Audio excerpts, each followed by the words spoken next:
Good evening, respected everyone and dear all. Once again, myself, Dr. Ravikant Modi, General Secretary, INSPIRA Research Association. I welcome all of you on the second day of this international multidisciplinary conference on innovations, research challenges in global economy. I welcome all the honorable guests, including the chairperson, co-chairperson, the honorable secretary, Kannada Sangha Pune, keynote speakers, entire team of INSPIRA Research Association and team of Kaveri College of Arts, Science and Commerce, Pune, and majority of learned participants from all over the country and abroad who have joined the program. I welcome you all for the second day's session on innovations, research and challenges in education, humanities, applied science and social sciences. As you all know that we have all enriched on inaugural day of the International Multidisciplinary Conference yesterday and listened to Honorable Kushal Hegde, Professor Sibaram Khara, Professor S.S. Modi, Professor Ashok Agarwal, Professor Chai Ching Ten from Thailand, Professor Manvinder Singh Pahwa, Dr. Aarti Chopra, Professor Kinri Thakkar, Professor Anil Mehta, and number of participants from all over the country and abroad. On behalf of INSPIRA Research Association and Kaveri College of Arts, Science and Commerce, Pune, I heartily welcome our today's chairperson, Madam Beatriz Lucia Bisotto from Brazil, additional chairperson, Professor Anil Mehta, keynote speakers, Encleda Lulas from Europe, and Professor Mamta Jain ma'am. Now, first of all, I would like to welcome and request Honorable Mrs. Malti Kalmadi, Kannada Sangha Pune, for delivering secretarial address. Mrs. Malti ji, and please unmute.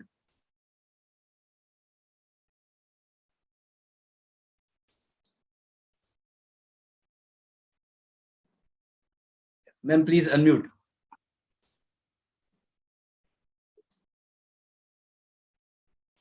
Yes. Welcome, ma'am. Namaste. Namaste. Namaste. I'm very happy.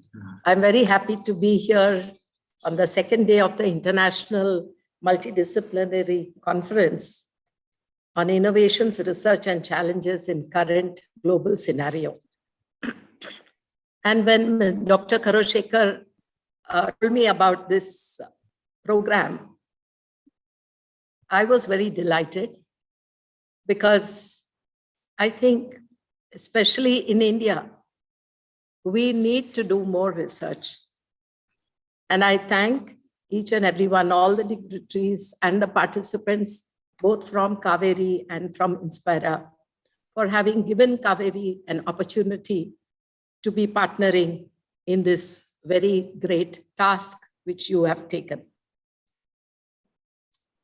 Now, when I say that, I've realized that in India, we are doing a lot of good things, but research is something that we are lagging behind, especially in the educational setup. Now, whenever I have interacted with all the educators, whether it is in school or college, research is something that we need to take very seriously, whether it is for school students, college students, teachers, or even citizens doing research is very, very important. And we are very happy that India today is looking at research with a new lens. And this program has really brought out the seriousness of research. And when Sir told me that there were more than 100 papers, that Kaveri itself had about 15 papers, that delighted me immensely. Now, why research? We know that all industries are, but when it comes to education, we lag behind in this sort of a research. And India is doing wonderful things. But nowhere have we documented and do we have scientific evidence of the work that we do. And India being such a large country, it would be really beneficial to have such platforms created time to time so that people will showcase the research that they are doing. I really thank the organizers for initiating this program, and technology will definitely benefit us. We can fight our large population. We can become closer to global research through technology. We don't have to spend too much money, and we'll be able to share the work across the globe. So I sincerely appeal to more educators to be able to share their research with one another, because sharing is learning. And I'm sure that this research, it promotes love for reading, for writing, analyzing, and presenting and sharing valuable information. So I'm sure that with platforms and programs like what Inspira and Kaveri have jointly created and have presented to all of us, I'm sure that we will really be able to benefit by this program. So I congratulate and I wish each one who is responsible for this program the very best. Kaveri will always support you, and we can go a long way, because even in the school, I've been encouraging teachers to do research. And we have created a group of schools. We call it ourselves Tuesdays for Tomorrow. And we have about 20 schools, and we are sharing practices. And I'm sure that I was telling just the other day, we had a program of re-looking at the NAC draft. And at that time, I said that schools and colleges need to be linked. And where schools have no support with regards to research, colleges should be able to, that is higher education institutes should be able to help the schools to start doing little research so that students will be in that framework. So I congratulate and thank, and my sincere gratitude, because I know there is a lot of planning which has gone behind such a major event. And I thank all the global people who have come here for these 2 days, and wish you the very best. Kaveri is with you. Thank you. Thank you. Thank you so much, ma'am.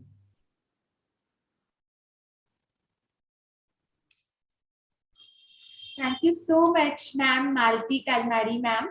You have focused, you have highlighted the importance of research in such a simplified and such an impactful way that we all are mesmerized. And ma'am, not only with your words, the overall personality you carry, the kind of, the beauty, the positivity you have, we all are mesmerized. So insightful and so beautifully you have highlighted that how important the research is even at school level, because sometimes what happens till school, students do not know anything about research, and as soon as they get into some professional course in college, they have to undergo a lot of rigorous research, and then they get very confused because they did not have any idea earlier. So very nicely you have said this, and the work you are doing is just commendable, ma'am. Thank you so much for your kind words. We are totally mesmerized by you. Thank you, ma'am. Thank you. And in fact, this term research, that research word frightens educators, first-time educator. They think research is very difficult. So I keep telling that even for a star to be able to portray his role or her role. If Amir Khan has to act, then he has to study. He has to do research. Yeah, Research is very right. simple. That's the right word. Right. But yes, but otherwise people get scared of the very word research. I think people in the higher education need to talk to people in the schools saying that research is not difficult. Come on, teachers. We will help you. Okay. Thank you so much, ma'am. That's probably because of so many complicated research tools and so many softwares coming up every day, people are scared. But so nicely you have told that if we start from the initial level, school level, definitely the future would be bright. Thank you so much once Mamta again. Madam, Inspire and Kaveri can join hands for doing Yes. research and promoting research in different Yes. areas.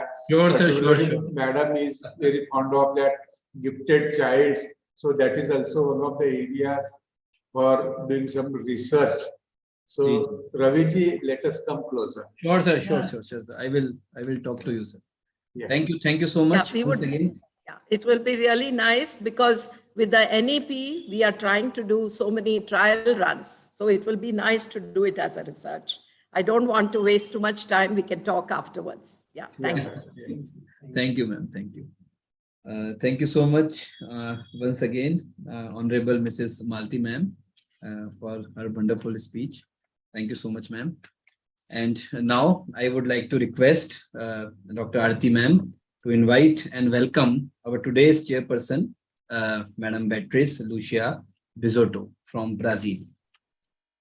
Thank you, Ravi sir, for bestowing me such a wonderful task to welcome my friend Beatriz Lucia Bisotto ma'am from Brazil. She is such a wonderful person. We all know her for quite some time now, and she has been a part of many Inspira conferences. She's so dedicated that even when the day she's not the keynote speaker or the chairperson, then also she takes out her valuable time to be a part of our conference. Thank you so much, Bisotto ma'am. So before inviting Bisotto ma'am as the chairperson of today's session, I wish to speak few words about her. Ma'am Bisotto is a postdoctoral researcher at the University of Aveiro, Portugal. She is PhD in Business Administration from the University of Caxias do Sul, UCS, PUC under RS agreement. She's a Master in Business Administration from the University of Caxias do Sul. She has specialization in controllership, University of Caxias. She is graduated in Accounting Sciences, Judicial Expert, University Center Unifec West, Legas UC Unifec West, Brazil.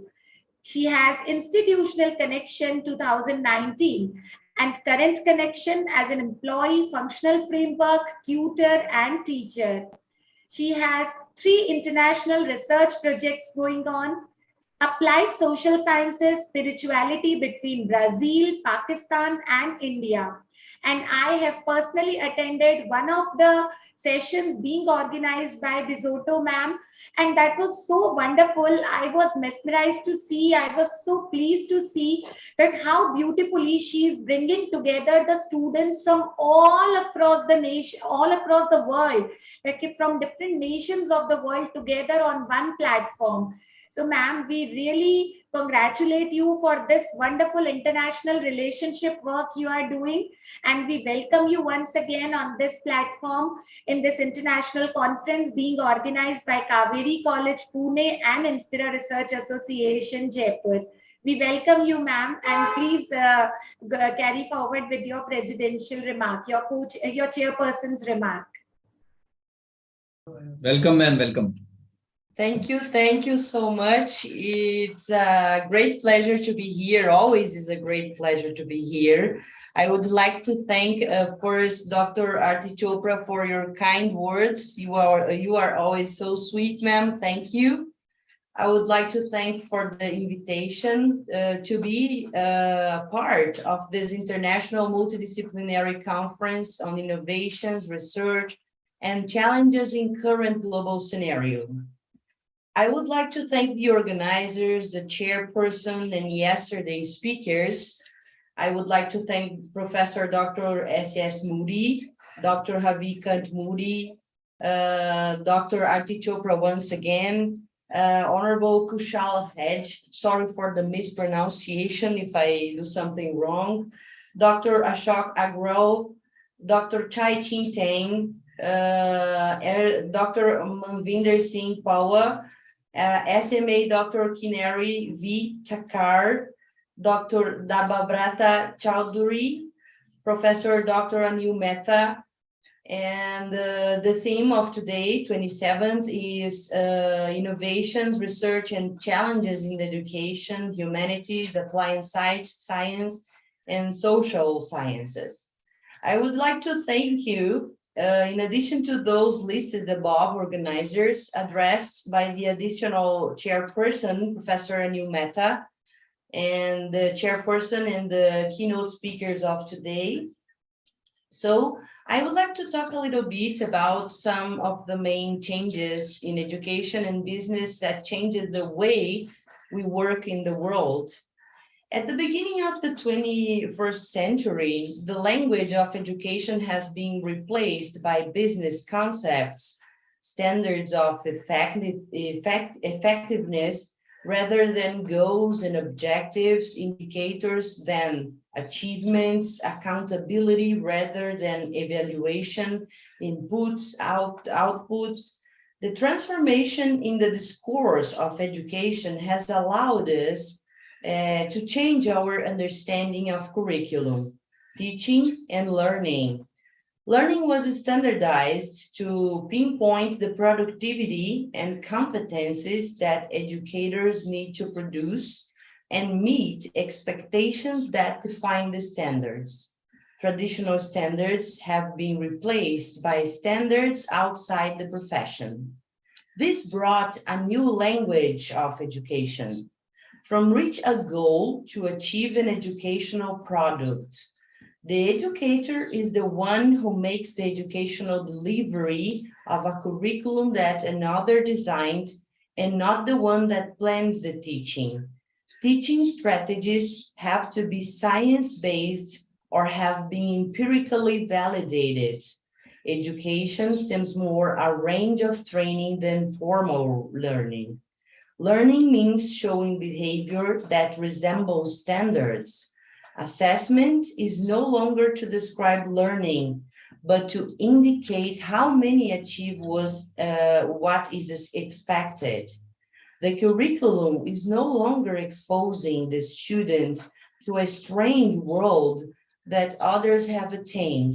The teacher is no longer a mediator between the curriculum and the student. Evidence of learning changed to provide concrete evidence of whether or not the student has the required competencies. Education in a global age is characterized by the standardization of public and university education. Education in the 21st century cannot be conceptualized in a way that is disconnect from other realities, such as health, the environment, or the technological means to understand its results. In the 21st century, education has no institutional context because it is lifelong learning, learning to know, learning to do, learning to live and work, learning to be and learning to learn. Education became a unique discipline disconnected from psychology and from the other social sciences. The call in the 21st century is for research-based education to help eradicate expert-centered models. In the 21st century, educational research is developed and defined as a unique and meritorious field of scientific research.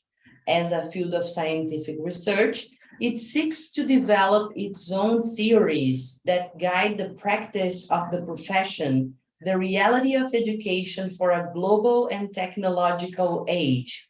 Educational research cannot be limited to the investigation of schooling. educational research must generate the necessary policies to ensure success in the implementation of the scientific education. At this historical moment, educational research is incorporating technology into its scientific work. Technology is generating new data and understandings. The core question that contemporary educational researchers are making about education is, what knowledge can be generated from this field, and what kind of research is useful for the purposes? We understand that this knowledge to improve the education process eventually would impact effectively the development of any country. These changes are not only in the area of education. We have other areas that have changed. The way we act, we have, for example, some that are already visible, very visible. Facing the challenges for the resumption of growth in the post-pandemic, currently with the unpredictably generated by pandemic, designing future scenarios and ensuring the resilience of business processes has become an exercise of extreme uncertainty, demanding different perspectives and experiences in search of a path common, although the impacts are different for different types of sectors. But investing in personalized and higher quality services, as well as reducing the budget, reducing expenses with the adoption of the home office and with the digitalization of the processes, has been, and there are expectations that it will be the great global challenge. Online businesses, making your business online, offers a number of advantages, perhaps the main one being the fact that anytime, anywhere, anyone can purchase your products and services. The digital store sells 24 hours a day, every day. Connected life, the population is used to making their lives more practical through technology and connectivity solutions. Understanding this, the market has to go a step further and not only update itself to the present, but also take advantage of the news to anticipate and surprise consumers. From now on, experiences that integrate the digital universe with the physical universe become, at the same time, the basic and the great attraction in the market. Digital stores, 24-hour sales, the arrival of the digital business era does not mean that physical stores cease to exist. Instead, they gradually undergo considerable transformation as a market strategy.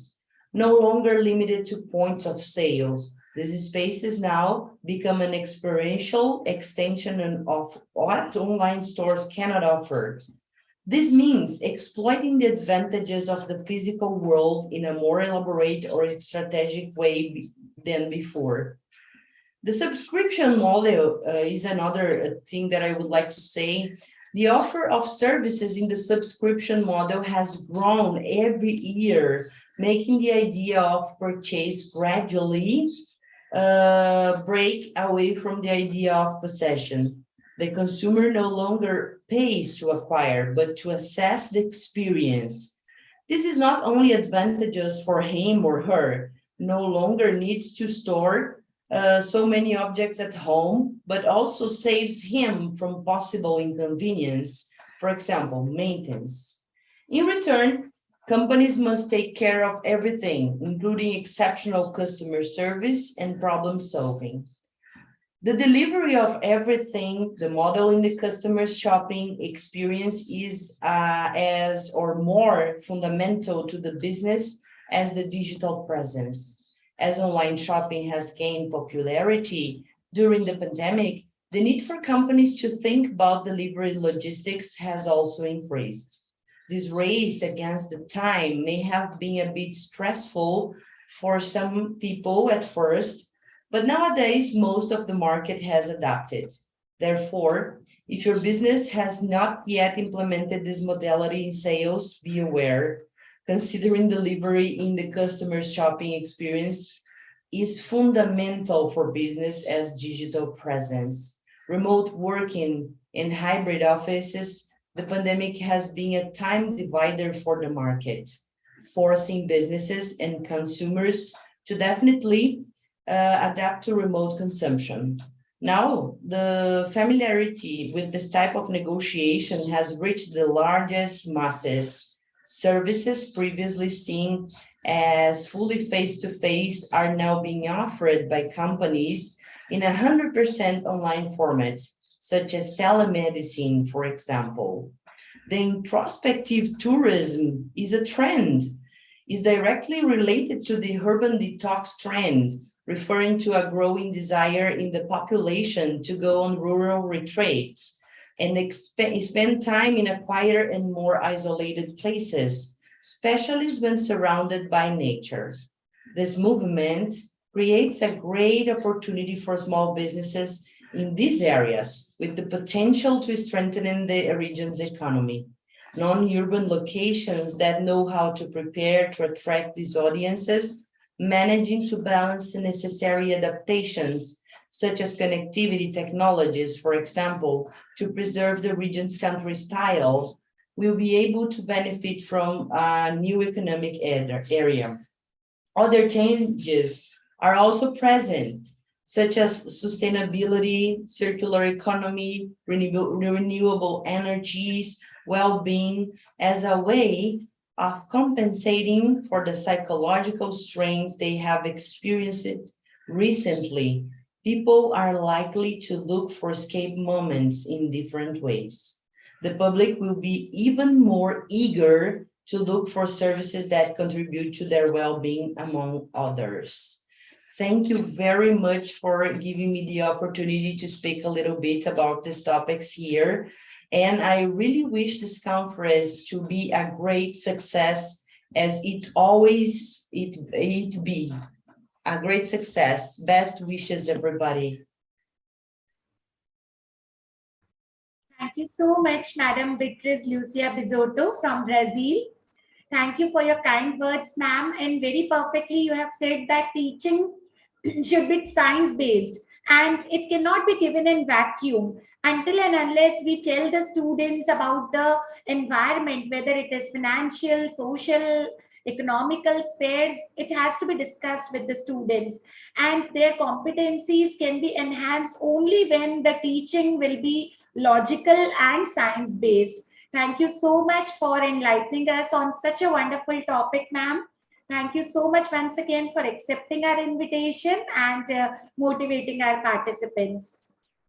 Thank you. Thank you so much.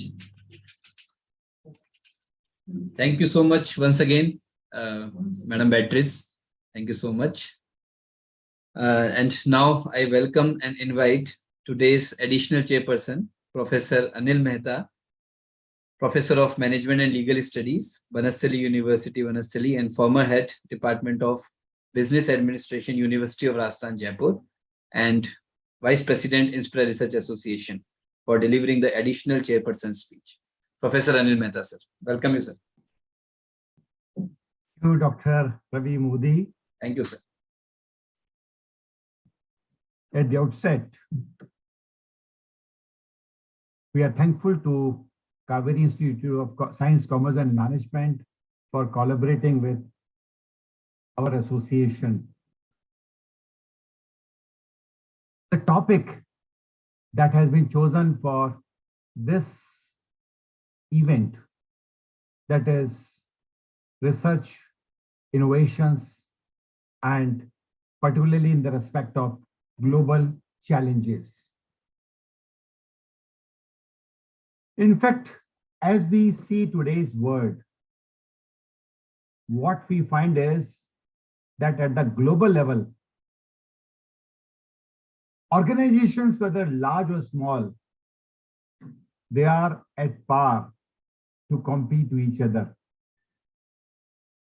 In fact, every organization today is having equal opportunity for obtaining the finance, procuring the technology, and access to the market.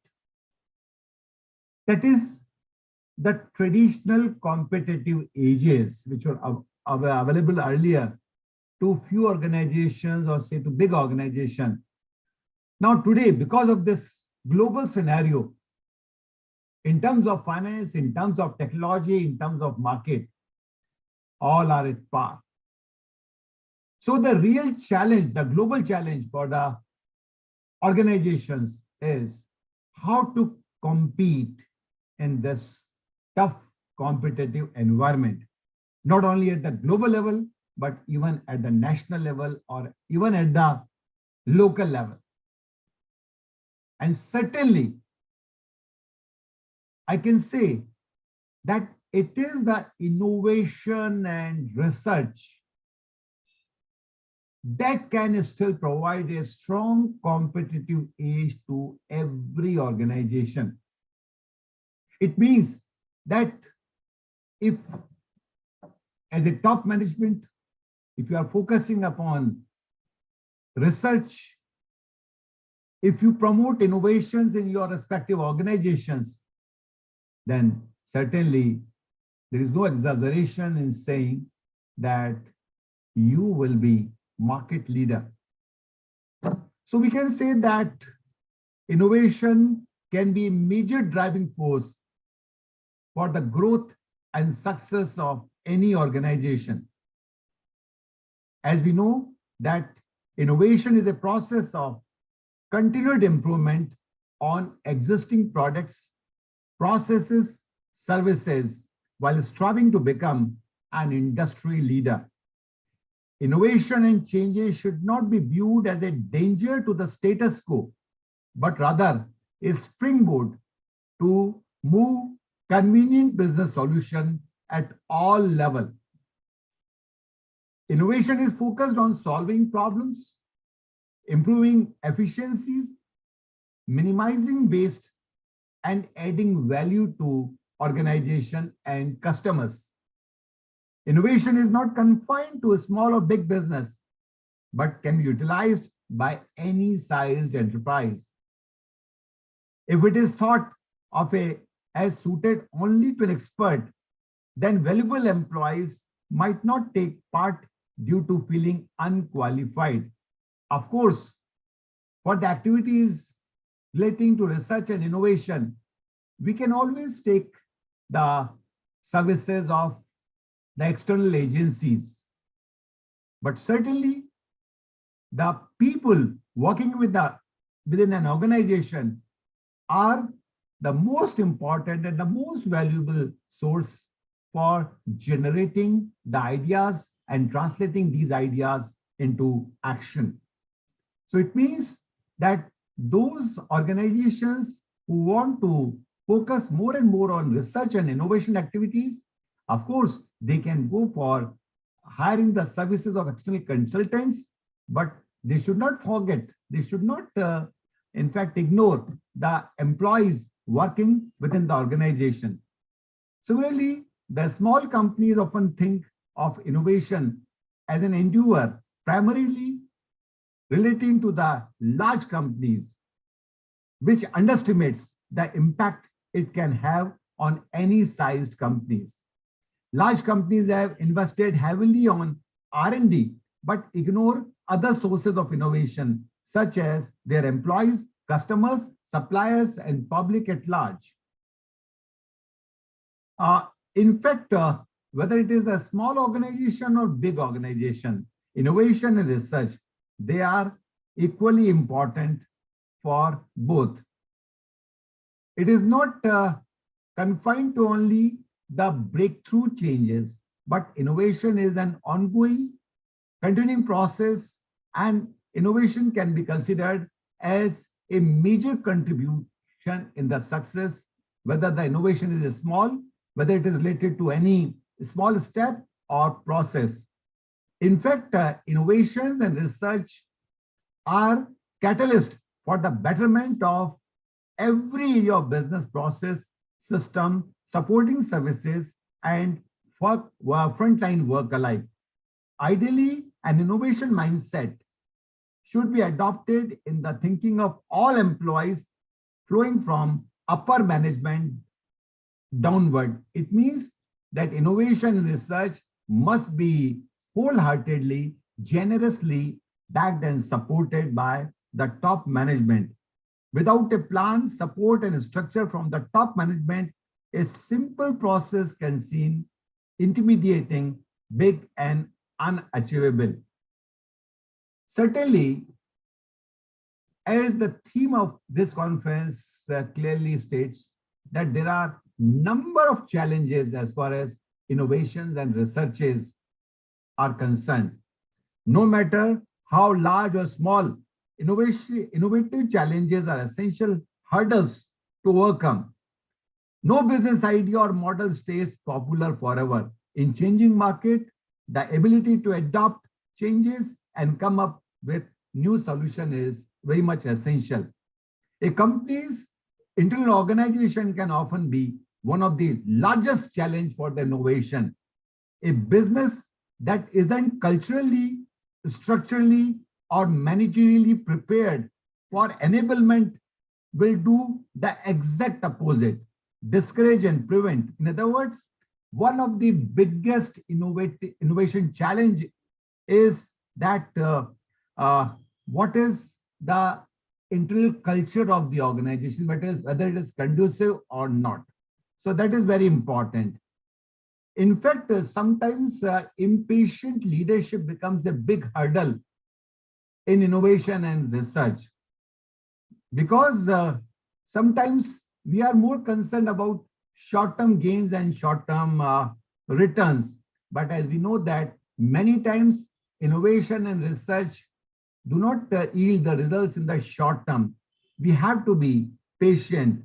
So some of the most important innovations can get overlooked or dismissed relatively very quickly. Then the biggest hurdle in the way of innovation research is a fear of change.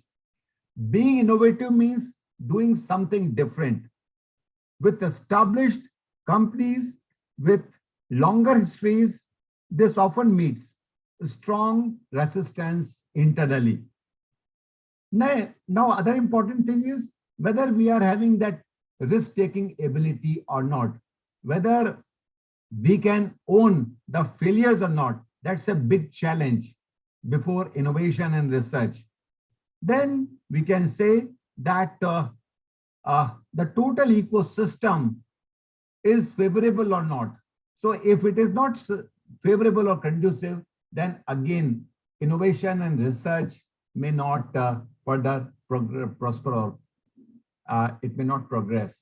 So what is the need of the hour is, whether it is the service sector or manufacturing sector, there is an urgent need to promote innovation and research.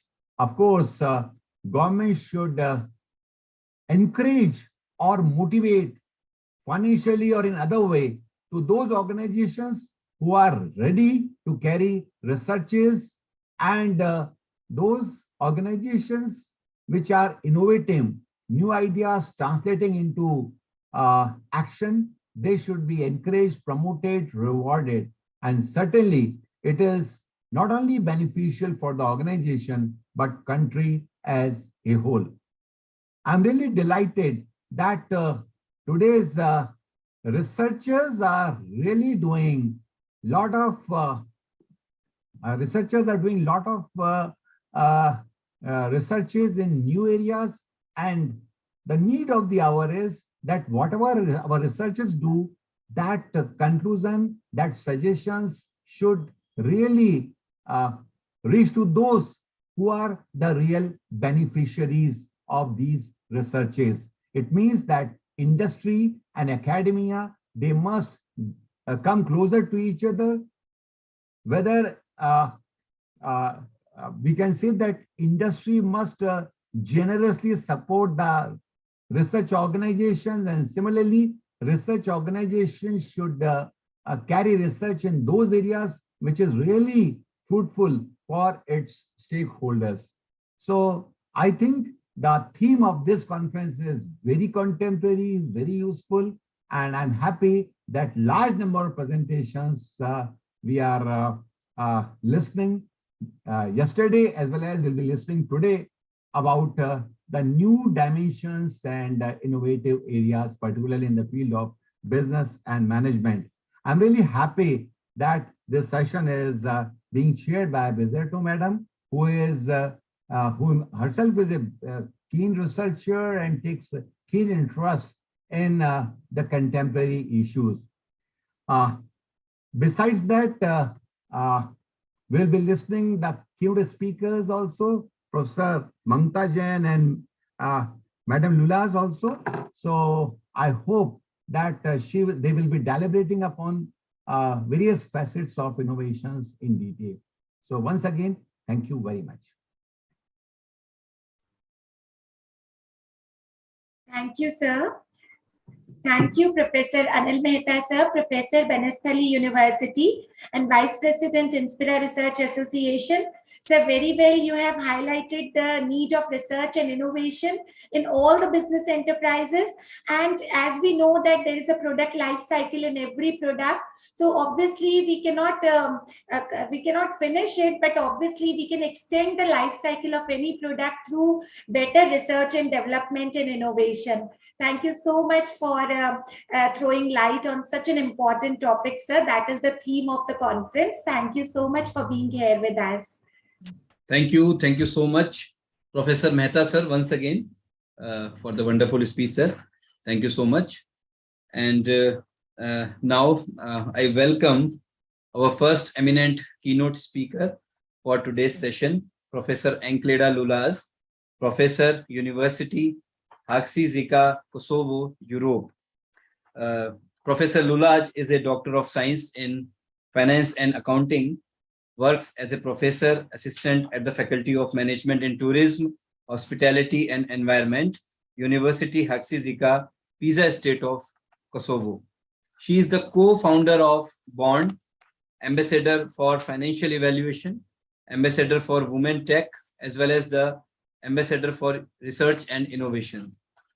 She is the Country Director of International Young Society and Country Director of World Voice International. She is a member of the editorial board of many magazines in different countries of the world, such as USA, Belgium, Georgia, Germany, Denmark, Ukraine, India, Pakistan, Philippines, etc. She has a great experience in international conferences as a supervisor, as a member of the scientific committee, as a member of the editorial board, as a session chair in universities, institutes, and various countries of the world as follows: Belgium, France, Switzerland, Austria, Turkey, United Kingdom, South Korea, Italy, India, etc. Madam Lulaz is a member of Institutes of Economics, Education and Research. She has experience in projects through Erasmus, Euphoria, Tempest programs. She is also the winner of many awards in the world, such as Teaching, Science, Creative Ideas, A Successful Woman, Peace, etc. She has been a distinguished student in Kosovo and now has a number of acknowledgements from students as a distinguished professor. And she's also ready for collaborations and teamwork. And we invite and we welcome you, ma'am, on behalf of Inspira Research Association and Kaveri College of Arts and Science. We welcome and we invite Professor Lulaz for delivering the keynote address. Welcome, ma'am.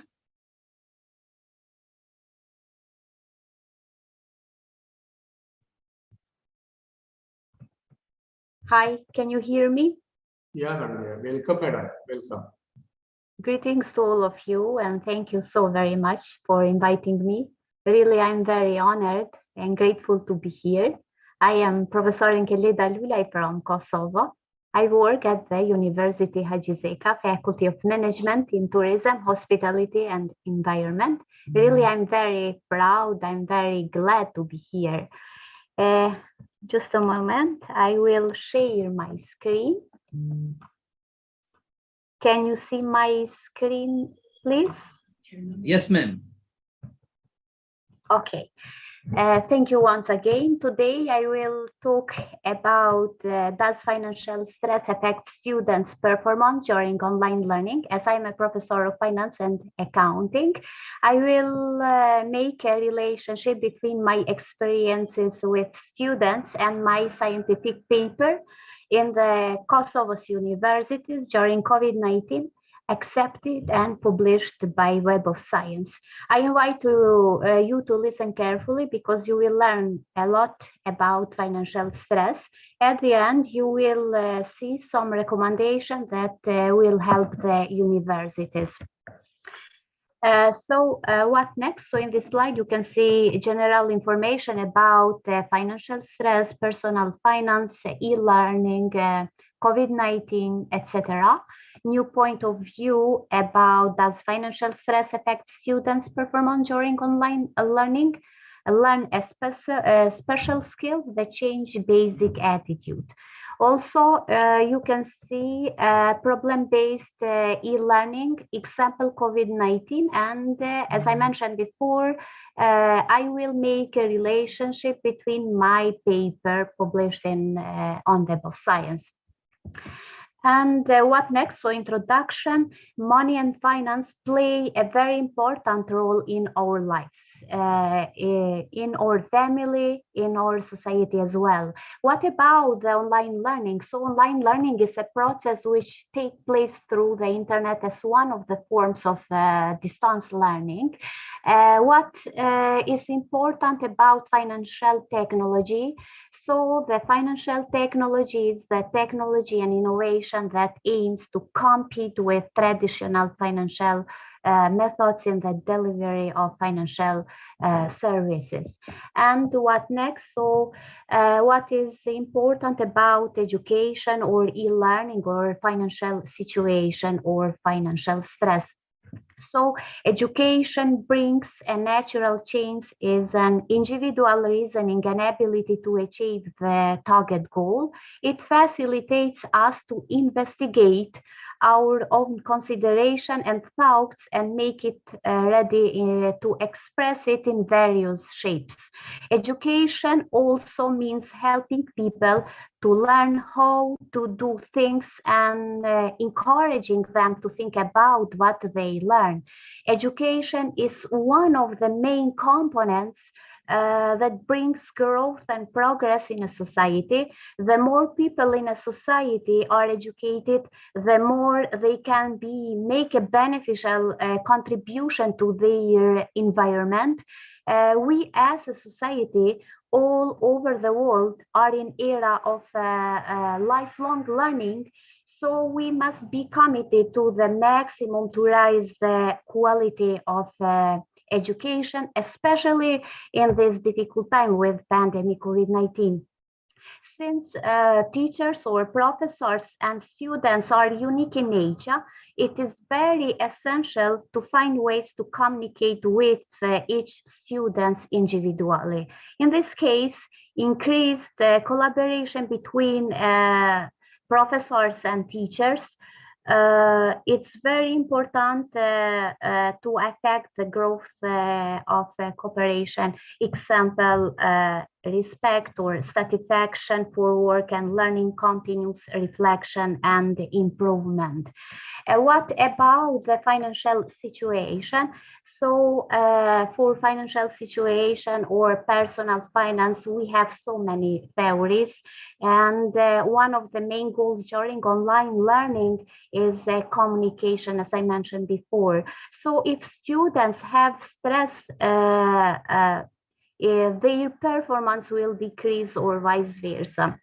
And also you can see some quotes about financial situation. Example, please keep in mind, because it's very important for all students, all families as well, poor spending habits lead to poverty. Or if you buy things you do not need, soon you will have to sell things that you need. Or don't tell me where your priorities are. Show me where you spend your money and I will tell you what they are. And what what next? So in this slide, you can see the ADA model based on my experiences. It's very important to increase the knowledge for students in faculty or in university. So the ADA model has two steps. Step number one has three sub-factors, and step number two has two sub-factors. Example, the sub-factors number one, or analysis. What is important about analysis in college or in faculty or university?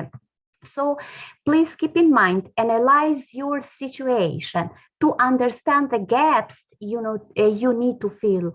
And the sub-factor number two, or design, it's very important for all faculties and all universities as well. So design based on your analysis, make informed decision to design the best possible learning experiences with your students during online learning. And the sub-factors number three, or development, bring your learning experiences as a professor or as a teacher to life by building your end product.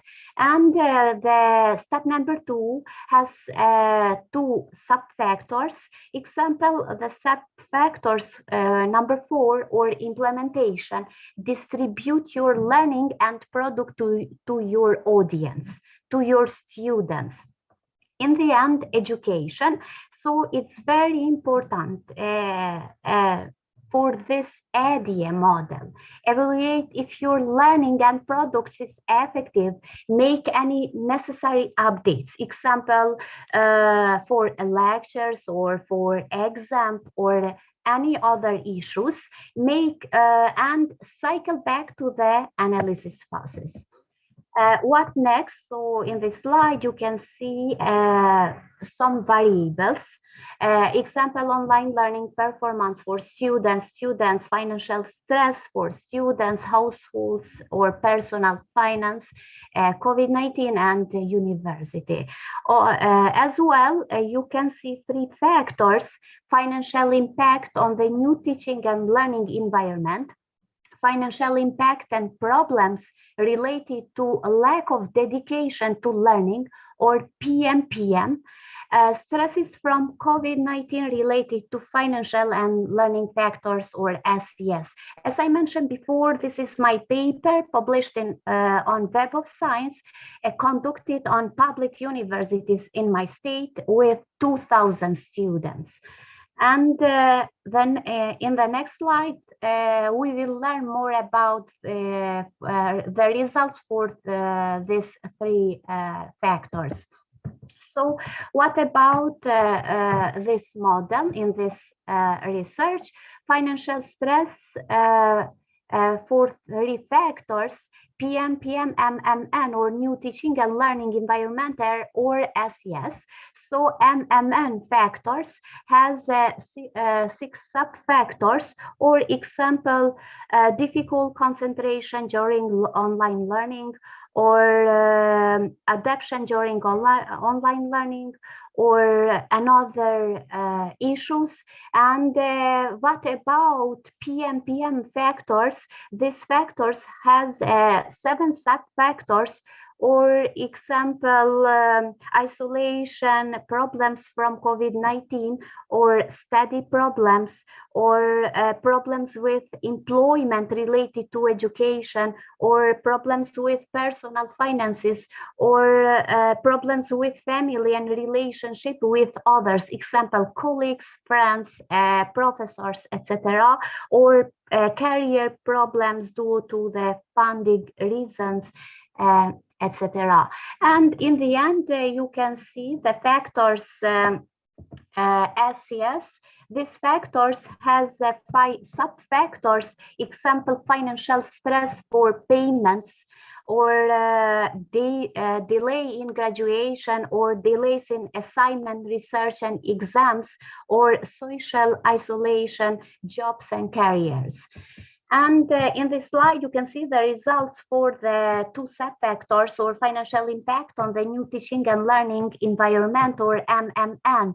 So the financial impact for students and their families for the reasons COVID-19 in the new teaching and learning environment, or MMN, in order to meet the conditions to continue online learning, have been increased. So in this case, higher education is also facing various challenges in the process of transforming the new teaching and learning environment. Based on the results for the table number 1, or factor number 1, you can see 6 sub-factors. So the MM4 variables has the most correlationship with MM5 and MM6. If students adapt to online learning, there will be an increase.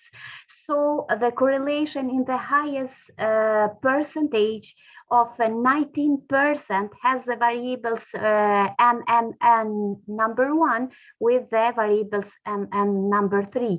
So which means that if students do not have concentration while online learning, their performance will decrease, or vice versa. And what about the results for the factors number 2, or financial impact and problems related to lack of dedication to learning, or PMPM? So during using the online platform, there are some elements which can be considered barriers to new teaching and learning environment for students, such as delayed in response by students. Professors or teachers are not always available to respond in students' time, motivation diminished by students, or feeling of isolation due to lack of presence of classmates, or poor network or outdated computer that can slow down the use of lectures and materials. So these problems can be overcome with the help of professors or teachers who adapt their new teaching and learning environment, or MMN, strategies to the needs of students. Therefore, to achieve this, professors or teachers should have knowledge and experiences in new teaching and learning environment. Based on the results in these tables, the correlation in the highest percentage of 80% has the variables PMPM number 3 with PMPM number 4, which means that if students have problems with personal finances and stress, their performance will decrease, or vice versa, because indirectly the stress and funding factors affect the students' performance. And what next? So in the end, you can see the results for the factors number 3, or stresses from COVID-19 related to financial and learning factors. So tuition fees are quite difficult to pay by students in good times, let alone on difficult days like in this case with pandemic COVID-19. Distances save lives, but there is economic pain because many businesses or many companies are going bankrupt and lowing of workers, employed students and their families who pay for them. And this has challenged and aggravated both financial and educational stresses for students. Even for those who can pay the bills, their gloomy job prospect after graduation create anxiety, while many students carry large student loan debts. So, but it's very, very essential to state to university that not all students have the necessary condition for online learning. through technology. So so students are living very different educational experiences during the pandemic COVID-19. Based on the results in these tables, so the SCS number 5 variables has a positive relationship or correlation with the variables 1, 2, 3, 4, but the highest correlation has with the SCS number 1 variable in the value of 86%.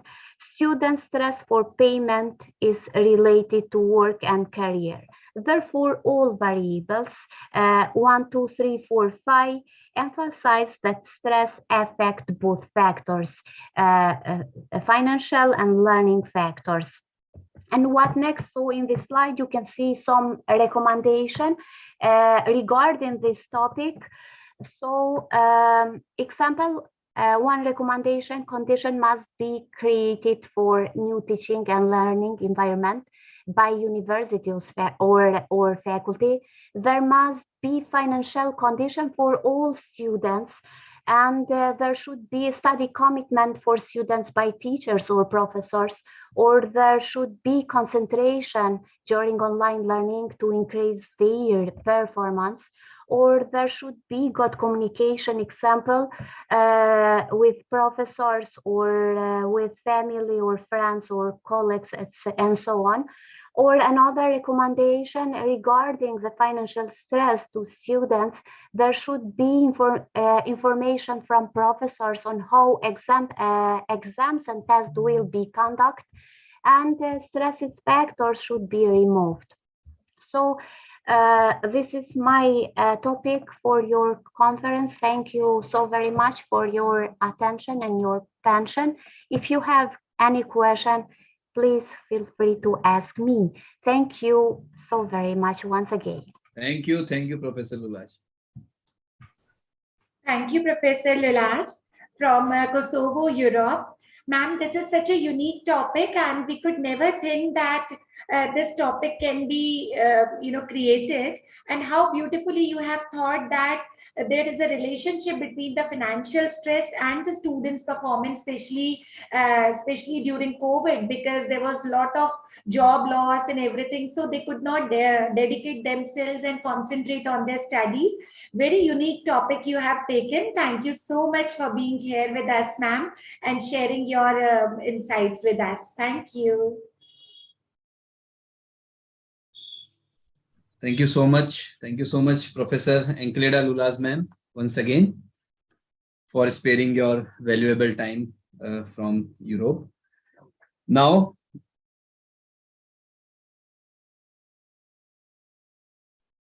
I welcome the great academician and eminent speaker. And just now I got to know that the Iron Lady of University of Rajasthan, Professor Dr. Mamta Jain, Professor and Chairman, Board of Studies, Department of Economic Administration and Financial Management, University of Rajasthan, Jaipur. Professor Mamta Jain, ma'am, has research projects includes corporate social responsibility in Indian banking sector, a study of customer preferences of banking products 2012, microfinance as a tool for corporate social responsibility in banking sector 2012, and currently ongoing project a study of FDI as determinants for transforming and enhancing quality of Indian higher education system from 2016. Her area of specialization is banking, and she have authored books like Insurance HRD Practices 2007, Monetary Policy of India in 2009, Monetary Economic 2009, International Banking in 2010, Banking Management and Administration in the year 2010, Indian Banking System 2010, and Transport Economic in the year 2011. She was awarded Research Award by the UGC. She is also the member of All India Commerce Association, All India Accounting Association, and Rajasthan University Women's Association. She has been holding many administrative positions in the University of Rajasthan as Chief Warden, Rajasthan University Women's Hostels, and Vice Principal, University Commerce College, Jaipur. On behalf of Inspira Research Association and Kaveri College of Arts and Science, we welcome you. We welcome you, ma'am, and we invite you for keynote speech. Welcome you, ma'am. Please unmute.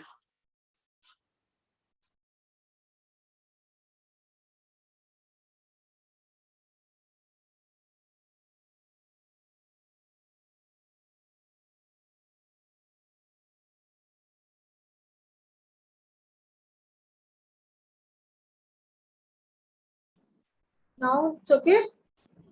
Yes, ma'am. Okay. Yeah. Welcome, ma'am. Okay. Thank you, Ravi, for such a kind words. Thank you, ma'am. Yeah, first of all, I'm very much happy and delighted to be a part of this conference. Really feeling very happy. And I would like to give the thanks to the Professor S.S. Modi, sir, Ravi Modi, you, and the Inspira and your whole team, and the Kaveri College of Arts and Science and Commerce for providing me such a beautiful platforms to express my views on such a vibrant topic, on vibrant theme. Theme is which is taken on International Conference on Innovation and Research and Challenges in Current Global Scenario in Commerce, Management, Education, Technology and Humanities. So to just review this theme, I have taken the challenges in education. That's why I have just selected the topic new education policy. As everybody knows that Union Cabinet just approved the new education policy 2020 on 27th July 2020.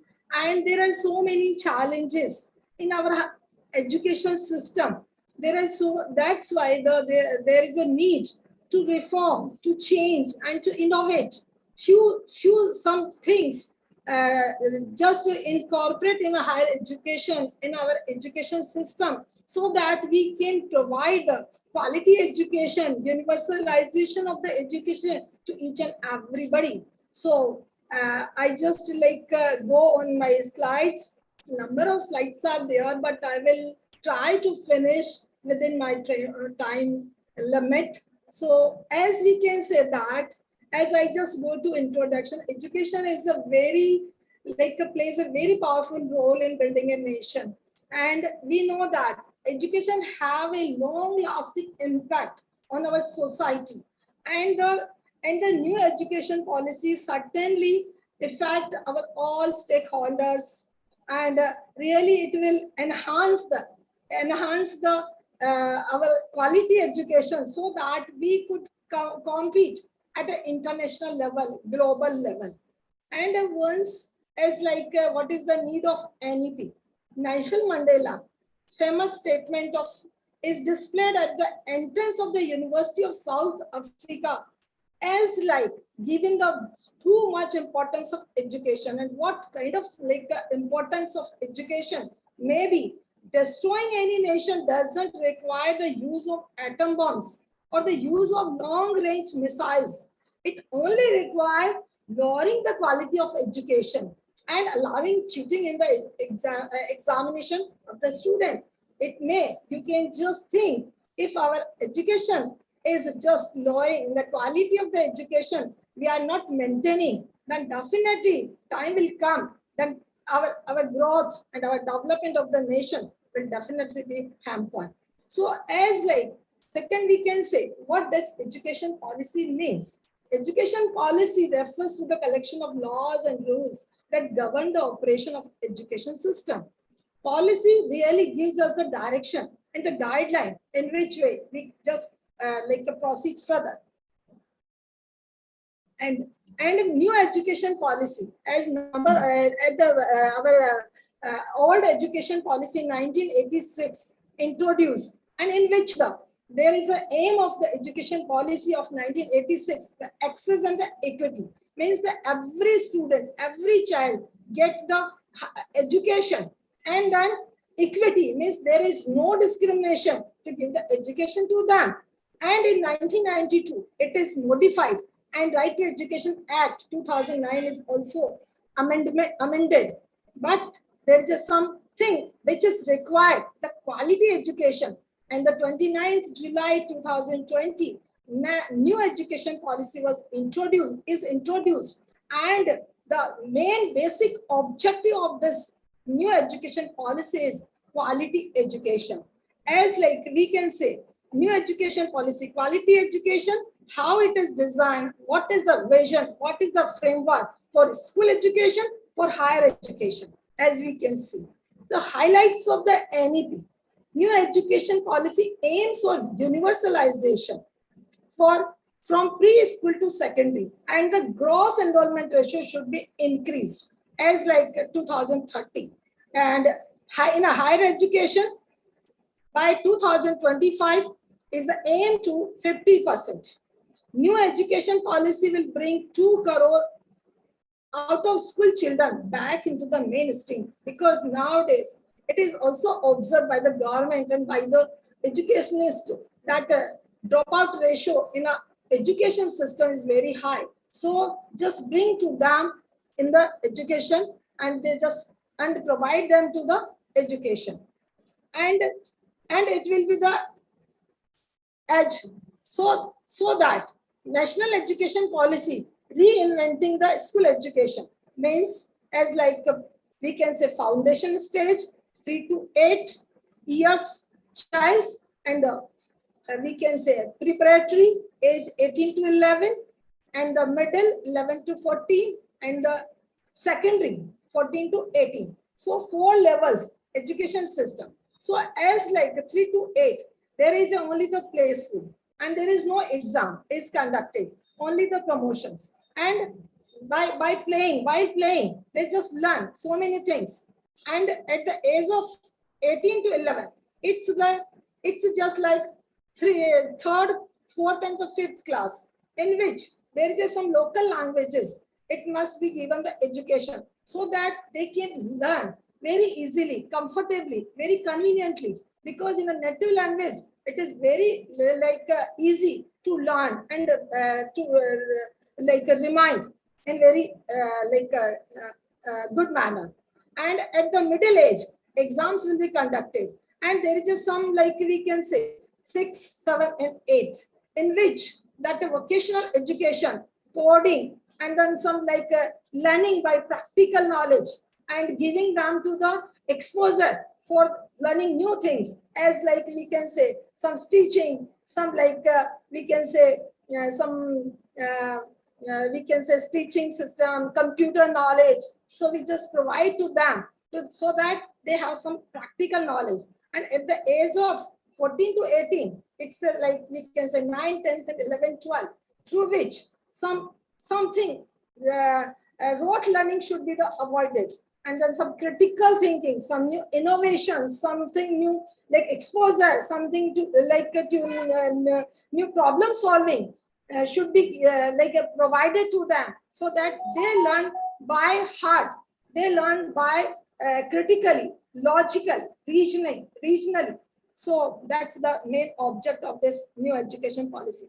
As we can say in this slide, earlier that was a 10+2 system was existed, but now it is foundation, preparatory, middle, and secondary. So that earlier the 12 child just take the admission at the age of 6, and then after 12 years he is in a school, he is in a school. But now in NEP, child will take the admission at the age of 3 and will remain up to 15 years. So up to 18, up to 15 years total in a school, and up to 18 age. So in this way, there is some changes in school education. We can say NEP 2000 lays down comprehensive reforms that will impact every student, right from the tiny tot going to his first play skill to an ambitious master degree leading to PhD. So in this way, can say, and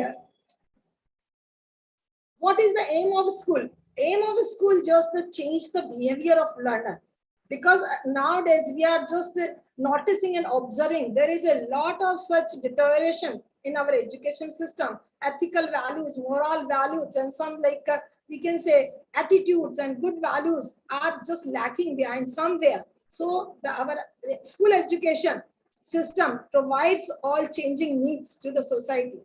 Aims of education also vary from time to time the same society. So due to, next slide please. So objective of the school education, literacy. Literacy means to provide them the education. Numeracy, to just provide them the knowledge of numbers. Technocracy, to provide them to the education of the technology. Nationalism, for just child should feel respect towards his nation. Human dignity, childs feel some healthy attitude, develop some healthy attitudes towards human labor and dignity. Sanitary habits should be developed, and the aesthetic sense means good and beautiful and should take care of surrounding environment and the society. So these are the objective of school education. And the curtailing dropout rates, as it is noticed that after the we can say middle school and the maximum the secondary school, child is just drop out. They are not taking higher education. So why there are so many, why the reasons? So primary goal of the schooling system must ensure the children are enrolled in and attending school. And India has remarkable strides in recent years in attaining near universal enrollment. So enrollment, GER, should be increased, and it is just aims to increase the 100% by 2035. So it's also basic aims of the higher education. And curricula and pedagogies. Curricula and pedagogies, as we can say, that in a secondary education, classes 9 to 12, as Radha Krishnan once said that the secondary education is the middle of the primary and higher education. If the foundation is weak, then definitely it will adversely impact the higher education also. So our secondary education must be a very, very, very we can say fruitfully and knowledge giving and the quality education we should provide them. So we can say that. And secondary education 9 to 12 also have the some we can say object. And object is that holistic development should be there.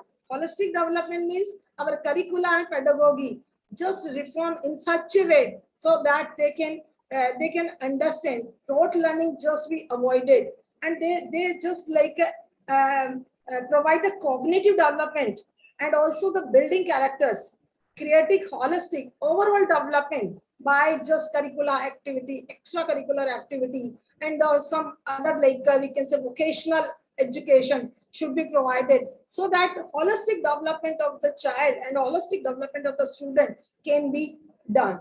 And next is some of the major problem why that new education policy reforms have been taken, have been introduced, have been just proposed, because there are so many such problems we are just observing and facing. Severe fragmented higher education ecosystem, less emphasis on development of cognitive skills, because after taking the graduation degree, student is not getting job. Why they are not getting job? Because there are so many such no theoretical knowledge he is getting, but no practical knowledge. So he is going to bank and the insurance, he is not able to fill the form. He is not able to just share transacts in the share market. Rather he is just taken the so many subjects, studied the so many subjects of share, related to the share market, related to the insurance, related to the bank, related to some other fields. But still, he is getting only the theoretical knowledge. Practical knowledge is not there. So it's just basic aim of the new education policy is to provide them to the practical knowledge, vocational knowledge, so that they can learn by just by practically exposure. An inadequate mechanism on merit-basis career management, lesser emphasis on research at most universities and colleges, lack of competitive peer-reviewed research is a secondary. only the university research is there, but then in schools, there is no such, there is in the government colleges, there is no research center. The supervisor, teachers are not supervisor, they are not giving the like supervision to the students. So research is the main focus. So in our quality education as well as the research should be given to them. And as we can say, Santon said, as the like education is the concurrent subject in which the center and the state both are working together. So earlier, only the 3% of GDP is spent, but it's a very, very like a shortage of the fund. So it should be increased, and the 6% is proposed in new education policy. So definitely, funds crunch and fund scarcity should be solved by these introducing by these proposal of 6% of GDP spent on higher education, on a total education. Higher education NEP. Higher education, we can say like quality higher education must aim to good, thoughtful and well-rounded creative individual has been designed to overcome all the flaws and gaps and limitations of old education policy. So first one, single regulator to the higher education institutions. Earlier, there is a UGC, AICT, NCI, DCI, INC. There are so many regulator authorities and institutions are there. There must be only single regulator of higher education institution. And current accreditation institution like NAC and NAP will be replaced by a robust National Accreditation Council. And there will be a establishment apex body, National Research Foundation, NRF, to fund research in universities and colleges and to promote strong research culture, research potential in higher education. And the consolidated existing fragment of higher education institution into two types of multidisciplinary universities and multidisciplinary autonomous colleges. So they should frame their own like syllabus and pedagogies, and they should give their own degree. So in this way, the autonomous, like we can say multidisciplinary autonomous colleges with the campus having more than 3,000 students, they should given the autonomy. And multidisciplinary universities will be two types, research intensive universities and teaching intensive universities. And every existing college will develop into either degree granting autonomous college or migrated into a constituent colleges of university and become fully a part of the university. Gross enrollment ratio in higher education must be increased 50% by 2035. Now it is only the 26.3%. And existing affiliated colleges will eventually grow autonomous degree granting colleges. Various nomenclature as like the university, somewhere university, Unitarian University, Central University, affiliated university, they should be replaced by only the university after fulfilling the required criteria as per the norms. And research will be included in UG and PG level, have a holistic and multidisciplinary education approach. Pedagogic in higher education institution will focus on communication, presentation, discussion, debate, research, analysis, and thinking, so that child can think independently, and they should discuss and they debate, research, analysis, critical thinking should be given more focus, more weightage. And academic bank of credit, as the child passes just coming in the like first year, then academic bank of credit should be formed, so that if he is not able to continue the education after the like first year, then the credit bank of academic bank of credit should be there, and might be for 1 year certificate course, for 2 year diploma course, for 3 years degree course, and 4 years research degree should be provided to them. So if suppose he just drop out, then he will after 2, 3, 4 years, whenever he is free, then can come and continue that education. So in this way, that will be the good provision in the new education policy.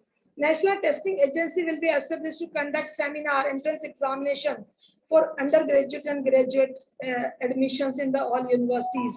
And next one. And the MPhil is, as everybody knows, that is continue for the next 2023. All higher education institutions will focus on research and innovation by setting up startup incubation center in their university, technology development center, Center in Frontier Areas of Research, Center for Industry Academic Linkage, and Interdisciplinary Research Center, including humanities and social science research. Because nowadays interdisciplinary new education policy is giving the facility of interdisciplinary. In this way, the child can choose any subject. There is no such kind of stream. Whether he wants to study commerce, then he can take the subject of commerce.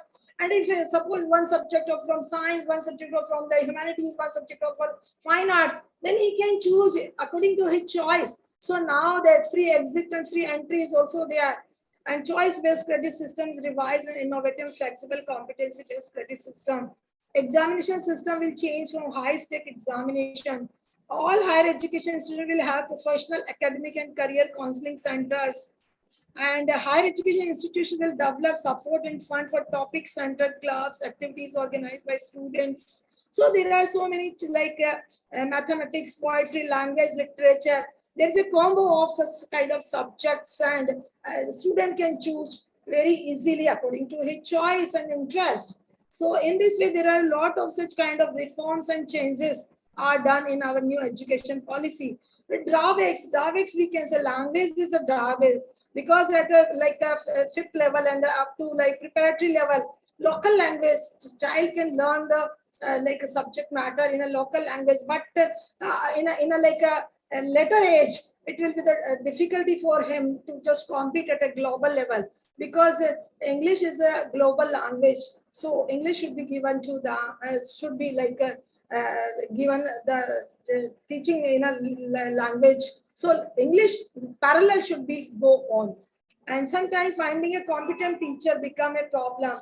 And according to the National Education Policy, student willing to complete their graduation have to study 4 years, while one can easily complete his diploma degree in 2 years, as I have discussed earlier. And drawbacks as in National Education Policy, student private school will be introduced with English, as there is a like government school and the private school.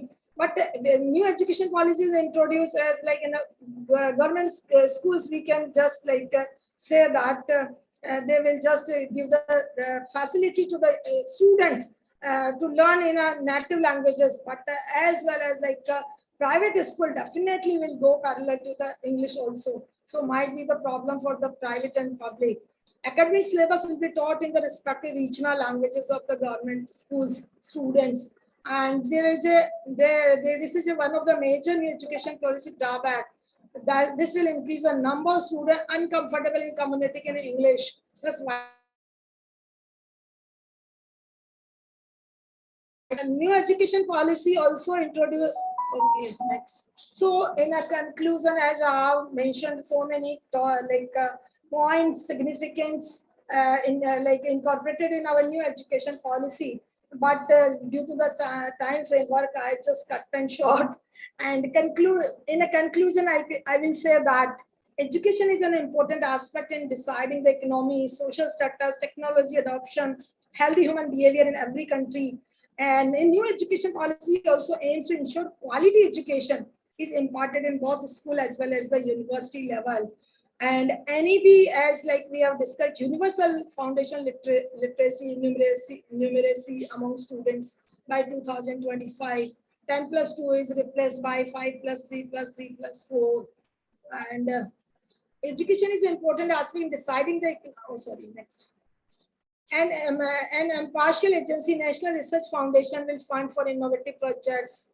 And as we have, there's a single regulator, higher regulatory body should be there to regulate the education system. And NEP says that center and state shall work together to increase public investment in education to 6%, as we have discussed. Best thing about NEP is there is extreme flexibility in the subject choice. As I discussed, that the student is free to choose any subject from any streams as according to his choice. And information communication and computation technology, nanotechnology will be introduced at undergraduate, because technology is a must nowadays. Whatever kind of education, all are just like online education, we can say open distance learning education. Everything is being provided by technology through the technology knowledge is there, then definitely we can compete at a, like every level. Higher education system will transform itself as student-centric with the freedom to choose core and allied subject within a discipline across discipline. And Indian higher education system from teacher-centric to student-centric, information-centric to knowledge-centric, mark-centric to skill-centric, examination-centric to experimental-centric, learning-centric to research-centric, and choice-centric to competency-centric. So in these 3-4 lines, the total, like we can say, in we can say like the nutshell, I can say there is a such kind of changes are required in our education system, and new education policy provide all such kind of reforms and changes, and we can say amendments, and is going to like implement, might be in a coming 2020 and 24. There is a lot of preparations are going through, and main objective of NEP is to create a conducive environment and institution which support research in the higher education institution and strengthen the foundation of education in India by reinforcing holistic development. Is overall development, not only providing the education, subject education, but as well as the overall development or holistic development of the student must be there. So in an NEP, it aims to develop by every means to the student, like academic as well as the, like we can say, extracurricular activities and the holistic development of the child. So thank you so much for that, the Inspira and the Kaveri College of Arts, Science and Commerce for providing me and this opportunity. And thank you, Ravi. Thank you, ma'am. Thank you so much, ma'am. Thank you. Again, wonderful presentation, ma'am. Thank you so much. Thank you, ma'am. Thank you so much, Professor Mamta Jain, ma'am. It was such a wonderful presentation. And ma'am, it was very fluent, very effective. Within few minutes, you have explained the whole of New Education Policy 2020. And ma'am, you are so versatile that right from AI to women empowerment, and now we are listening from you about new education policy, and very well you focused on how to make students more employable by giving them practical knowledge and the other provisions of new education policy for the benefit of education and quality education should be enhanced. Thank you so much, Mamta ma'am. Thank you so much for being here with us. Thank you, ma'am. Thank you so much once again, Professor Mamta ma'am, for impressive and wonderful speech, ma'am. Thank you so much. Thank you. And now it's time for paper presentations. I know you all are waiting for your presentations. And as we know that there are a long list of paper presenters today. So I request you all to please sum up your presentation in 4 to 5 minutes. And with the permission of the chairperson, Madam Beatrice Bisotto, and additional chairperson, Professor Mehta sir, we can start the presentations. Mehta sir, would you like to say some things before we start the presentations? Yes, Dr. Ravi, I request, it's my suggestion to participants that keeping it in view the long list of presenters, please try to wind up your presentation within 4 minutes. And secondly, in order to keep your presentation quite crisp, what I suggest you that after introducing your theme of your paper, just tell us about your research methodology in very brief and then come to the final conclusions. That's all. Because I understand that you must have prepared a long presentation, which is not possible. So was research methodology in brief and the major findings will do. Thank you. Thank you so much, Mehta sir. So I hope all the presenters will present their papers according to what the Mehta sir said. And I request everyone to please mention their serial number in the chat box so that I can call you. Those who are ready with their presentation, they can mention in the chat box their serial number or their name also. So first of all, I'm calling the serial number 3, Professor B.R. Natarajan, Department of Chemical Engineering, Banasthali Vidyapeeth, Rajasthan. Yes, B.R. Natarajan ji, please unmute. Serial number 3. Please unmute, sir. Please unmute. Yes, sir. Okay. Yeah.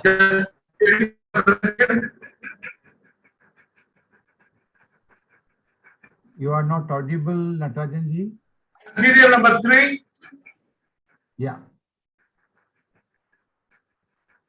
Yeah, start now. Okay. Good evening, everyone. And myself, Dr. Natarajan, going to do this presentation on soft skills for facing innovation and research challenges in current global scenario for the interdisciplinary, international multidisciplinary conference organized by Kaveri College, Pune and Infira DAY2. So let's first understand research and innovation. Research turns efforts and money into knowledge, while innovation is a process of creating business out of this knowledge. Research is to be conducted in a systematic process, and impact of research is innovation. Technically, innovation is larger than research, as it includes 3 parts: discovery, incubation, and acceleration. Innovation is driving new value and value stream, whereas research is focusing on what one might already have, right? And the essential ingredients of innovation and research are creativity, the capacity to think differently, and soft skills to complement the technical ability, which is a dish with a 3 dose of motivation, aptitude, attitude. To decode the difference between success and failure, it must be said that hard skills are obviously the foundation, while soft skills are the essence. The interesting thing about soft skills is that they don't really cost money. You can see that hard and soft skills, one has to balance to end up as an innovator and researcher. One of the most admired organizations, Google, did an internal introspection and found that 8 of the most important qualities found in its top employees, technical expertise came last, that is hard skills. All the top characteristics were soft skills. Hard skills are often technical in nature and tend to be both teachable and measurable. Design, engineering, economic analysis, electronics, computer science, chemical engineering, all these are in this category.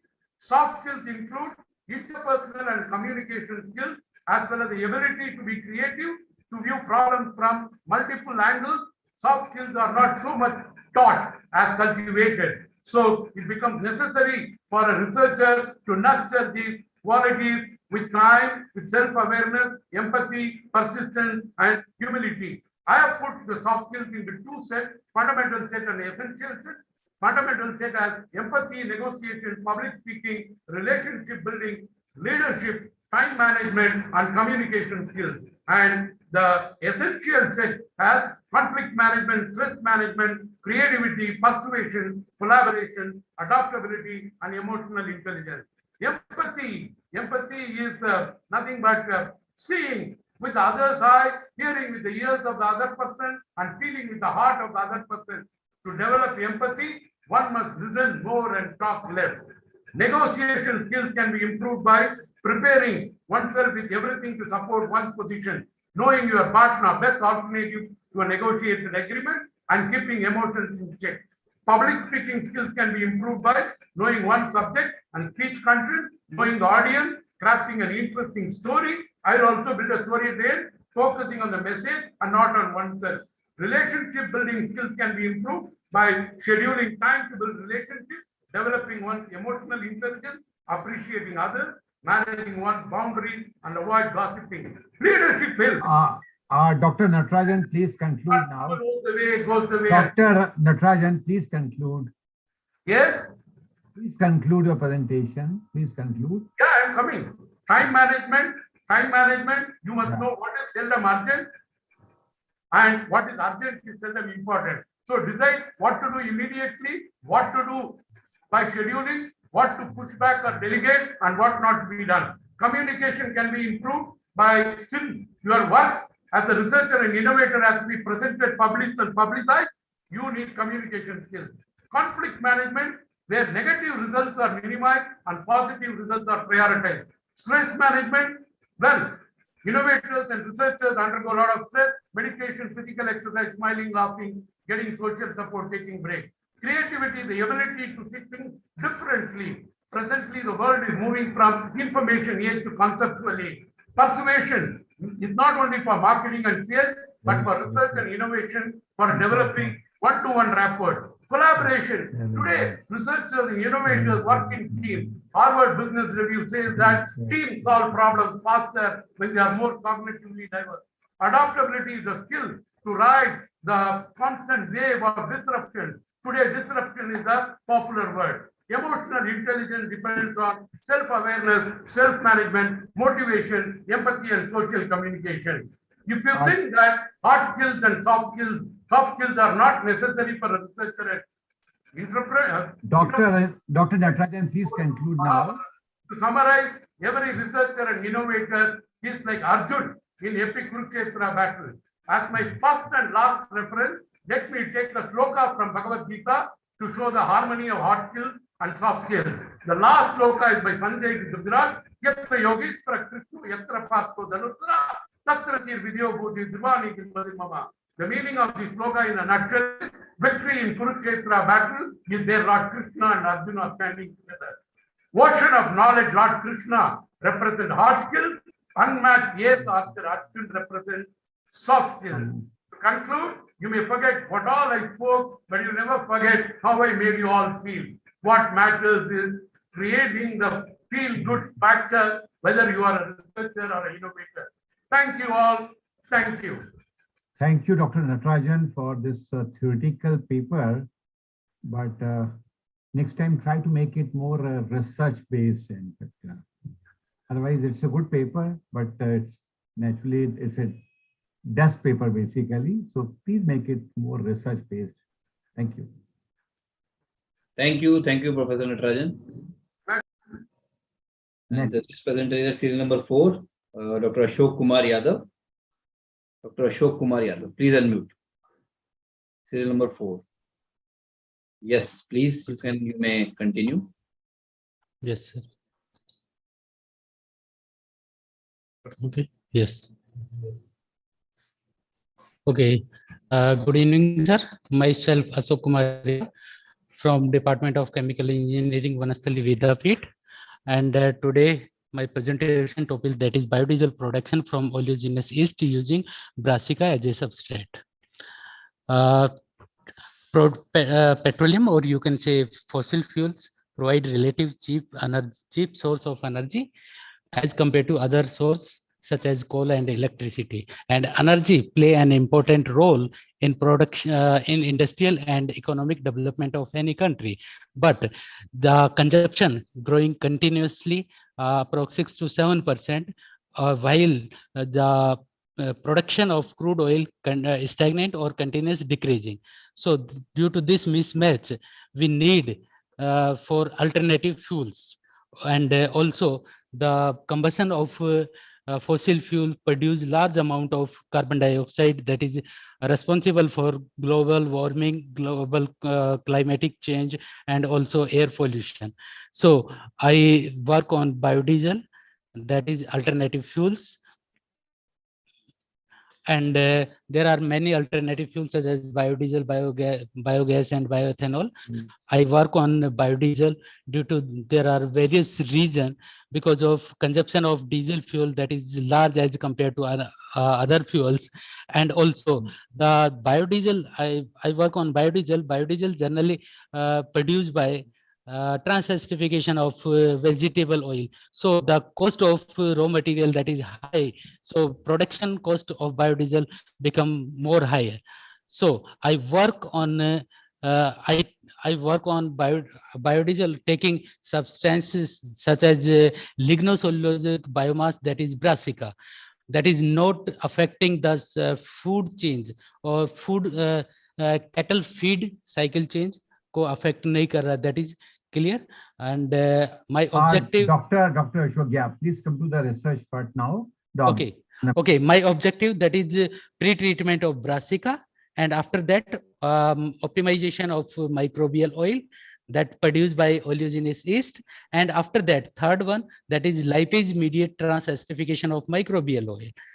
And after that, these are my pre-treatment results. I taking various parameters such as pre-treatment time, substrate concentration, temperature, and sulfuric acid concentration.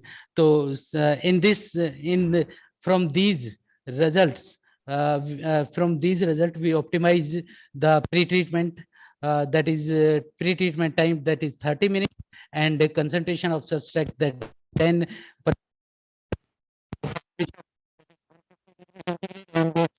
acid concentration, that is 0.5 degrees centigrade.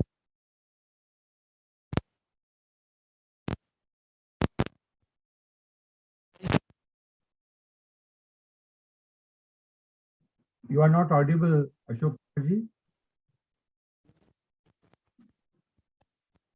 Some network problem is there perhaps at your end. Not audible.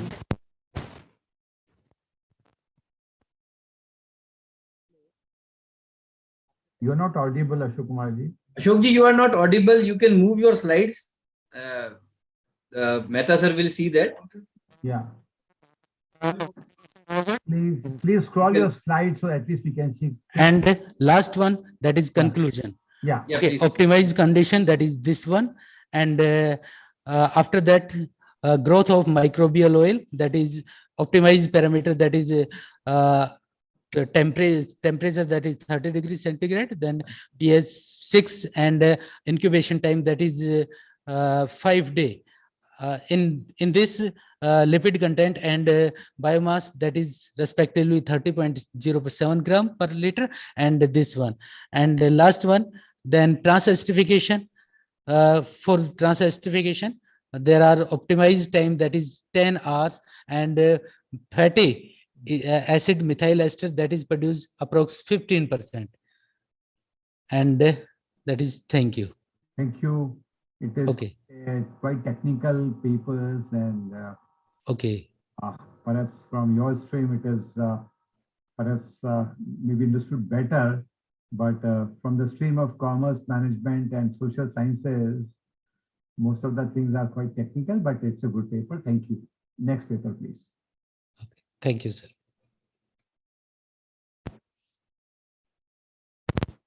The serial number 5, Anju Rani, research scholar from Department of Psychology. Yeah, Anju Rani ji, please unmute.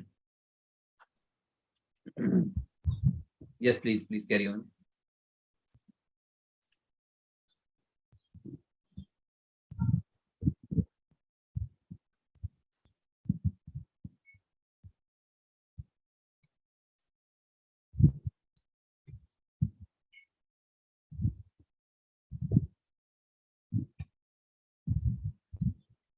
Good evening to all of you.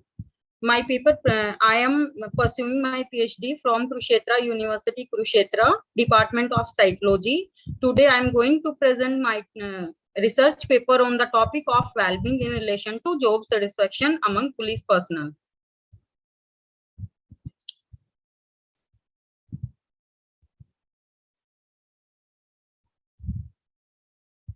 As sir says, skip the introductory part.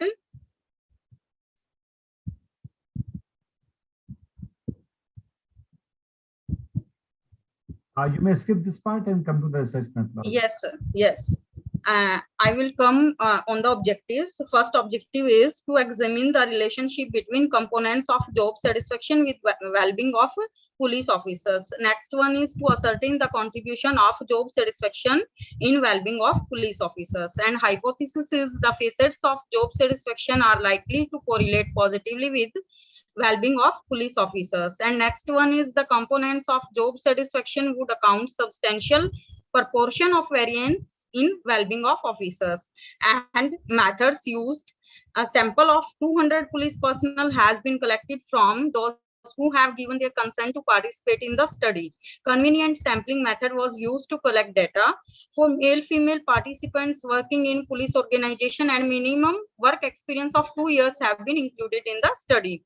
The age range is 25 years to 45 years of age. And for this, I used the measures job satisfaction questionnaire by Muthaiya, and this questionnaire consists 34 items which cover 3 facets of job satisfaction. First is job aspect. Next one is interpersonal aspect, and last one is personal aspect. And reliability of the scale is 0.81, and next scale is general well-being scale used by Chauhan, and 50 item scale cover 12 dimensions, and 5-point rating scale from strongly agree to strongly disagree. Reliability of the scale is found 0.78 and 0.72 test reliability, and validity of the scale has been found satisfactory with PGI general well-being scale, that is found 0.83. And procedure, first of all, selected sample of 200 police personnel was approached for permission to participate in the study. Most of them consented. A good rapport established all of them.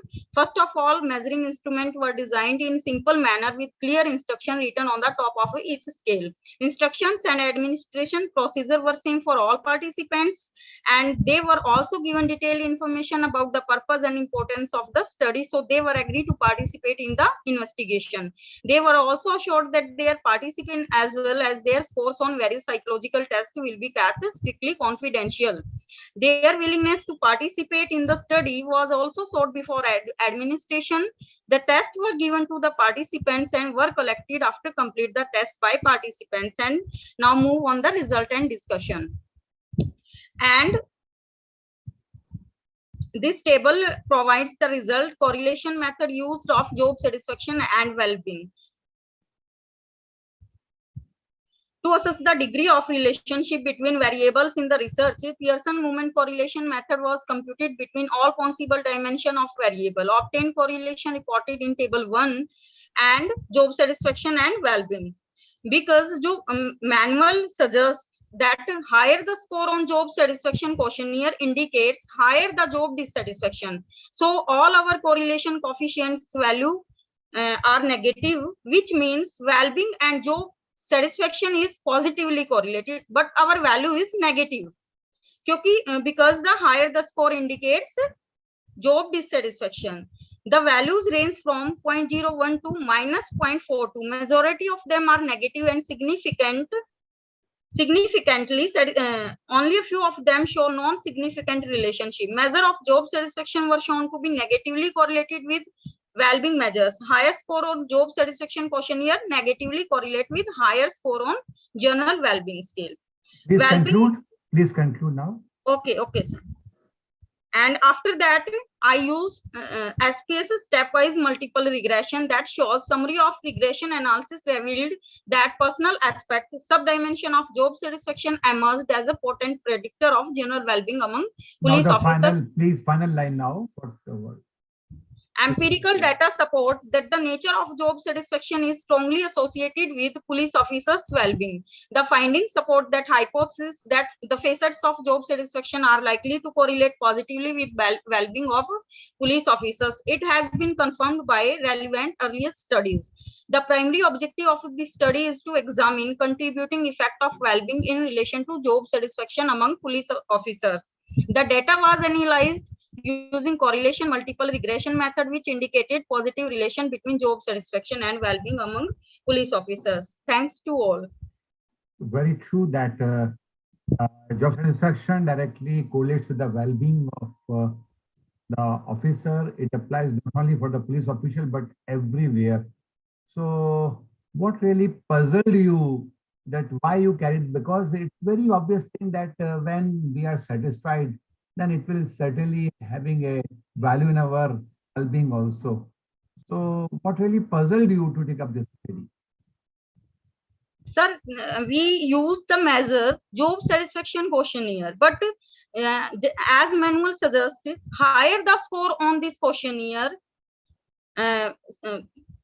indicates that job dissatisfaction, but well-being indicates higher the score indicates more well-being. So our correlation coefficient values are inverse relationship. Okay, fine. Thank you. Thank you. Okay, Thank you. thank So you. much. Thank you. Thank you.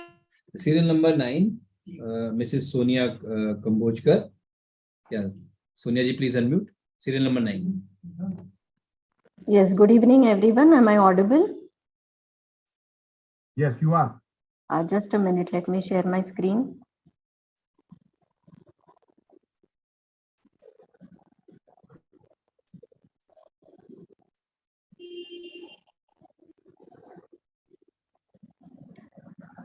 Just give me a moment to share my screen, okay?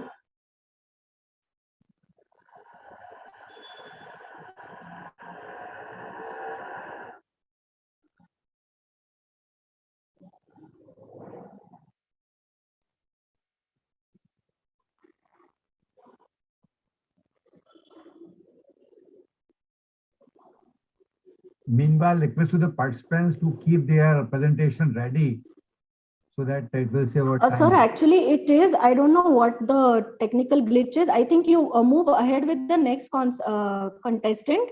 Okay. Once I am ready with my Okay. presentation, I will. Okay. It is there. Raviji, fine. Yeah. We will call you later on. Raviji, next presentation.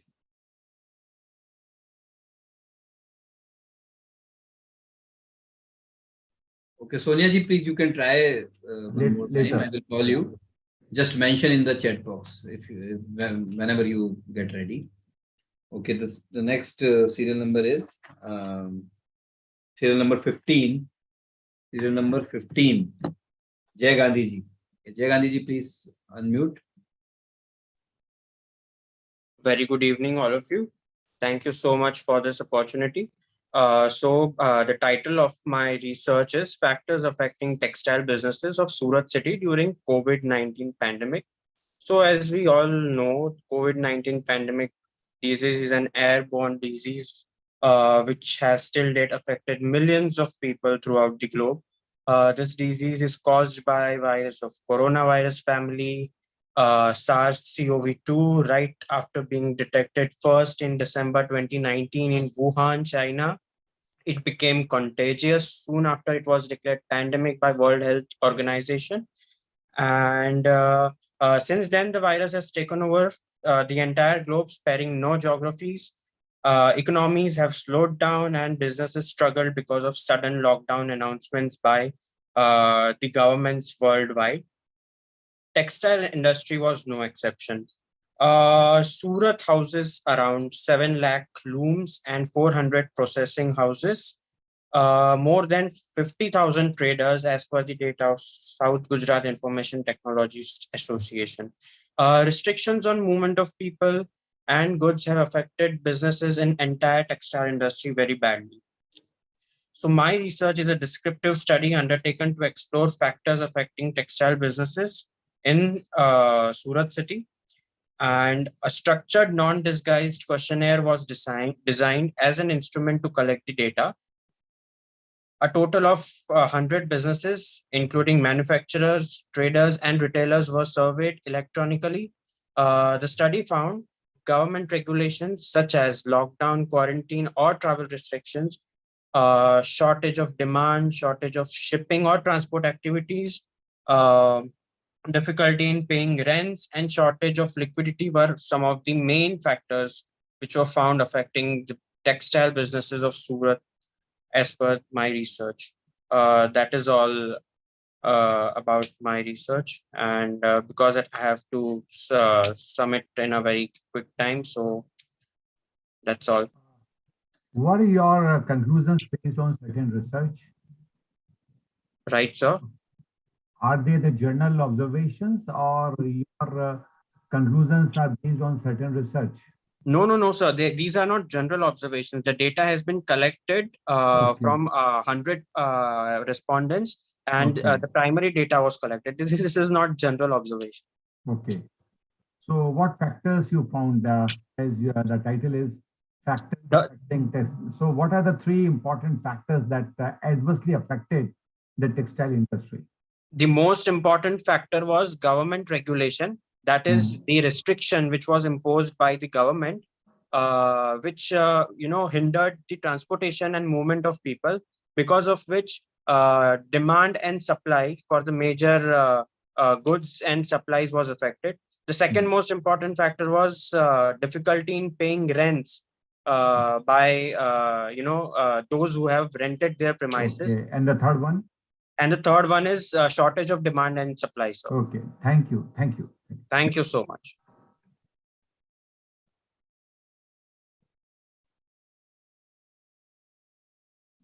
Thank you so much. Yeah, the next presenter is serial number 16, Manoj Kumar Kokade, Ferguson College, Pune. Yeah, Manoj ji, please unmute. Yeah. Am I audible, sir? Yeah, please. Yeah, okay. Just a moment. I'll share my slides. Yeah, no problem.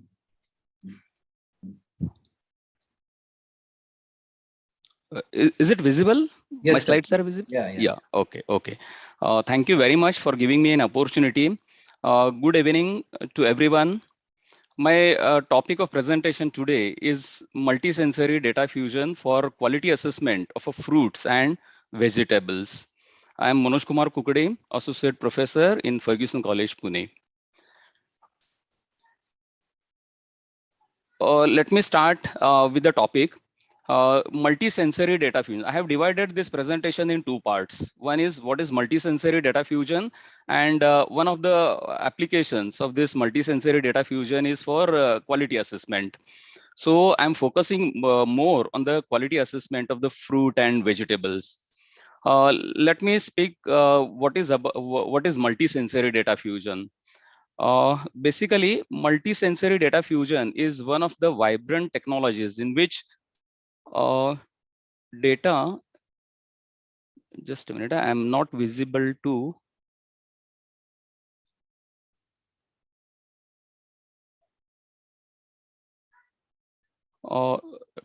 It is basically a vibrant technologies in which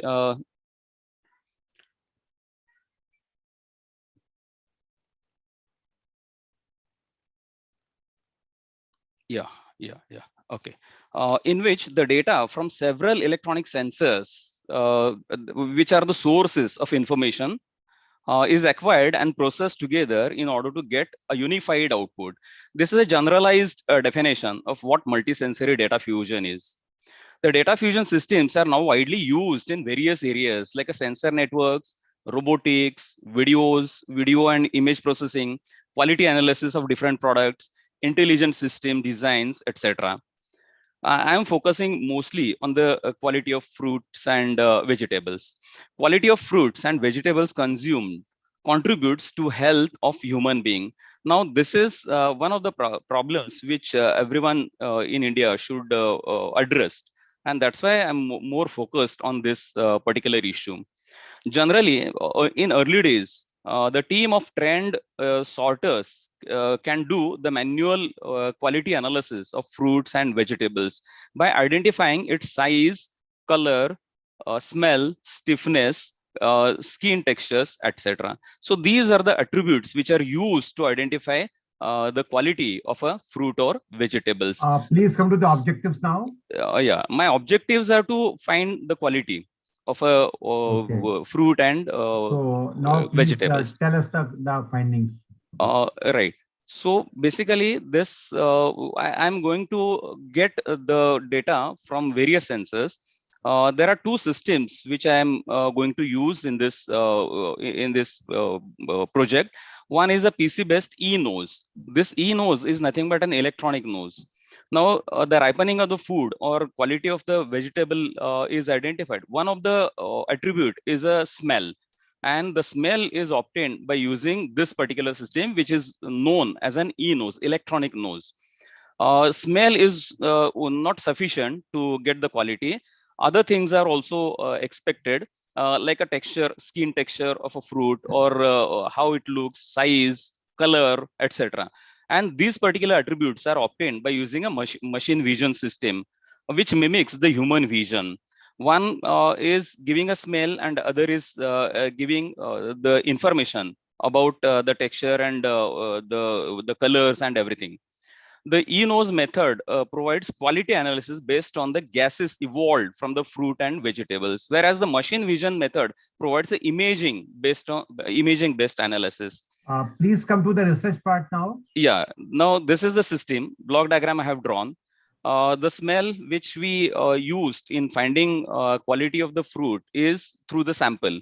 Now, this sample may be a fruit or maybe vegetable. The gases are detected by the sensor array. Now, there is no single sensor, but there is an array of sensors. These sensors are the gas sensors. So gas sensors will detect the gases which are evolved from the fruit, and by the data acquisition systems and signal conditioning, the data is acquired and is brought up to the level by which it would be processed by the further circuit. So signal analysis and pattern recognition is done over here in this eNose. So this is the way by which the smell, the quality is identified with the help of a smell. The Please another thing come to is, listen, please. We are more interested in your findings than your research part. Of course, this is the procedure and the information part, but yeah, this is a methodology which I'm going to use. So we are more focused about the research part. What's your research? Yeah, this is It's a set procedure. yeah. Okay. Which are taken for ensuring the quality. But what additional you have done it, or what is the research part in it? That please. The research part is basically acquiring a data from different electronic sensors, just process it. Fusion is a concept where different attributes, the data of different attributes are combined together, processed together. Like when we consider any fruit, then we see the smell coming out from that. We see the texture, skin texture. We see electronically, we have to have a system with the help of which we will come to know immediately, very fastly, how is the quality of that particular fruit or the vegetable. Now, here is a setup which I am going to use. There are three inputs. Listen, it's a long presentation. Please conclude now. Okay. Now, result is using eNose and data vision techniques separately, the quality analysis takes a long time. This is a problem which I would like to tackle. If eNose data and image processing data is fused, then the quality analysis increases. The speed of analysis and the accuracy of the analysis increases. The result obtained in the present study indicates that the data fusion applied to machine vision and eNose data complement well with each other. In early days, it was taken separately. eNose, the analysis through eNose was separately, and analysis through image processing was separately. Now I tried to combine both so that the speed and the accuracy will enhance. Okay. Okay, that is all about. Thank you. Yes. Okay. Thank you, sir. Thank you. Okay, fine. Thank you. Next paper.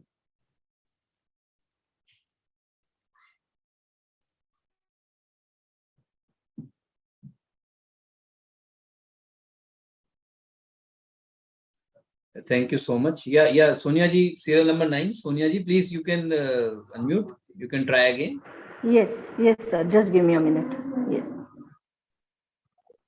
Share कुठनं करू ये मी आली आहे इथे मी video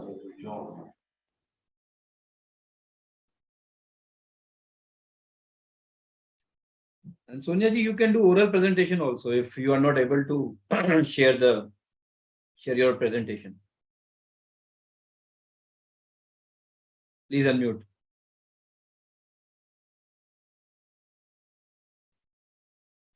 Okay, sir. Yeah. If I'm unable to present the screen in a minute, I will. I don't know why. What is?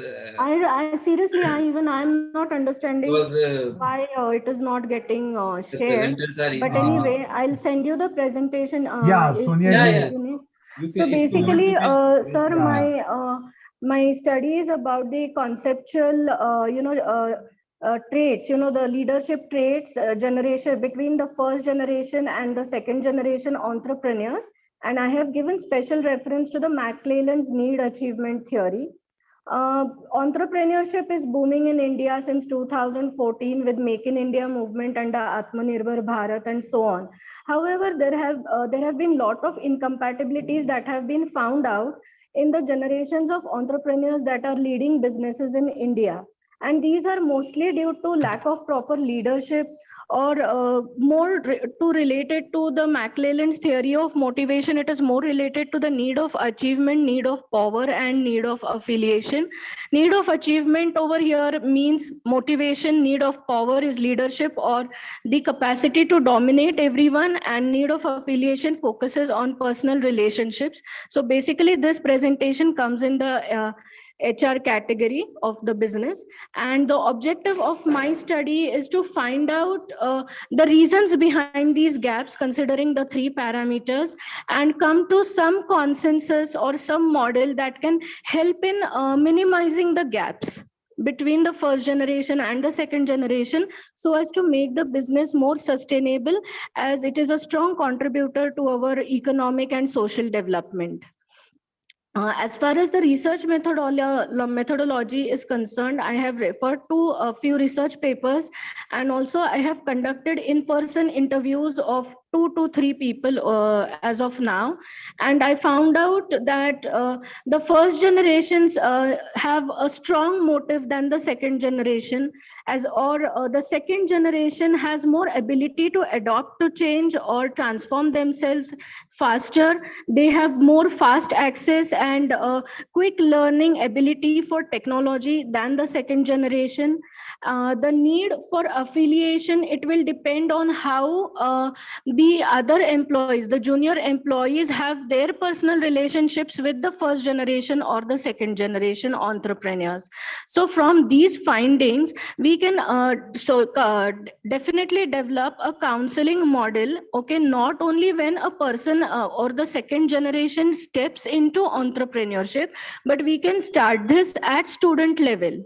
And when we inculcate something like this at student level, firstly we will be able to understand whether a particular candidate has entrepreneurial properties or capabilities or not, and whether he prefers to be a first generation entrepreneur, or he is going to be the successor of the business that has already been started in the business. And according to him, we can chisel him and develop him by developing certain tests and models. So this is what my research is, a small pilot study or research, what you can say, is primarily about. And I'm really sorry, I'm really not understanding why I couldn't share my presentation, but I'll definitely email you. No problem. It was Yeah. your pilot study.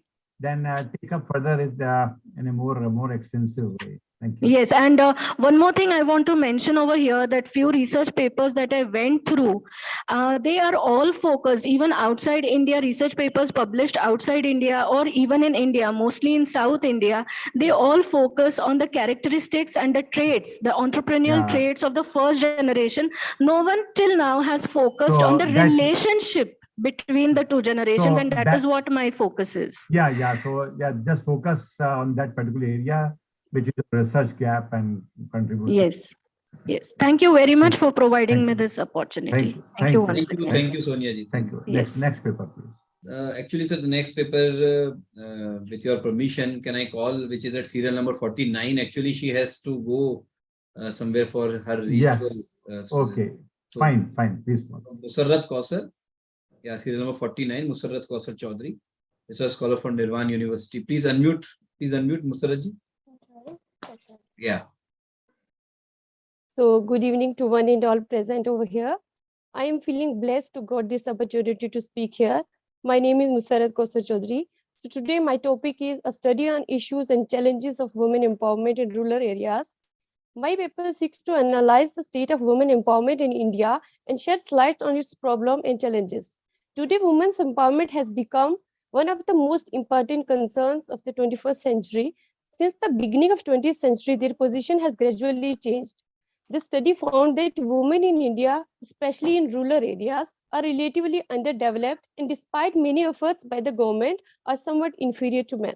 Gender gaps exist regarding access to education and employment, and the women, mostly in rural areas, are more likely to experience domestic violence than urban ones. The gender gap is also very large in political participation. Women empowerment does not only mean empowering women, but equality instead of masculinity. Rural area women still are not getting adequate schemes that are benefited and government are provided for them. So my studies, secondary sources also, And also I have seen in my areas with my eyes how some are injustice to the women. These are the challenges that are obstacles in the way of women empowerment. Rural area women lacking awareness about the various educational programs, weak planning, lack of trained and committed staff, family responsibilities of women, and poor socioeconomic background. These are the major obstacles that are coming in the women's progress. So many laws have been made in India, but still crime against women have not reduced. There are many barriers to women empowerment in rural areas. Poverty and lack of education are major obstacles of women empowerment. So the following measures can be taken to bring up phenomenal changes in women education and her empowerment in the true sense. Serious efforts must be initiated jointly by the government, parents, and civil society to ensure girls' enrollment in schools. District-wise plans should be made, especially for rural areas, keeping in view literary requirement of the learners.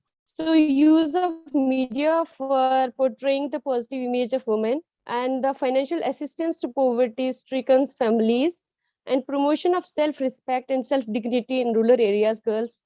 So counseling of parents and children belonging to poor and underprivileged families must be there. We must aware women of rural areas to create a sustainable world for them. And emphasis should be given to empower women through awareness, building on social issues, bringing attitudinal changes.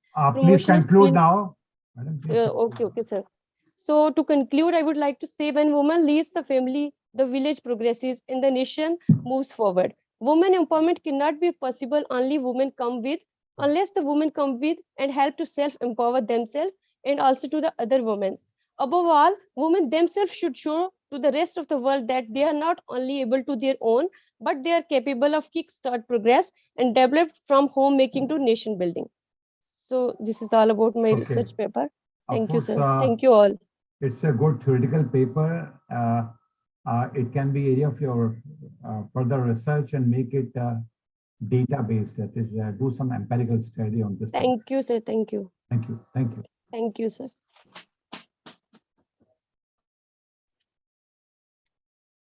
Yeah, the next presenter. Thank you so much, Musar. The next presenter is at serial number 6.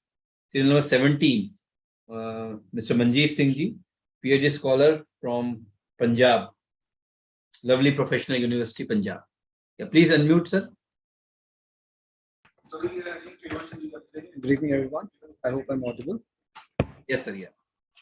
Thank you. I'll just turn on my presentation.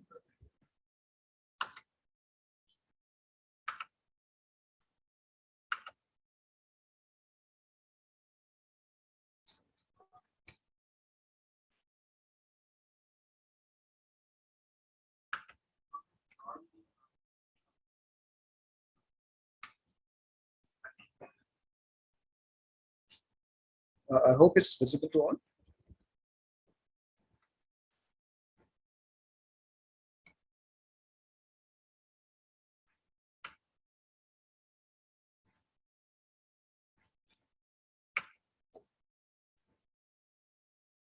Good evening, everyone. The title of my presentation today is Role of Handicrafts in Development and Promotion of Tourism Destination Image, a Host Population's Perspective. It's a case study of Basoli paintings of Jammu region of J&K-UT. The outline of the presentation goes like this. It starts with introduction, literature review, objective, study area, research methodology, key findings, conclusion, future research. Since India has a very diverse cultural heritage and each state has a distinct capacity to produce numerous number and amount of souvenirs, and which is a tremendous aspect of the Indian tourism.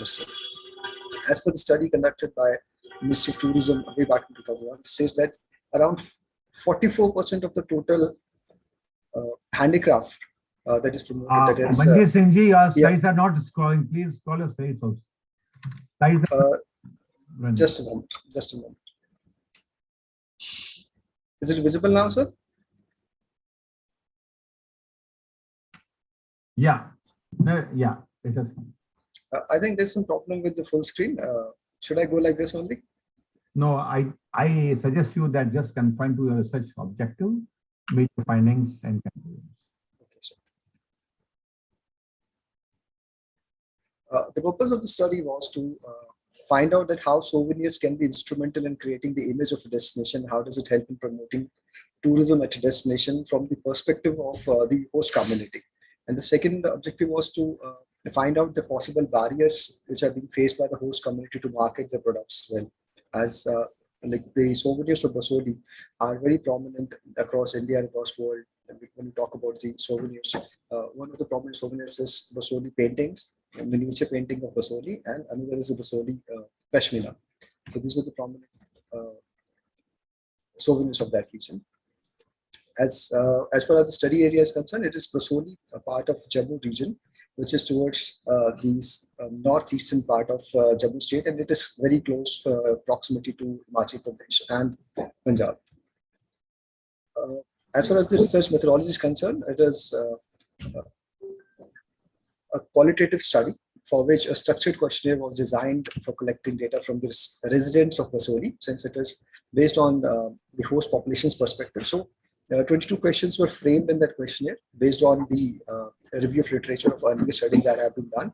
One of the prominent studies which was instrumental for creating this questionnaire was Joseph EM 2004 study, which talked about the typology of these souvenirs, their uses, and how they are procured. For conducting this study, focus group interview and one-on-one interviews were conducted. Around 18 people were contacted and responses were taken up from them. They were from different walks of life, including retired government officials, school teachers, artists, and laborers who were involved in this process. They were interviewed. Their responses were noted down and then their statements were translated, since many of them could not understand English and their statements were in Hindi. So we translated them into English for obtaining their desired results on the basis of our process. The findings of those understanding of that responses revealed that that Basoli miniature paintings and the Pashmina shawl, which I just spoke about, were the important souvenirs products which were produced from the region. And they were one of the aspects which were helping the local population to generate self-employment, as it was an important souvenir of the destination, which was taken up by the tourists who used to visit that destination. So it was instrumental in generating self-employment, providing them an opportunity to work for themselves, and again an opportunity for displaying or showcasing their culture also. So it was also found that the artists, they really took pride when they used to sell the souvenirs and handicrafts of their regions. They seemed to be like ambassadors of the region who were promoting their destination to the people coming from outside regions. And we also found out that from the people, from the respondents, that there was a NGO which was called as Vishwasthali, which was developed by the local population in order to flourish, in order to propagate that culture, the art, to future generations, because there was a disconnect between the earlier generations and the current generation about their heritage and the culture and the souvenirs that he used to produce. So the younger generation was not much keen to work on those resources, to work on those ideologies and develop those souvenirs and sell it to customers. So an NGO came up and they tried to build up a connection between the younger generation, so they could also learn. They could also learn how to create this and sell it. Please conclude now. So, as the second objective was about the barriers which were being faced by the community due to which they could not sell their products. One, the barriers are as under. First was the lack of initiative and support from the government. Second was lack of proper marketing knowledge of souvenirs. Then the local artists were deprived of the opportunities to showcase their products. The artifacts which were produced were not given due weightage by the state and the national bodies. They were not given, like we have recently seen that the saffron of Pampur has been given a GIS marking. So a GIS gives a greater advantage to the product in its overall marketing and promotion towards the globe. So if government and the local bodies could work something upon this Pashmina shawl of Basoli and the Basoli miniature paintings, and providing it a GIS tag, this will go a long way in promoting those products to the world over. And another thing was there was Center of Learning for Basoli Miniature Painting at Basoli, which was rooted out from this place and shifted to some other destination, due to which the younger generation was not able to understand and learn the processes. So conclusion of my research study is that since the residents had the belief that souvenirs of Basoli had a greater potential to be shared across the globe and to be sold across the globe, which would help them to increase their financial standings and their economic standings. But since there was no proper support and licensing from the government setup, they were not able to achieve what could happen. Secondly, they also believe that souvenirs have the potential, and if given a good project and the proposal, they could get in more tourists from across the globe. As we have seen in many cultures, that there is a tradition, and in many societies there's a tradition that whenever somebody goes to a destination, they brings back something as a remembrance to that point. So just the last point. Yeah, thank you, Manjeet. The only question is that whether you set an hypothesis also? No, sir. I just had the objectives of this. Okay, you could have set certain hypothesis since you collected the primary data, and you could have tested that how this handicraft is having a favorable image in. Sir, actually, this is a working paper as of now. Okay. I would try to incorporate that also, that we can certainly keep the hypothesis, like if they souvenirs actually induce the image of destination. Okay. So later on, while completing your research, later on you can fill the hypothesis also. Okay. Sure. Thank you. Thank you. Take into consideration, sir. Thank you. Thank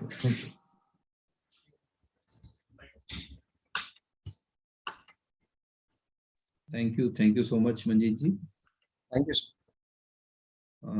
Next participant is serial number 18, Father Baiju Thomas. It's a scholar from Coimbatore. Yeah. Please, Father, please unmute. Yeah. Yes.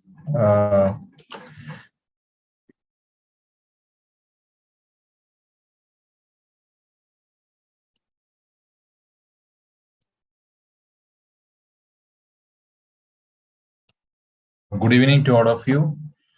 My topic is a study on Mahatma Gandhi's contribution to philosophy of education in India. It's a thematic paper. Question: the everyday's life of Indians were proudly affected by his effort to create India a more progressive and an environmental friendly nation. Gandhiji had strong moral principles and always acted under them. He decided for an answer that would enable them to put his values into practice. His philosophy of teaching combines naturalism, pragmatism with idealism. Gandhiji emphasized interception when discussing truth, nonviolence, and morality. Mahatma Gandhi's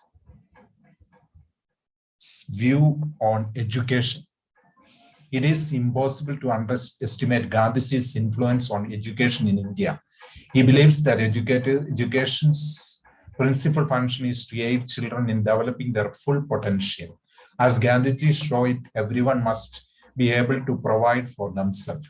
He advocated a curriculum that focused more on time-bound trade to reduce the high unemployment rate among new college grads. Since people's career would not be tied to their ability to make money, they would pick whatever they want to do. The significance of education in India has been raised primarily due to Gandhiji. Gandhiji calls for his paradigm shift in how children are taught was one of his more controversial proposals. He thought that kids from the poorest family would benefit the most from his basic education philosophy and the lessons. The basic philosophy of education. Father, I think instead of reading the slides, in very brief, you can just tell us that what exactly the. Okay, I will tell. Please skip all the points. In nutshell, what you want to say about his contribution in education. Just tell us. Okay. I will tell. Yeah. Okay. Yeah, please.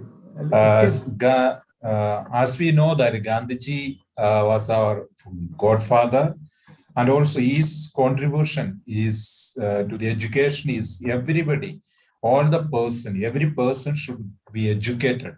And also he gave more importance to work and education. So through education, everybody should get work. So in order to reduce the unemployment, he tried and his policies also, all the policies he brought to the education of philosophy on this structure.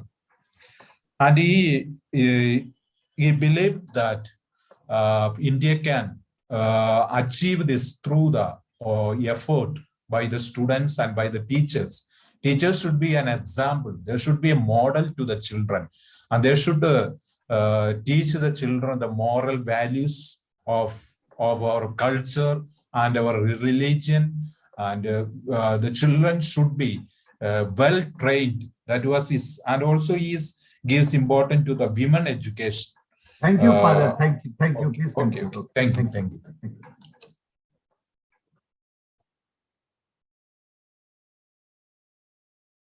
Next paper, please. Thank you. Thank you so much. The next presenter is Mukta Bhosle ji. Mukta ji, please unmute. Serial number 22. Yes, sir. Yes.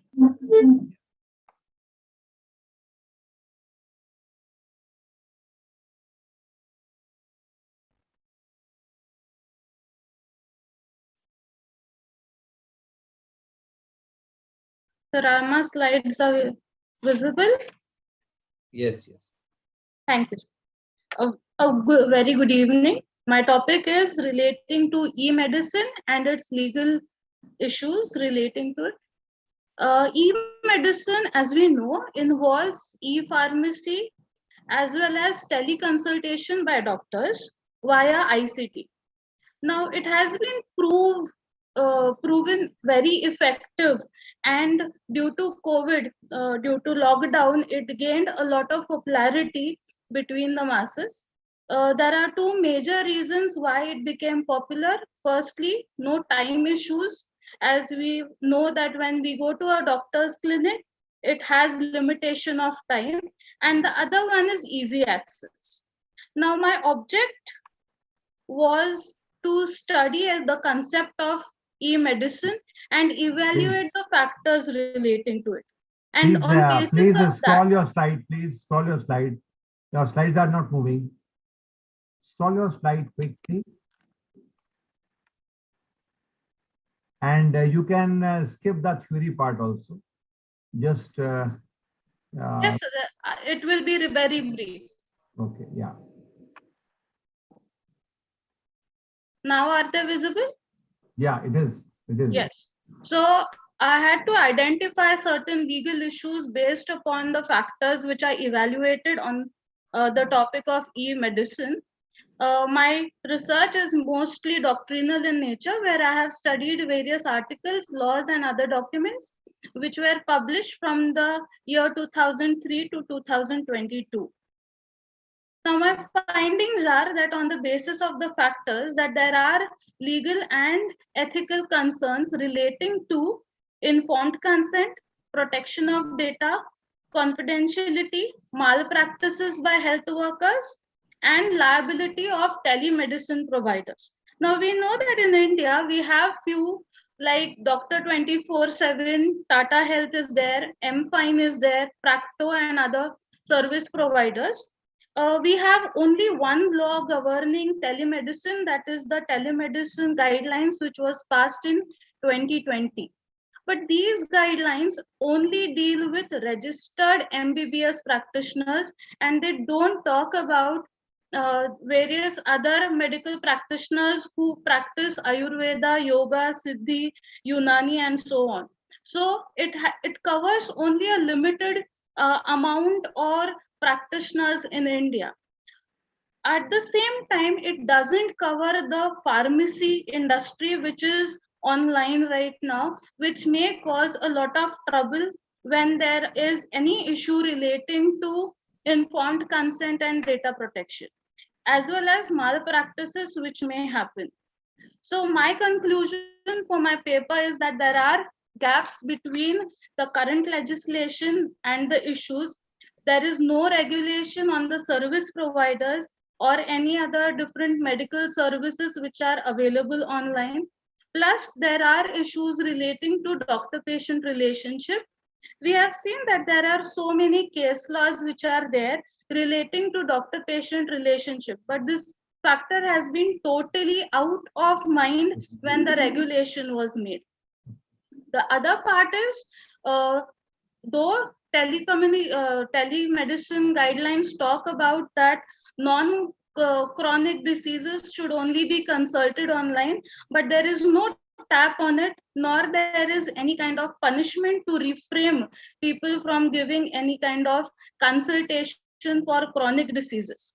The pharmacy app and the consulting services are not regulated, hence there is a issue. And though we have the IT Act, privacy and data protection by these medical service providers is not really taken care of. So this is my paper. Okay. And Fine. The suggestion to you is that you can go on further studies from the perspective of the doctors, the pharmaceutical companies, as well as from the perspective of the customers also. So a lot of scope is there for further research, right? yes, sir. Yes, sir. This is Legal- a primary paper where I have identified the factors, and then we can move on both the sides and research further. Yeah. That should be a further area of research. Yes, sir. Yes. Thank sir. you. Thank you. Thank you. Thank you, sir.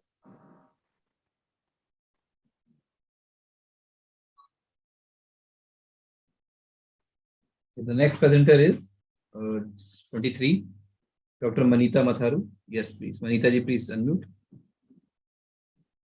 Please on your video.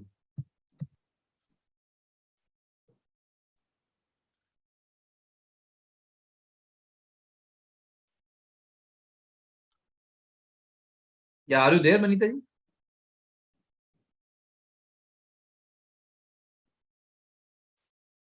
Laptop battery has down. So I would request if you could allow me some more time so that I can just recharge the battery and get to a stable network. Okay, next paper then. Thank you. Serial number 24, Mohammed Ashraf.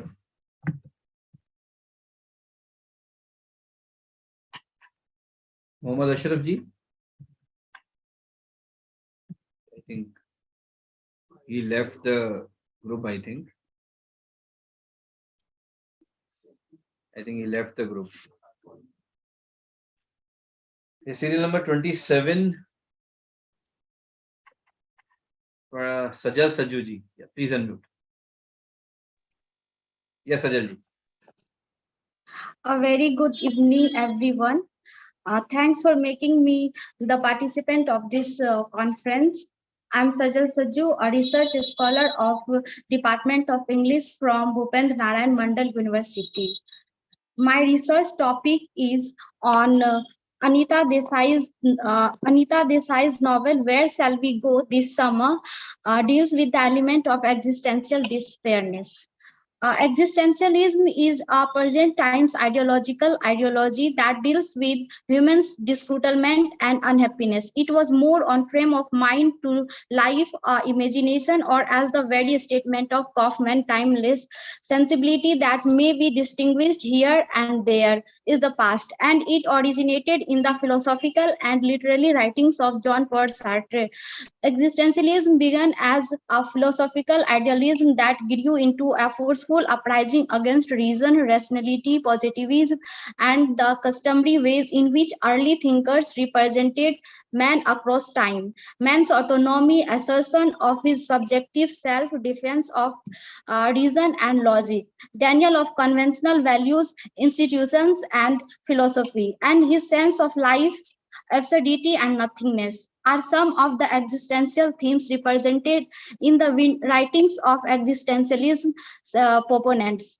Among the Indian writers in India, Anita Desai is the first writer who started to deal with a stream of consciousness method in her works. In almost all her works, we find psychological therapy. She has presented women as the protagonists of her novels. Anita Desai is a feminist writer and she deals with women problems in her works. And here we are discussing one of the masterpieces of her, Where Shall We Go This Summer? Through this novel, Anita Desai again succeeds in the presentation of women's inner conflict of existential despairedness. The protagonist of the novel is Sita, a woman who has 4 children and pregnant with 5th one, but finds herself alone and hopeless, like always. Sita is struggling for her inner peace. Sita, the very name of protagonist, reflects her somewhere as the character of Mata Sita. Sita is calm, quite loving and caring by her nature. Sita is family-oriented person too. She did things to make her family happy whole day. She has used to take care of her 4 children in proper manner, but at the same time, in inner conflict is used to come across with her as the environment and culture of women's Mumbai's. Sita did not like at all the mundane society near her. Mumbai never suited her. As she is calm and peace-loving by her nature, she didn't find this in Mumbai. There is no calmness and no peace. It just made her crazy sometimes because Sita lived her childhood at a place which is a village, a very calm village by the sea. And Sita just can't get over from the fantasies of her childhood. Sita, the heroine of Where Shall We Go This Summer, has a monotone, pointless, violent existence and refuses to live like this because it is impossible for her husband's family to expect a woman, as she indulges her troubled mind in outlaced acts. In a world abruptly without illusions and light, man feels a stranger, as Camus stated. Am I audible?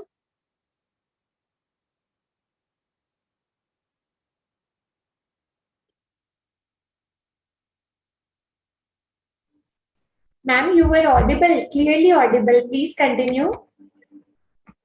Okay, ma'am. Thank you. In a world abruptly without illusions and light, man feels a stranger, as Camus stated in the myth of Sisyphus.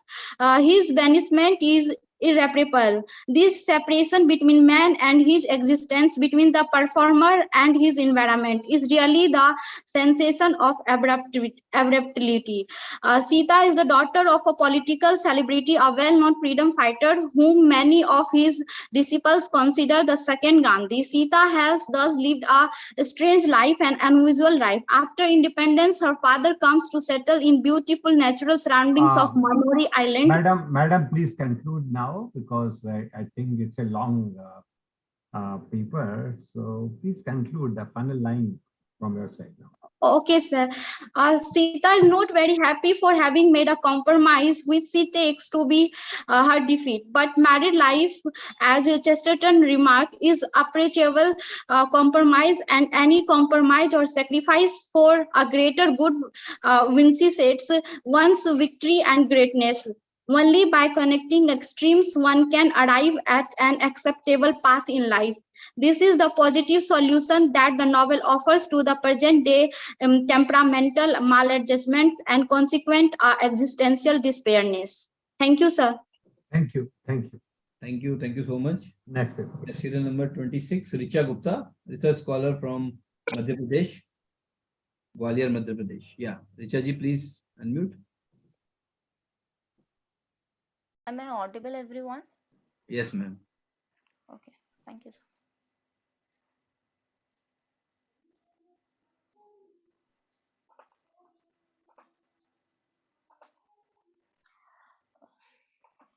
Okay, good evening, everyone. I'm a research scholar and I'm presenting the paper on amalgamation of biodiversity, conservation and sustainable development and overview. So the introduction is biodiversity. The variability among living creatures from all the research will consist of several habitats. This consists of variety inside varieties of ecosystem. The maximum function of earth is the continuation of lifestyles, and maximum setting of essence of the life is variety. Biodiversity is one of the leader livelihood option. It gives at least 13 kinds of environment offering. Biodiversity gives commodities and offering such a meal, fiber, etc. Biodiversity furthermore performs a crucial feature in financial sector. Try to be brief as possible. Yes, sir, it's a brief presentation. Okay, so I'll come to my methodology.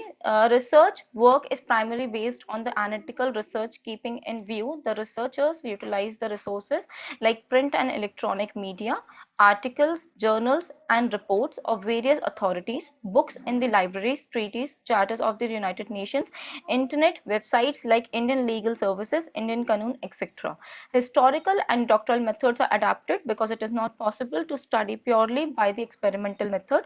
From the collected material and information, the research proposes to analyze the topic of the study and try to reach the core aspect of the study.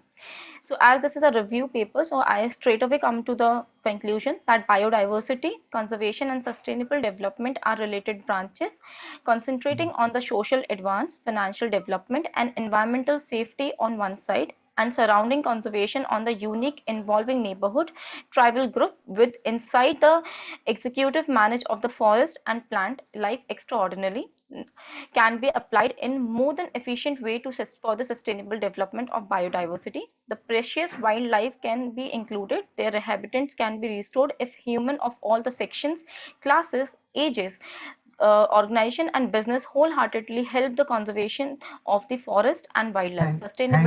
Thank you, ma'am. Thank you. I think all the participants have read the conclusions also. Thank you. Okay, thank you, sir. Before we call the next speaker, a humble request to all the participants that please don't read your slide. Of course, you can scroll your slides quickly, but just tell in your own words. So it will save the time, and in a very crisp manner, you can just tell us within 4 minutes what the paper contains all about. So please don't read the slides as it is. Next slide, please. Next presenter, please. Yes, thank you.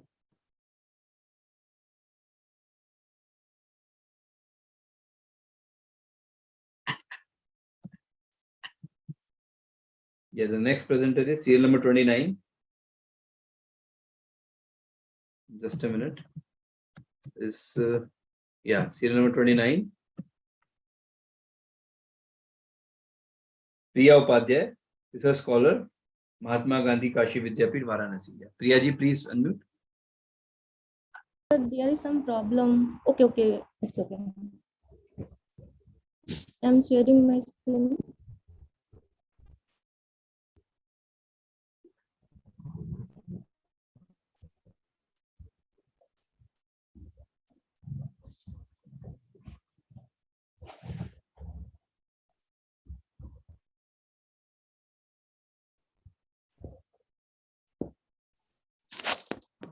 If you are unable to share, then just tell us. Okay, it's coming now. Okay.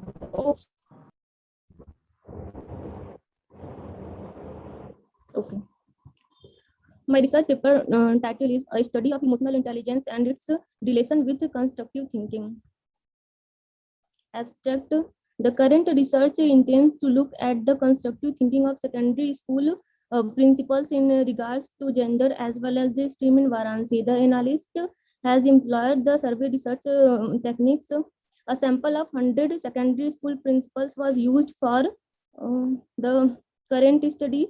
The comprehensive survey methodology was utilized to collect data from 50 male secondary school principals and 50 female secondary school principals from Varanasi, Uttar Pradesh schools that offer both science stream and commerce stream.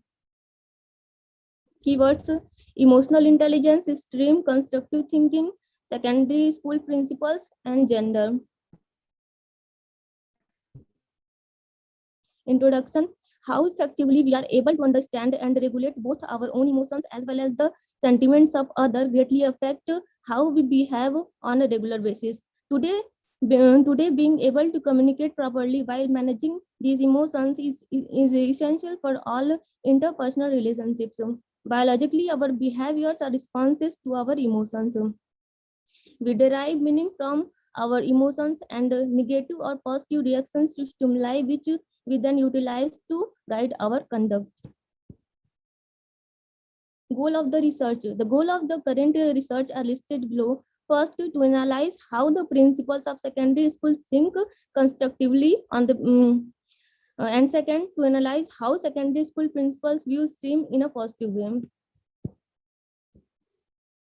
Hypothesis of the study.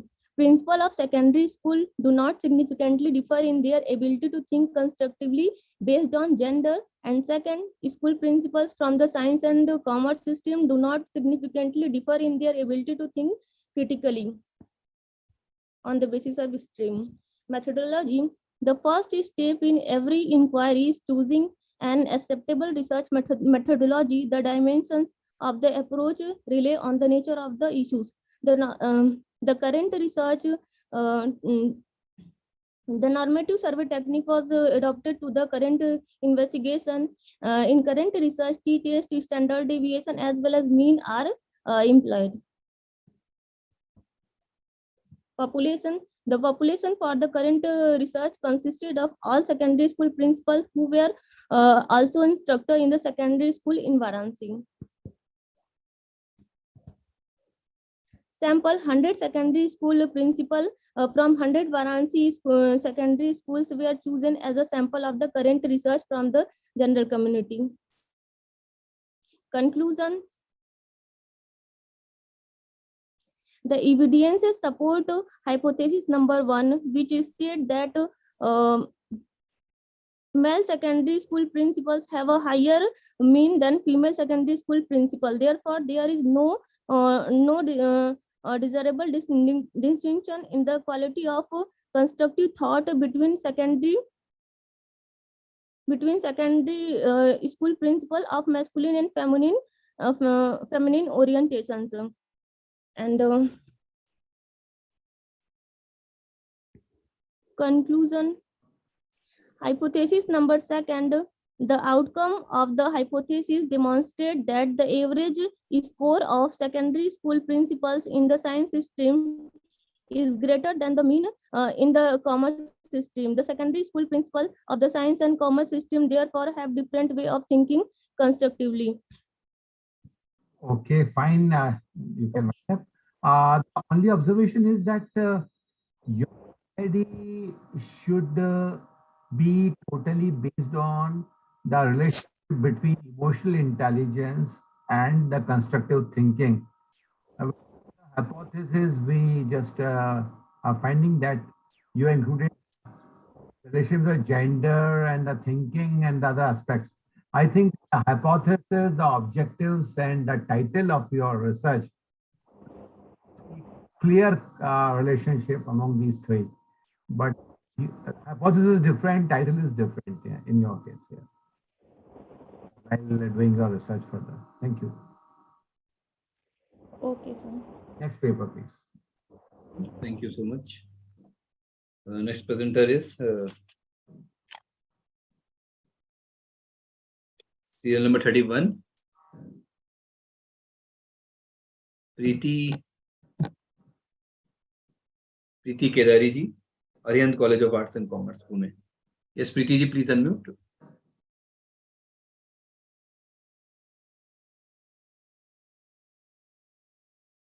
Yes, Preeti ji.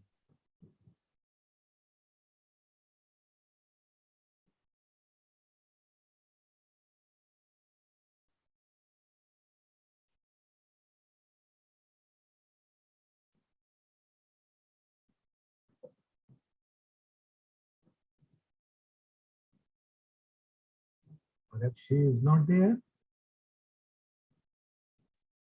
I think she is.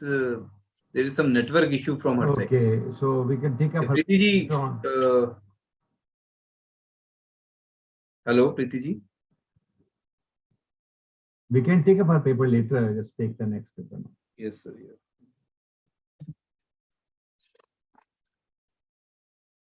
Manita ji, you want to try again? She is gone. Okay, next. Left the meeting. Yeah, Asmita Joshi ji, serial number 38. Asmita Joshi ji, assistant professor from Pune. Asmita ji, please unmute. Hello, yeah, am I audible? Yes, yes. Okay, just a minute, I'll share my screen. Yeah.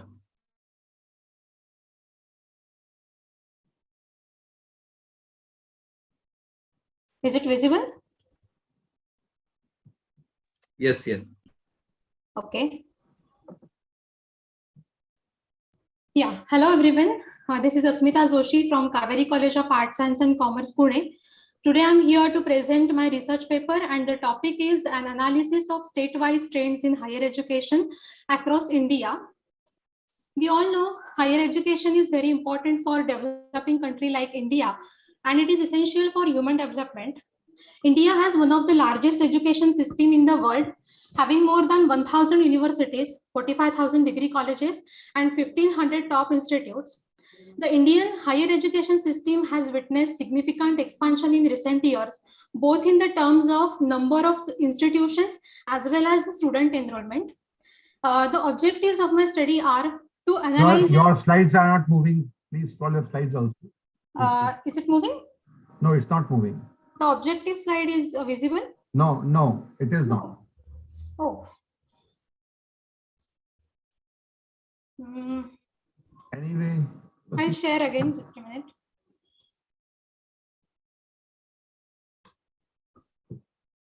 Yeah, is it visible? It is coming perhaps. Yeah. The objective slide is visible? No, it is not.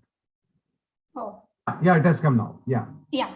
So the objectives are to analyze an impact of growth in the number of colleges on number of student enrollment across all states of India, to study or to analyze the trends in higher education across all states in India in the last 10 years, then growth in the number of women enrollment in higher education.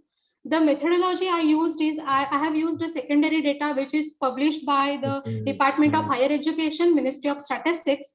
The data is collected for years 2011 to 20, and it contains the state-wise number of colleges, universities, standalone institutes, also state-wise number of students enrolled at various level in higher education. Okay, then based on that study, the findings are, I have worked on the gross enrollment ratio. So if you observe from 11-12 to 19-20, it is substantially increasing from 20.8 to 27.1. If you observe a middle bar, which is green, which is enrollment of female student. So in compared to the male student, it was lower in 11-12, but slowly the margin become less in 15-16. And if you observed in 19-20, it is actually higher than male student. So on the same line, based on the gross enrollment ratio, the state analysis is the gross enrollment ratio is highest in Himachal Pradesh, Kerala, and Delhi, and it is lowest in Assam, Nagaland, and Bihar. So as I said, as I mentioned, the main objective is to analyze the impact of growth impact of growth in the number of colleges on the number of student enrollment.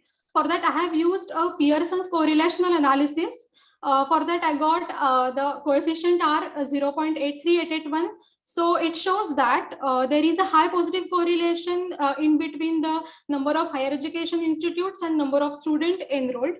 So I'll conclude my presentations with the following point. There is tremendous growth in higher education sector in the country in the last 10 years, 2011 to 20, and impact of increasing number of universities on the student enrollment number is high across all states of India. Thank you. My observation is that the topic that you have chosen for research paper is very, very comprehensive, and in a single paper, you cannot cover the entire object that you mentioned, like to study the current state of education. Yes. However, the conclusions are well known to everyone that there is a tremendous growth in terms of the quantity, in terms of the and the universities. So actually, I have while getting your paper published, perhaps they may not, will not be attracted, because the the results are known, the subject is very, very broad. So I suggest you that just narrow down your area of research. Yeah. Okay. Maybe you are Actually, interested in yeah. higher education, but confine your research work in a very specific area, sufficient enough for a research paper. Yeah. Okay. Sure. Sure. Actually, my focus is a state-wise analysis. So I'll try to focus. Maybe that is good for the PhD thesis, but not for the research paper. Okay. Yeah. Okay. Yeah. Thank Thank you you so much. Yeah. Next paper, please. Yeah, it was nice presentation. Thank you. Serial number 39, Saurabh Joshi. Saurabh Joshi ji, please unmute. Yes. Namaste everyone. I'm Saurabh Joshi from Vanasthali Vidyapith. I'm faculty here in Department of Chemical Engineering, and I'm here to present my research findings on comparative batch study of for fluoride removal from synthetic groundwater using biomass produced from DCSO sawdust. Sir, am I audible and my slides are visible or not? Not yet. They are not coming.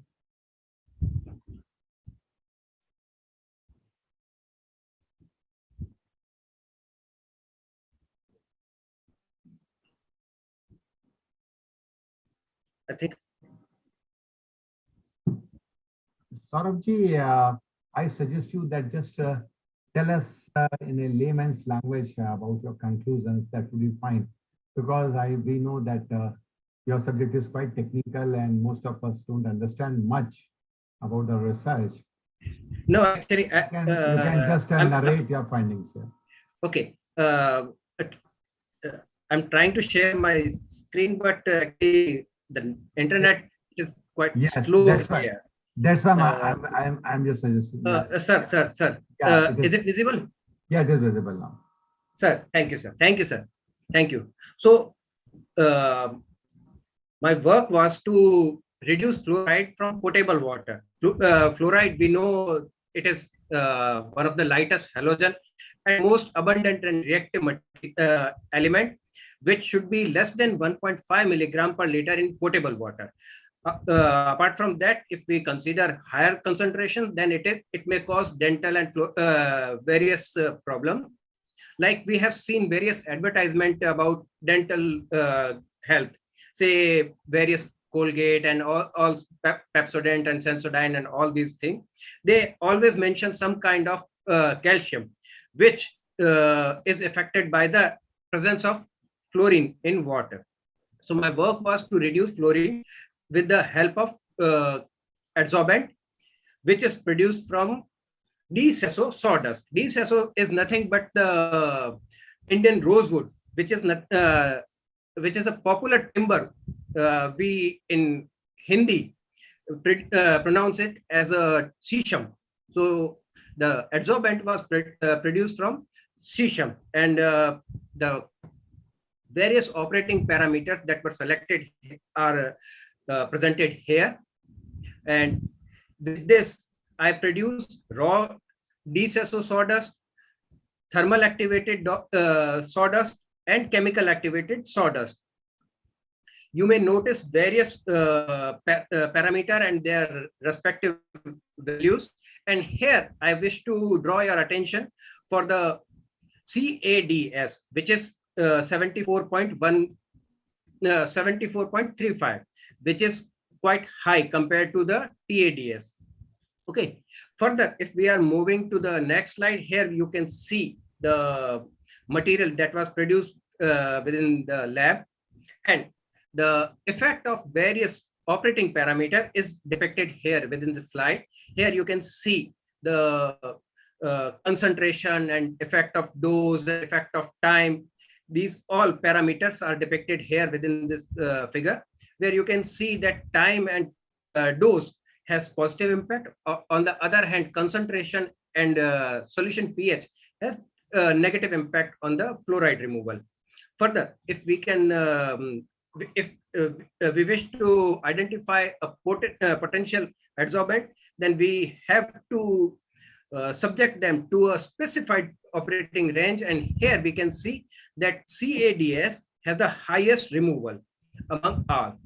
Of course, regeneration, it is an important aspect which is going to help in long-term play, where we are able to reduce the solid waste produced. See, not only the liquid produced, but also the solid waste that is contributing to the pile of solid waste nearby the cities. That is again going to be helpful. So here CADS is again important one. Here the cost analysis was carried out, and here you can see that CADS is again one of the more potential adsorbent, which is at 88 rupees per 50 gram.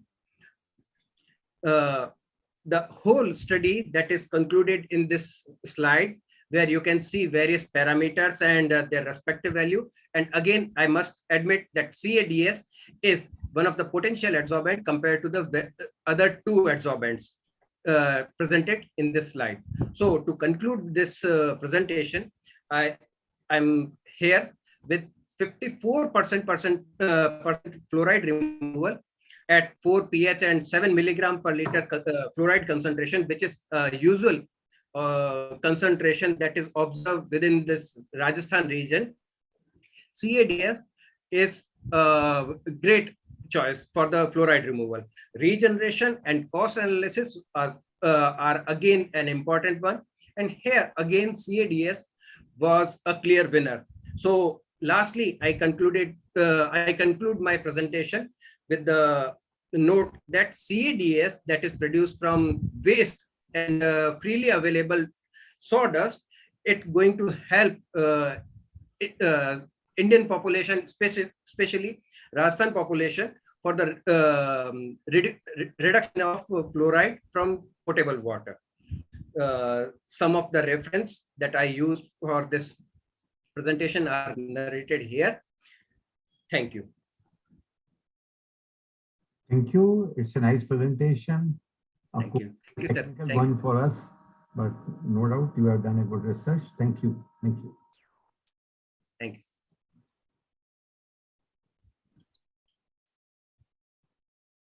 Yes, Preeti ji, please, you can try again. Please unmute. Preeti ji. Serial number 31. Yes, sir. I'm audible? Yeah, Arihant College of Commerce, Arts, Science, Pune. Yes, Preeti ji. Yes, please. yes, sir. Yes, let me share just my screen. Yes.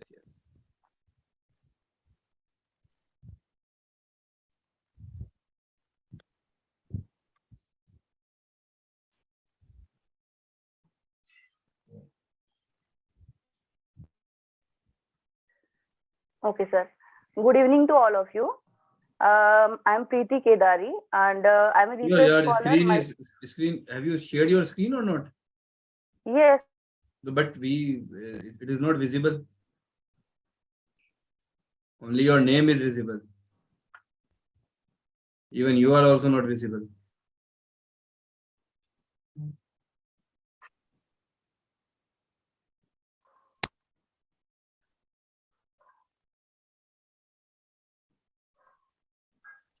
Mehta sir? Yeah. Well, I don't know today. Sir, yesterday, each and every session was, every Yeah, it is quite surprising. Anyway, there was no network problem. Yeah, I don't know why today, what is happening. it is beyond our control. We I don't know. Preeti ji, even, एक बार दोबारा screen share करिए. Yes, sir. Yes, I'm trying. Please click on the share screen button, the green button, and you after that.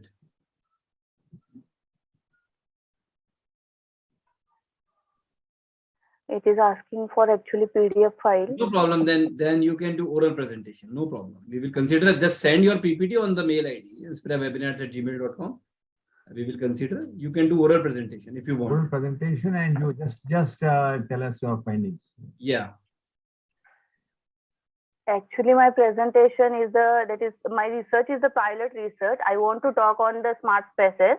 My research topic or the paper presentation topic is smart spaces, the cognitive approach. So if you are talking about the smart spaces, these are the facilities or the public areas that are outfitted with the sensors to collect data that can be used to generate insights about its environmental conditions and the services it provides and how occupants interact with their environment. So these smart spaces insights can be captured in real time and from historical data and then used in improving safety, operations or the experiments of the people using the space.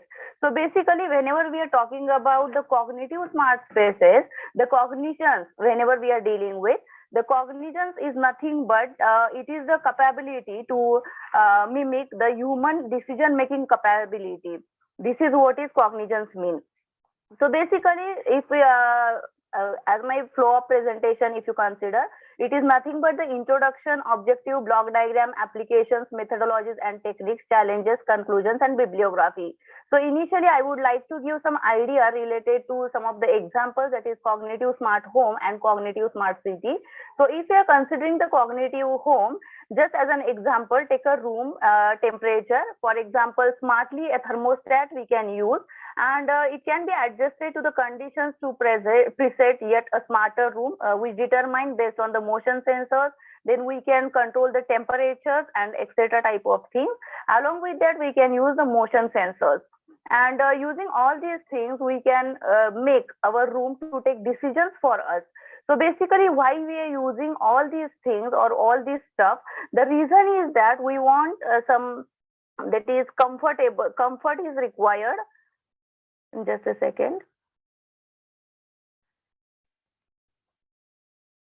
To make the life easier and comfortable, to increase the standards of living, to understand user needs, to increase the productivity, efficiency, safety, and security. Then if we consider the block diagram, actually, really sorry, my block diagram is not visible to all of you, but surely I will send the presentation. So basically, if you're talking about the smart spaces, the very important element of the smart space is nothing but the sensors. So various sensors are required. Nowadays, we are dealing about the smart sensors to improve the efficiency of our system. Sensors will sense the environmental parameters and accordingly they will give us the output, and then data acquisition systems are required. This will convert the input or the output that is we are getting. Please conclude and give your final word. Yes, actually, I just want to give the methodologies and the techniques. So if you are considering the basic structure, it will take only 2 minutes, sir. Okay. So if you consider the basic structure, then we need the sensor module, transceiver module, processing module, and the power module. And if you consider the steps, then very important step is the object emplacement. Once we select the sensors, then it is very necessary step that we should place the sensors, that is where to install the sensors. Then system synthesis, preference synthesis. So as the sensors will sense the data and accordingly we can make the use of the data and accordingly take the decisions. So for the same thing, we need some of the hardware platforms along with the software platforms. So hardware platforms required are the Arduino Uno board, Raspberry Pi board, or the SBCs that are available in the market.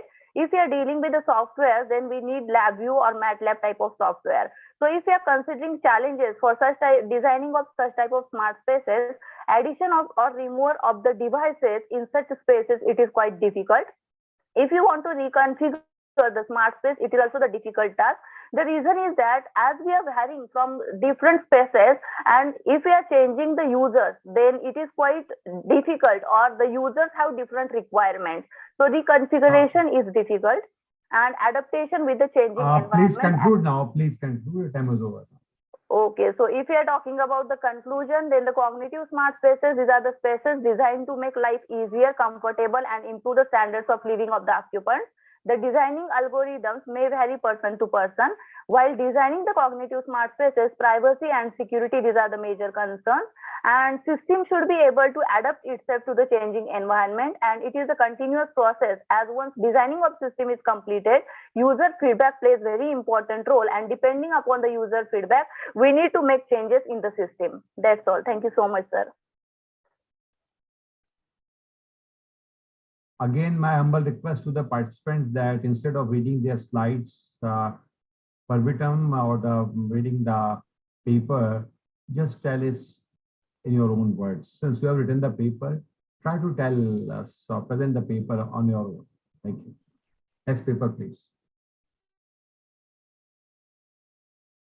Number 40, Y.R. Bhamreji, yeah, from Nasik. Yes, Bhamreji, please unmute. After this, Vishakha ji. Yes, thank you, sir. Is my voice is audible, sir? Yes, yes. Okay, just I'm sharing my presentation. Good evening to all of you. Thank you, Inspira and Kaveri College, for giving me opportunity to present my research work. Again, my research is in science and technology field. So Anil Mehta ji is so tired about this new subject of science and technology. No, not Please at all, not at all. Please proceed further. Please sustain me, sir. Yeah. My research is on the qualitative analysis of milk parameters using electronic sensor network. So we know that the health of human is a very important element for the human life, and food is playing a great role. And good nutritive food makes a good health, while unhealthy or adulterated food gives rise to several diseases. So that food is basic need of human being, and it is getting pure food is important human right as well. But nowadays, food fraud is an important issue which has come under the increased scrutiny as food safety and public health concerns in recent years. So problem definition or problem statement of my research is food adulteration is a socio-economic research, especially in developing countries. Major food adulteration occurs with the milk and milk products. Reason is large demand and growth in competition in the dairy market. So it leads to various malpractices. Why these malpractices are common? Because of lack of strict vigilance of food safety authorities, and importantly, lack of technological intervention.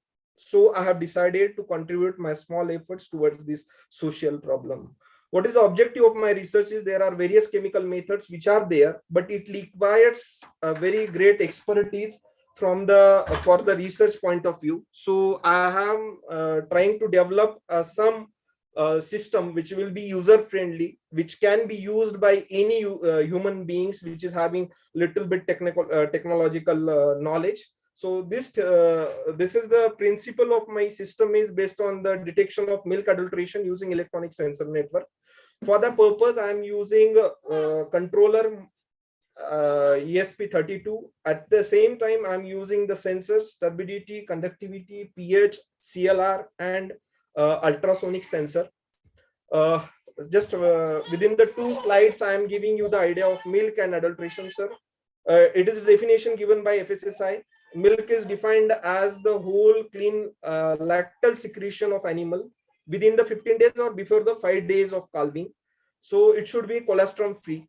Milk is almost ideal food for the high nutritive supply, bodybuilding proteins, bone forming. So as we know that in India, milk is having a great element of our food chain. But at the same time, wherever there will be large demand, we come across the frauds. So adulteration is defined as addition to the material of the milk or removal of any constituent of the milk according to PFA Act. So common adulterants which I find it out is water, starch, glucose, detergent, skim milk, or removal of fat, or synthetic milk. So these are the important adulterants which I find it out in my literature survey. So water is the most important adulterants which affects the lactometer readings, which is called as SNF. This is the survey which is given by FSSI. Just I wanted to focus out why my research is needed. So when we will find out over the pan India, then we'll find out the North India is having very worst condition of adulteration.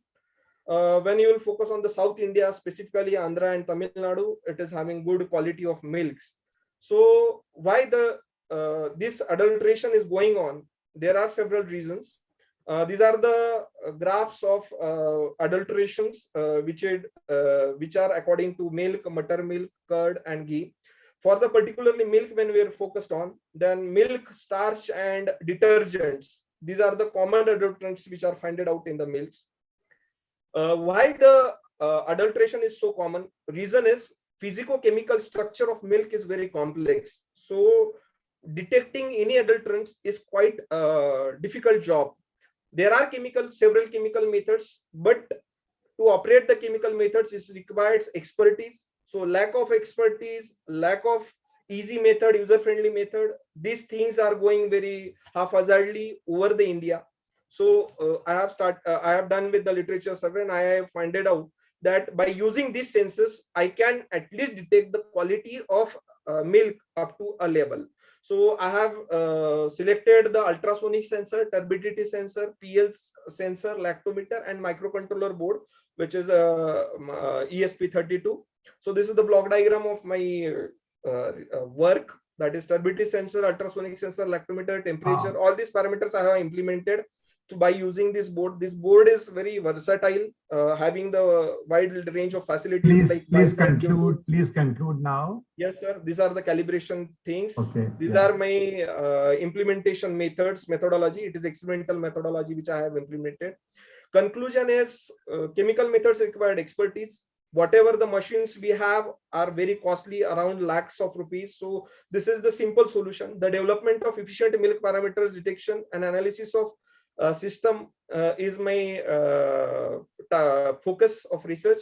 Quantitative and qualitative measurement of the parameter, which leads to the detection of quality or decision of quality of milk. And this implementation is related with the handy portable designing of the system. So my research is focused on fully on that.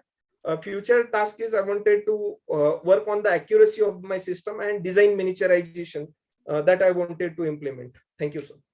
Thank you. Thank you very much. Thank you, sir. It was a nice presentation by you. Thank you. Thank you, sir.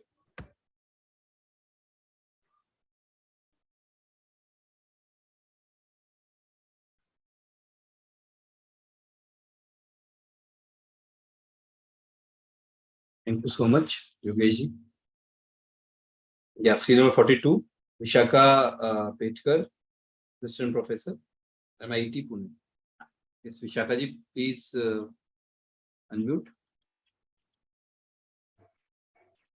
Hello, am I audible? Yeah, yeah.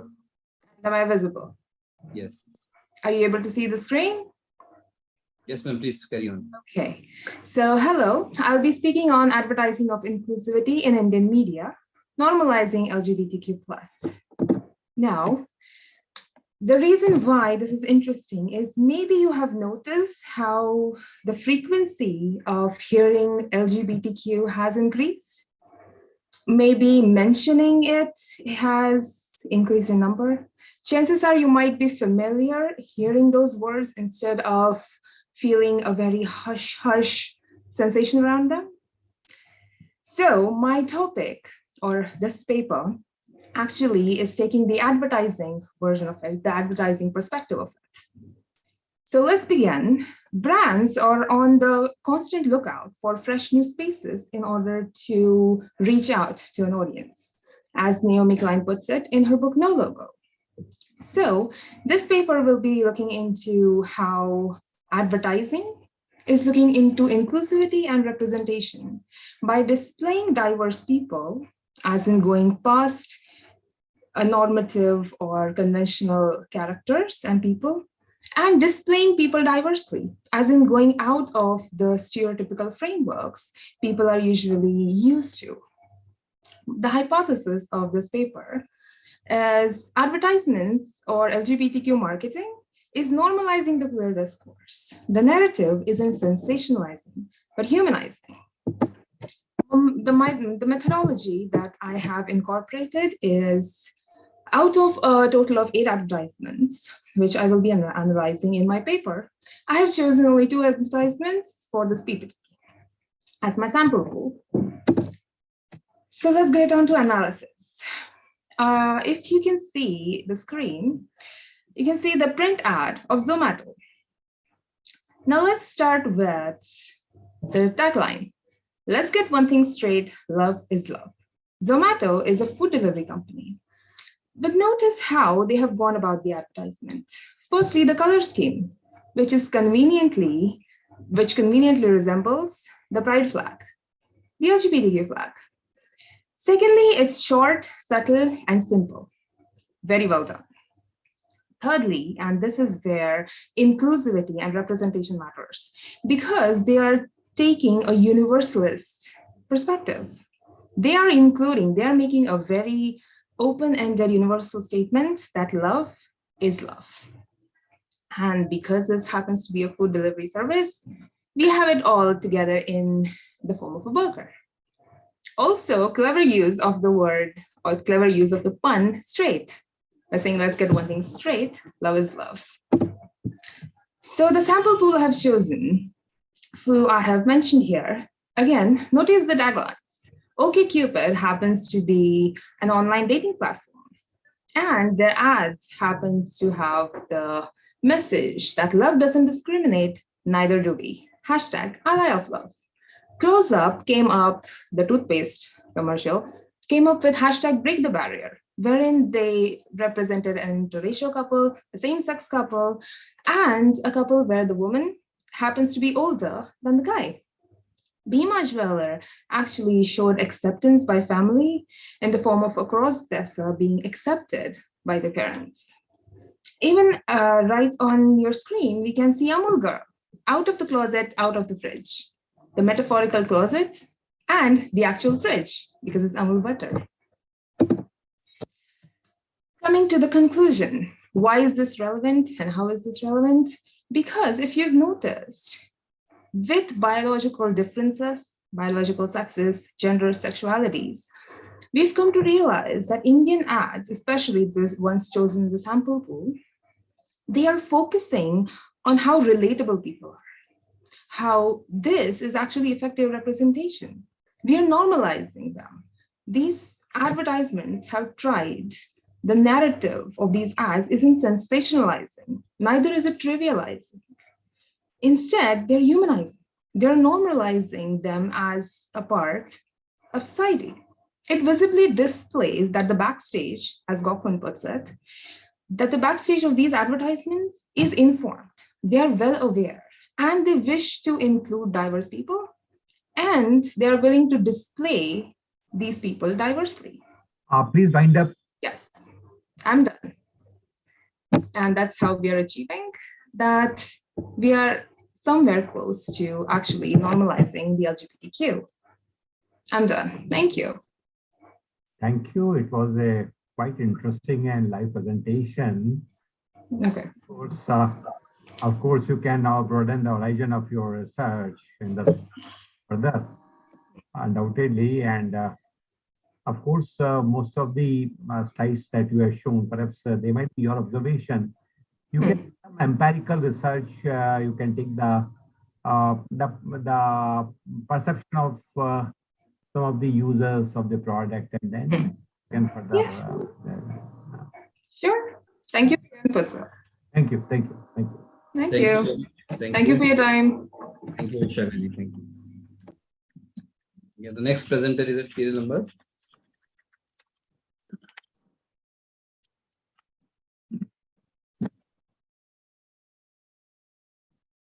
44. Swarna Ji Sabnis. Yes, Swarna Ji, please unmute. Am I audible, sir? Yes, you are. Yes, just a minute. I'm sharing the screen. Yes, please. Yes.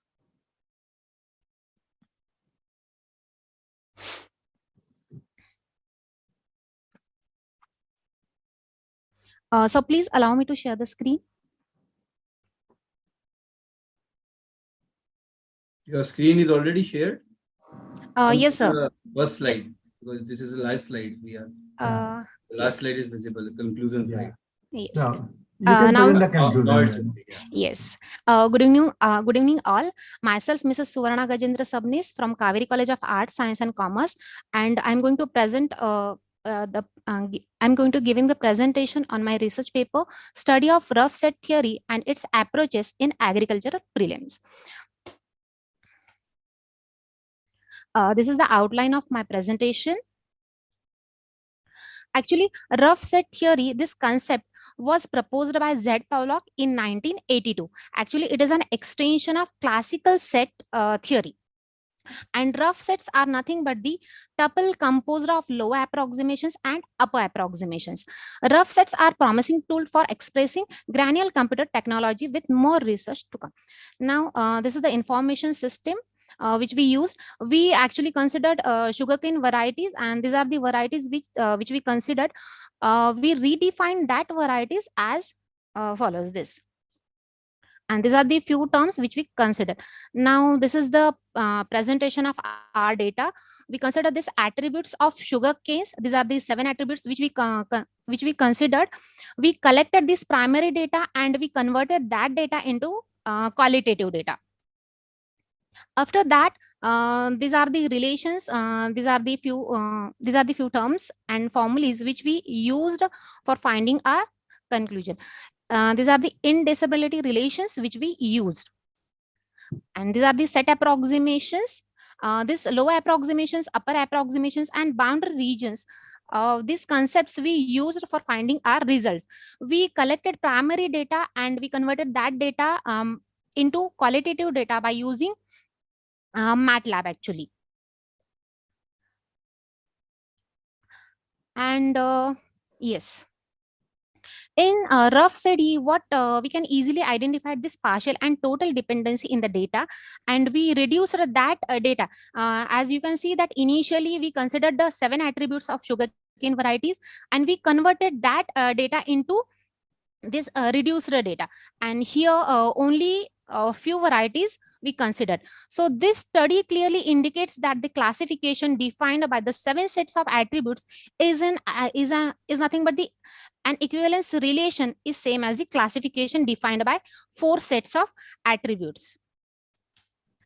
This is the diagrammatic representation of data. Here you can see the upper boundary region, and this is the lower boundary regions. And the intersection of these 2 boundary regions, that means upper boundary region and upper boundary region and lower boundary regions, is nothing but an empty set. There are few more formulas also we applied for this result. And here is our conclusion. So this result shows that the classification defined by 7 sets of attributes is an equivalence relation is same as the classification defined by 4 sets of attributes. And at the end of this study, we found that the sugarcane varieties of YV3, YV6, and YV11 are excellent varieties. These are the few references which we used for our research paper. And that's it. Thank you so much, sir. Thank you. Next presentation by you. Thank you. Thank you so much, sir. And thank you so much for the organizing team and of course our Kaveri College for giving us this opportunity. Thank you so much. Yeah, thank you so much, ma'am. It was really a wonderful presentation. Thank you so much, sir. Thank you. The next participant presenter is at serial number 46, Yogita ji. Yeah, Yogita ji, please, you can please unmute. Yes. Yes. Am I audible, sir? Yes. Just a second, I'll share my screen. Yeah.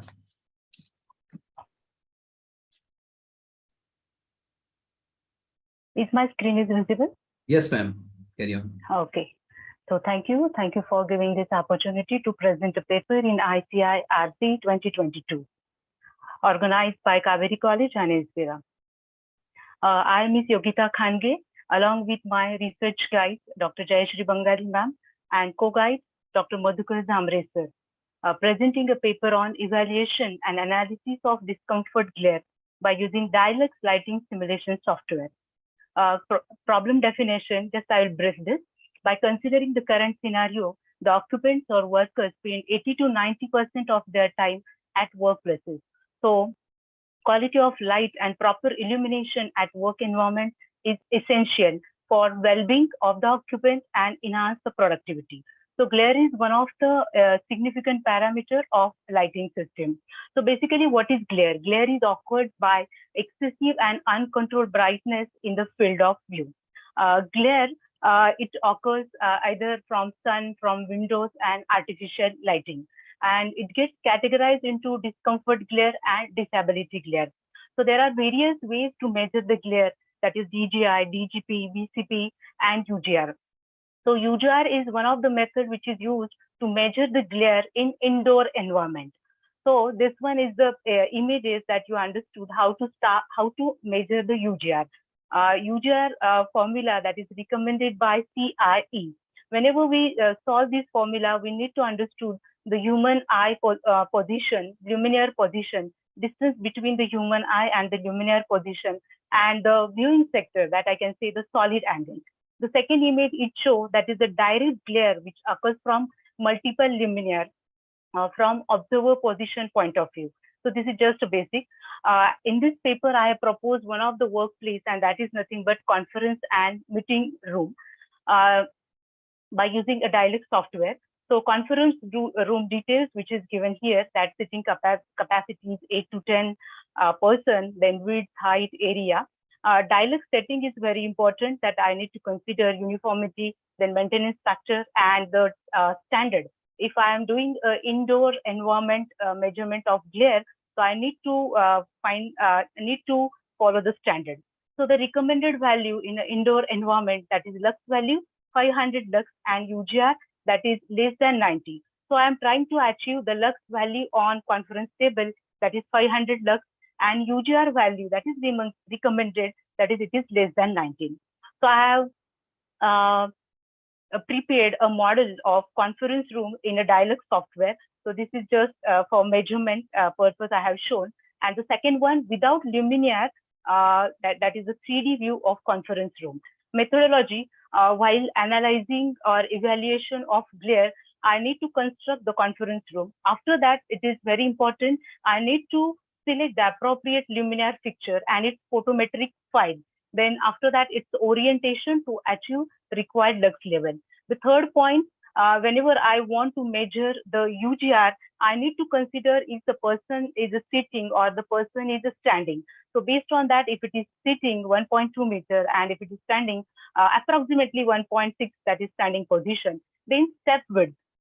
So without lifting head, if I consider chin to our eye level, the observing angle is a 15 degree. And generally human can see from 0 to 180 degrees. So I need to do this setting. After that, if I run this project, then I get lux level as well as a UGR. So through this 5 steps, what I did 4 experiments. That is nothing but experiment 1 and experiment 2. That is the traditional way that we use a batten LED light. And the third and fourth, that is resist and downlight. And the last one, suspended and downlight. So this experiment 1 and 2, that is traditional way, and third and fourth, that is a recent technology which is used in the lighting industry basically. So I have selected the luminaire that is from Philips, and these are the features: power of each luminaire, luminance of each luminaire, then efficacy, and how I chosen a number of fixtures I have given in this block. It is very important while choosing a luminaire, we need to consider the photometric file. So through the photometric file, we understood what is the beam width. Is it a narrow or is it a broad? So I have chosen the Philips product here. Now next, in the first experiment, in a figure 5, it shows the top view and the calculation surface on this table. So this is the conference table, and conference table, I have put 8 rows and 4 columns for a calculation. And this pink color, that is nothing but what? The luminaire arrangement. And I received this result. So I understood few calculation points. I got 20, 19, 18, 19, and 20. That is nothing but what? I achieved this much glare on the conference table from first experiment. Same second experiment, by rearranging the batten, I got this table, or I can say UGR values. The third one, I skip all the batten lights, and instead of that, there is only 2 resist lights with the help of downlights. Now, why I have taken the downlights? If I want to change this room as a presentation room, so very quickly I can change this conference room to presentation room. Just you need to turn off this resist light. So for this, I achieved this UGR values. After that, just resist light, which is instead of resist light, suspended lights, which I used, and I got this result. If I compare all these 4 experiments, so my objective is nothing but what? That UGR value should be less than 19, or it is a recommended that should be a 19. So in this red color, that in a first aesthetic point of view, decorative point of view, whatever I arrange the luminaire orientation, so I got the result that is above 19. Other than this, if it is 18.4, 18.1, 17.5, the UGR is nothing but what? The expected values are achieved. One more thing, not only the UGR I need to control, but on the surface area, on a table surface area, I required a 500 lux level is also important. Please conclude, madam. Yes. So these are the results. And this is the 3D model that I have proposed. Yes, resist light and suspended lights with the down light. That is one of the good method for energy efficient lighting. Yes. So I conclude this: for the best luminaire arrangement, we need to consider human needs, architecture, and economics. So right light at right time is one of the important things while luminaire fitting. Then quantifying lighting criteria, we need to consider illuminance level, luminance distribution, then directionality or orientation of light, and glare limitation and color characteristics. What is the CCT? What is the CRI for particular luminaire? And finally, the lighting gets influence on mood, atmosphere, well-being, aesthetic point of or social communication and ambience. So Thank you, madam. Conclusion. Yes. Thank you so much. Thank you. Thank you, sir. It was a very interesting and lively presentation by you. We wish that we would have heard this presentation in a more extensive manner, but because of the time constraints, we couldn't. Yes, but yes, I understand. You have taken a very novel topic, quite useful also. Thank you. Yes, thank you so much, sir. Thank you. Thank you, Yogita ji. Wonderful presentation. Yeah, serial number 47, Dr. Kavita Yadav, Associate Professor, Department of Commerce, Shahid Bhagat Singh Evening College, University of Delhi. Yeah, please unmute. Good evening, Yes, sir. good evening, ma'am. How are you? Yeah, very fine, sir. Sir, it is always delighted to meet, although we are meeting on virtual platform, to meet all the dignitaries of Inspira Research Association. So I'm thankful to Anil Mehta sir and Aarti ma'am. And sir, I just think that I know you so personally because almost I read my abstract in every conference conducted by Inspira, just for the sake of earning marks for my promotion. Thank you, sir. I am highly honored and privileged again to read out my abstract of the topic. Now I thought of reading with my students on post-COVID-19 global landscape. That is from the perspective of Indian education system, NEP 2020. So as all of us know that it is going to roll out in this upcoming session. So with your due permission, I'm sharing my abstract with you. It is welcoming for the education sector worldwide to reopen their educational institutes after the long closure owing to lockdown as a remedial medical measures in case of COVID-19. Now it's to its fullest capacity. In the rerun of the show of life after an unprecedented global medical emergency, it becomes a duty of the administration, educators, teachers, parents, and of course students to evaluate and assess the learning outcome among the students through online mode and stay-at-home learning modules. In this paper, the prognosis of the upcoming structural, transformational, ethical, and behavioral changes in the education sector would be studied. The National Education Policy 2020 is about to roll out in the near future, which claims to be a search engine about the origin, theories, and contents of discipline like mathematics, biology, physics, astrophysics, chemistry, psychology, humanities, social sciences, anthropology, economics, commerce, etc. in indigenous languages and their subsequent impact on the conduct of learners. The research and curiosity among the educationists and academicians are the genesis of every related theory. The paper shall oversee the impact and contribution of the Indian education system in an international format. The unified purpose of the study would be to capacitate and facilitate the younger generation of global citizens, keeping their interests, choice, preferences in line with human values, in order to enhance the competence, skills, and character building of the forthcoming generations with resilience and compassion in practice and the motto of earning a livelihood. The paper is designed to lay focus on international collaborations in the education sector. to develop and bend them towards an entrepreneurial mindset at a younger age, unity, uniformity, and sustainability. A global educational approach is extremely significant to discuss post-COVID-19. Thank you, sir. Thank you. Now we are expecting Kavita-ji next time. Please give the presentation also in the form of the PowerPoint presentation. Okay, okay, sir. Thank you. Thank you, ma'am. Thank you. Thank you so much. The next presenter is serial number 50, Mukesh Kumar Meena ji. Yes, Mukesh ji, please unmute. I think Mukesh ji left the meeting. Okay. Next presentation. Next presenter is serial number 51. Miss Sashi Kakar, research scholar from Bareilly. Yeah. Sashi ji, please unmute.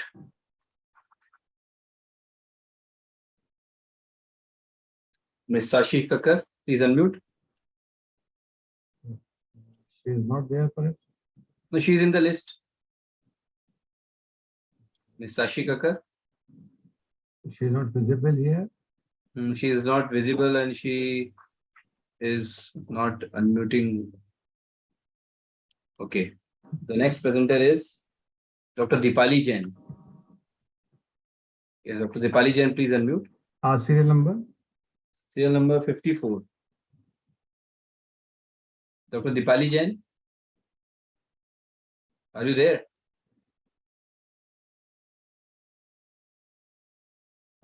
She is also not there. She is in the list, but I don't know why. What is Dr. Dipali Jain?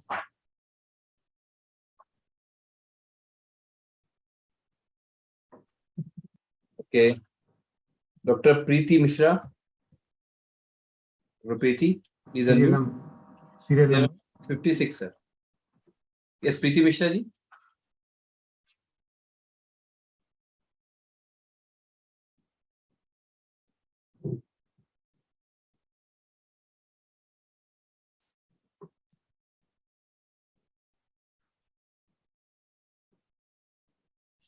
He is also not there. No, I think they all are in the list, but they are not Okay, fine. interested to Okay, present fine, their fine. No paper. problem. Next presentation. Yeah.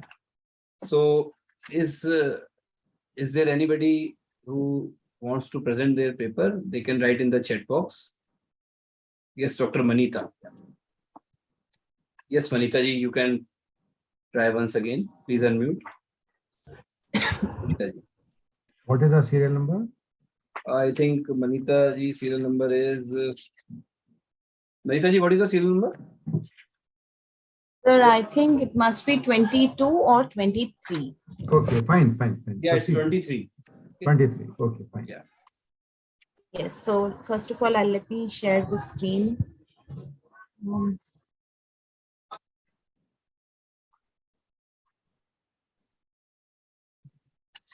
Actually, I'm getting the message host disabled participants screen sharing. Yeah, just a minute. Please allow. Now please share.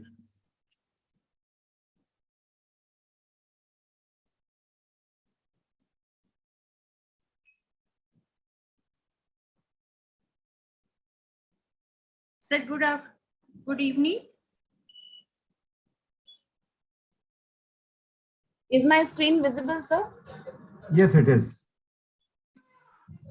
Yes, so good evening, one and all present here. This is Mehta, and today I'm presenting on the paper Factors Determining E-Loyalty, a review. This is my presentation plan. I'll start with the brief introduction and background of the study, carrying with the objectives. Then what are the factors that determine E-Loyalty, some conclusion and the literature that I have reviewed. Now, beginning with the introduction, internet and online shopping has significantly changed the relationship between the customer and the retailers. Customer base is also increasing and online shopping is also increasing. Most importantly, after and during COVID-19, many consumers have started shopping online. Keeping this thing as background, I'm going to continue the study. The objectives are to understand the concept of e-loyalty and what determines the e-loyalty for a customer. The methodology which I have adopted for this study is secondary data. I have reviewed some research papers, and based on that, I have identified some variables which I will be sharing in this study. First of all, to begin, the concept itself, the loyalty, it's a kind of feeling which develops a positive emotional relationship between two entities. In this way, the loyal customers are developed by the company. So in simple words, we understand that customer loyalty is the customer's willingness to return to the company and order the product once again. Loyal customers, they don't just come back, but so with this regard, the importance of loyalty becomes more important, both for the company's perspective and for the customer's perspective as well. The first importance has been realized by when the Forbes has reported, and they have identified one of the important study when they said that it could cost 5 times more to attract the customer rather than carrying forward a older one. Also, another studies have indicated that increasing the customer lifetime value is very important for the businesses. Now, I am going to continue with some of the factors that I have identified through the literature review, which determines e-loyalty. Now, e-loyalty is related to customer loyalty, but in the online context. So therefore, these factors are little different than what we take for the customer loyalty. The one important factor that I have identified is the web usability. By web usability, we found that the availability of the online store is more important. So the more online store is available, it is reachable, it is available and updated, it will be important determining factor for a customer to come to your store again and again. You have to be a bit brief. Second factor. You have to be a bit brief. Of course, it appears that it's a long presentation. You have to be a bit brief. And I request you to just confine to the objectives and the major findings on this. Yes, sir. So the second factor that I have identified is the security and privacy, because trust is an important factor, especially when we are doing or shopping something online. Apart from this, the fulfillment of order has also been identified, that if the order gets fulfilled, it becomes an important part that the customer will shop from that online store again. Correct fulfillment of order is also very important. Apart from this, another important factor is perceived value. Now, perceived value is the customer's perception that whatever the money that he is given is more than the value he has earned. The value that he has earned is more than the money that he has spent. Convenience is the last and the not the least, but these are the 5 important factors that I have identified. So this is the 5th one, that is convenience. So convenience as to the use of the online, it also becomes a very important part of becoming the customer loyal to the website. So these are the 5 important factors that I have identified from the literature. There are many more, but these are the ones which are frequently been discussed and identified by other researchers also. Based on this, I will just conclude, and also with that, I would sum up, as in there is a lot of scope on making a conceptual model out of this study, and I would be continuing with this by collecting some data and empirically testing these variables in future. Thank you.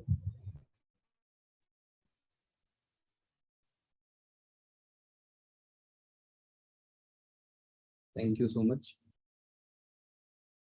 Thank you, Manita ji. Yes, Mehta sir, any Yes, sir. question? Most welcome. Thank you. Mehta sir, any question? Yeah, no question. Thank you. Okay, thank you so much. Dipali Jain. Serial number 54. Dr. Dipali Jain, please unmute. Yes, good evening to all of you. Sir, sir, are you able to see my No, screen? no, we can't see your screen.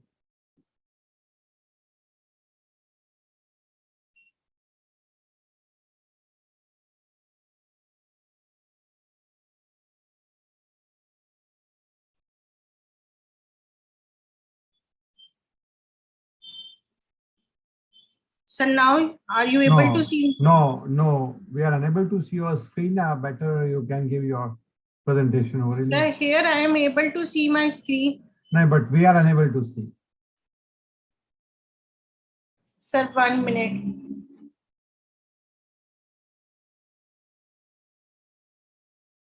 Yeah, now it is appearing. Yeah. Okay, sir.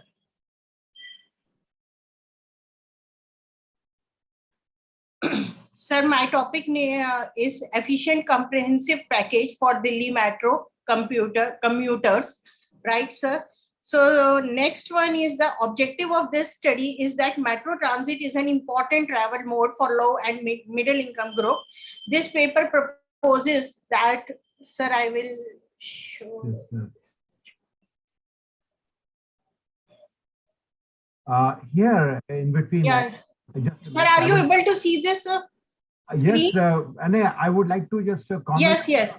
So metro transit is an important objective. Madam, just a minute. Let me just give you suggestion that you will have to redraft your objective because it is just like the paper proposes. The paper also suggests they are not the form of writing the objectives. You will have to focus more on your objectives. You will have to rewrite what this paper is basically aiming at.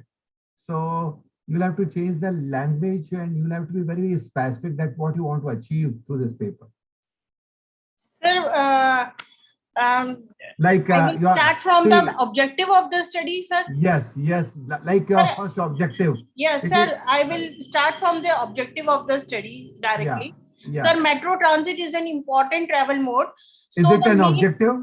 It is not an objective at all. This is the I want to specify there are only two objectives that the first this paper proposes that a fare may be formulated based on the cross metro station. Existing they will calculate on the basis of the kilometer, but here I am emphasizing that the fare should be according to the cross metro station, and the paper also suggests the comprehensive metro package about the revenue of the metro without increasing the fare per kilometer. So I have made the review of the literature, and this is the based on the foreign literature that is the they emphasized on the high quality transit allow passengers so that this maximize the transport system, increase the efficiency and consumer benefits. The scope and methodology of this paper is that I consider 2 annual reports of Delhi Metro, and also the data used by the published by DMRC have been used, and I have also suggested the comprehensive package which I have collected with the help of the personal interviews with metro commuters. Analysis, first I have developed an efficient comprehensive package. For this I have calculated the cost per passenger per kilometer, and after that we will calculate. Delhi Metro has 10 metro lines, but I have considered 7 metro lines because 2 lines are there. One is airport line and grey line. First, I have considered the total passenger kilometer for both peak hours and non-peak hours, and therefore I have calculated that per kilometer or that is 2.05, 1.941. After that, I have suggested that it should be on kilometer, but our study compares that the metro fare should be based on the number of stops, that the fare of tickets depend upon the number of stops a passenger crosses in their trip. This is called as the cross station fare system. If a passenger crosses fewer stops, his fare should be less than those who crosses the more stops. We can fix the fixed value of a certain distribution of stops into zone, which is applied to all the tickets as we want to get the optimal revenue for the metro company. For this purpose, I took that the one metro line, one from Janakpuri West to Gokalpuri station. Suppose there are 3 stations. They started the they have started the destination from the their destination is Gokulpuri, but they started from the Janakpuri, but they uses the 3 ways. One is the smallest route, second one is the longest route, and second one is the largest route, right? Sir, all the as per the metro, all the fares are 50 rupees, but according to our shortest route should be of 44 in the year of 20 and in the year of 21 46, longest route 65 68, and second longest route 61 64. So we emphasize that the current metro fare you have 50 for all the above rates, but our according, if they are taking the shortest route, their fare should be 44 and 46. Who is taking the longest route, their fare should be 65 and 68, and the second largest route, their fare should be 61 and 64. The difference is, sir, because of the shortest route, they have to interchange the metro. And they have 4 stations also, so that I have here explained this year, that time to reach the metro 70 minutes, 99 minutes, and 77, and the station between 23, 34, and 32. And they have interchange, number of interchange you have 4 hai, longest route mein 1 hai. So therefore they have a difference in the fare. And next one is the comprehensive metro package. The common feature should be first included last mile connectivity, door-to-door service should be included in the package, reduce the waiting time, improve efficiency by synchronizing traffic signals and reducing waiting times. Please Comfort and security. Please conclude now. Predictability conclusions are that one is that cost of public transportation depends upon time and money, not the according to the basis of the traditional based on only the cost, and the fare of ticket should be based on the cross station fare. And second one is the public transportation should be accessible, land use, more patrons, and the use of transportation. And next one is the excellent sidewalks should be there, attractive stops should be there, fewer vehicles drive less, so that they rely more on the public transportation. So this is the sir our conclusion.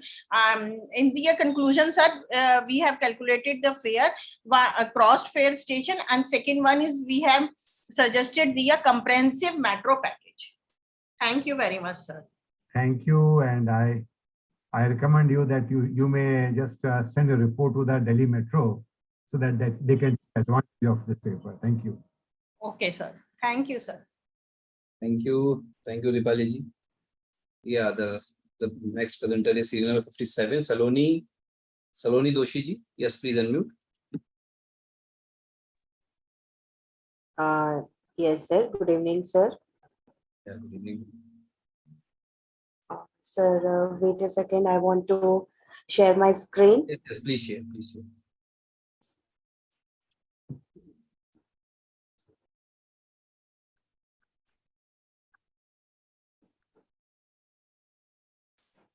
इस बार है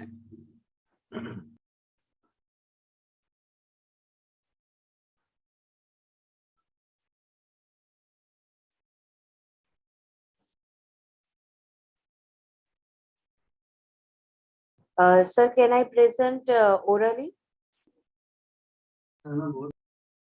Yes, you can, please. Just a second, sir.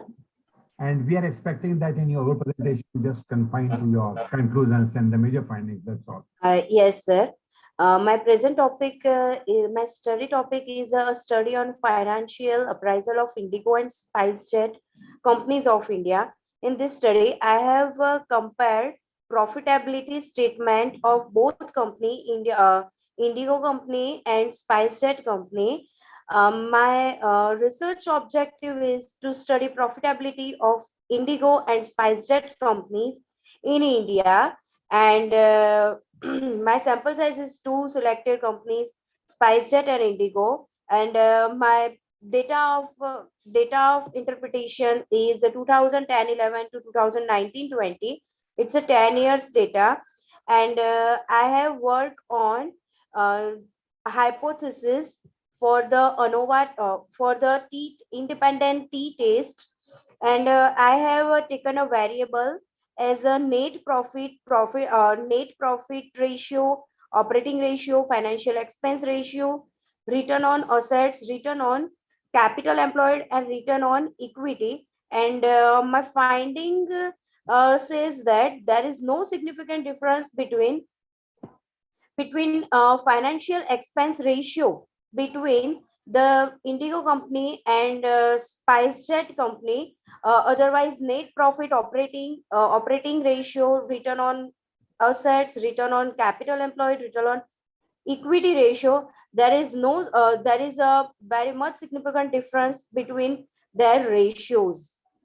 And at last, my finding and conclusion says that SpiceJet company has incurred huge losses from the long period of time, except Indigo company earned something profit from the last 10 years, but in 2019 and 20, it earned something negative profit. And sir, it suggests that I can suggest from this study that it can be suggested from the study that companies should have to improve their performance very well. Aviation industry, service industry, and that's why mostly expenditure are fixed cost related, like fuel expenditure, employee expenditure, financial cost, etc. So that they should try to increase their sales revenue and try to reduce per passenger cost. And in this way, they can recover their high operating cost and non-operating cost. Aviation companies should try to. Thank you. Okay, sir. Thank you. Next presentation, please. Ravi ji. No, I think, sir, we have done all the presentations. Okay, that's wonderful. Is there anyone left left with presentation? They can still write in the chat box. I will call him. I think. Yes, sir, we have done all the presentation. Okay. Thank you so much, all the participants, all the presenters for your presentations in a very beautiful manner. Now I request Professor Mehta, sir, additional chairperson of this session, for his chairperson's remarks. First of all, I would like to congratulate all the paper presenters who have really worked hard and presented their papers. My sincere apology, I beg your pardon, that my sincere apology to all of you for being a bit harsh by stopping you, because I had no option but to manage that time also. Otherwise, honestly speaking, I really, I wish to listen each and everyone, but because of the time constraints, I stopped you. Of course, we found diversified presentations in this particular session, from chemical engineering to management, and from financial management to general management.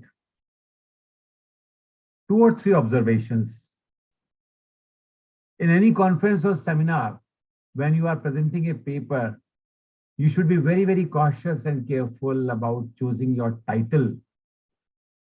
You know that title of your research paper cannot be so comprehensive that you find it difficult to justify in terms of data collection or in-depth study. In a paper presentation, you have to be very, very specific. Just take 1 or 2 important issues and aspect in which you can do the in-depth research and you can gather the data. So select the title of your paper very carefully.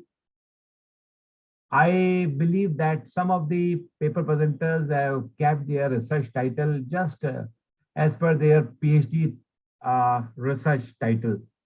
That is not required. You could have picked up only a smaller aspect of it. Secondly, your objectives and your hypothesis, they must match with the title. In fact, there should be close correlationship among these three: your title, your hypothesis, and your objectives. Many papers were too much of theoretical nature. Of course, we have presented here, it's good. But if you would like to publish these papers in any index journal, perhaps they won't accept, because now the trend is that they accept only the empirical data-based research papers only. So, of course, journalistic papers can be written, but in academic world, and particularly with the purpose you are contributing a paper, I strongly suggest you that please make your paper research-based or data-based. That's my second important thing. And then whenever you're writing your hypothesis, just ensure that hypothesis is just an assumption.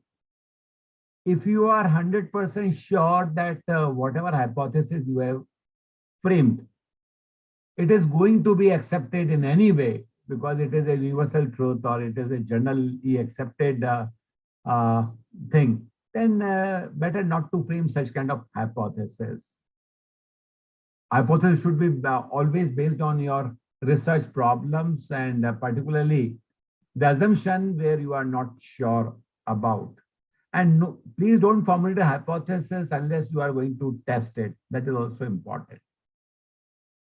Another important observation is your time management. Of course, we have that limitation. And in every conference, of course, it was in a virtual mode, but in physical mode also, there will always be a time constraint. And that's why whatever time is allotted, it is expected that you should be able to complete your paper within that time. And as prescribed earlier, that just confine your presentation to a brief, very brief introduction and then research methodology and the findings.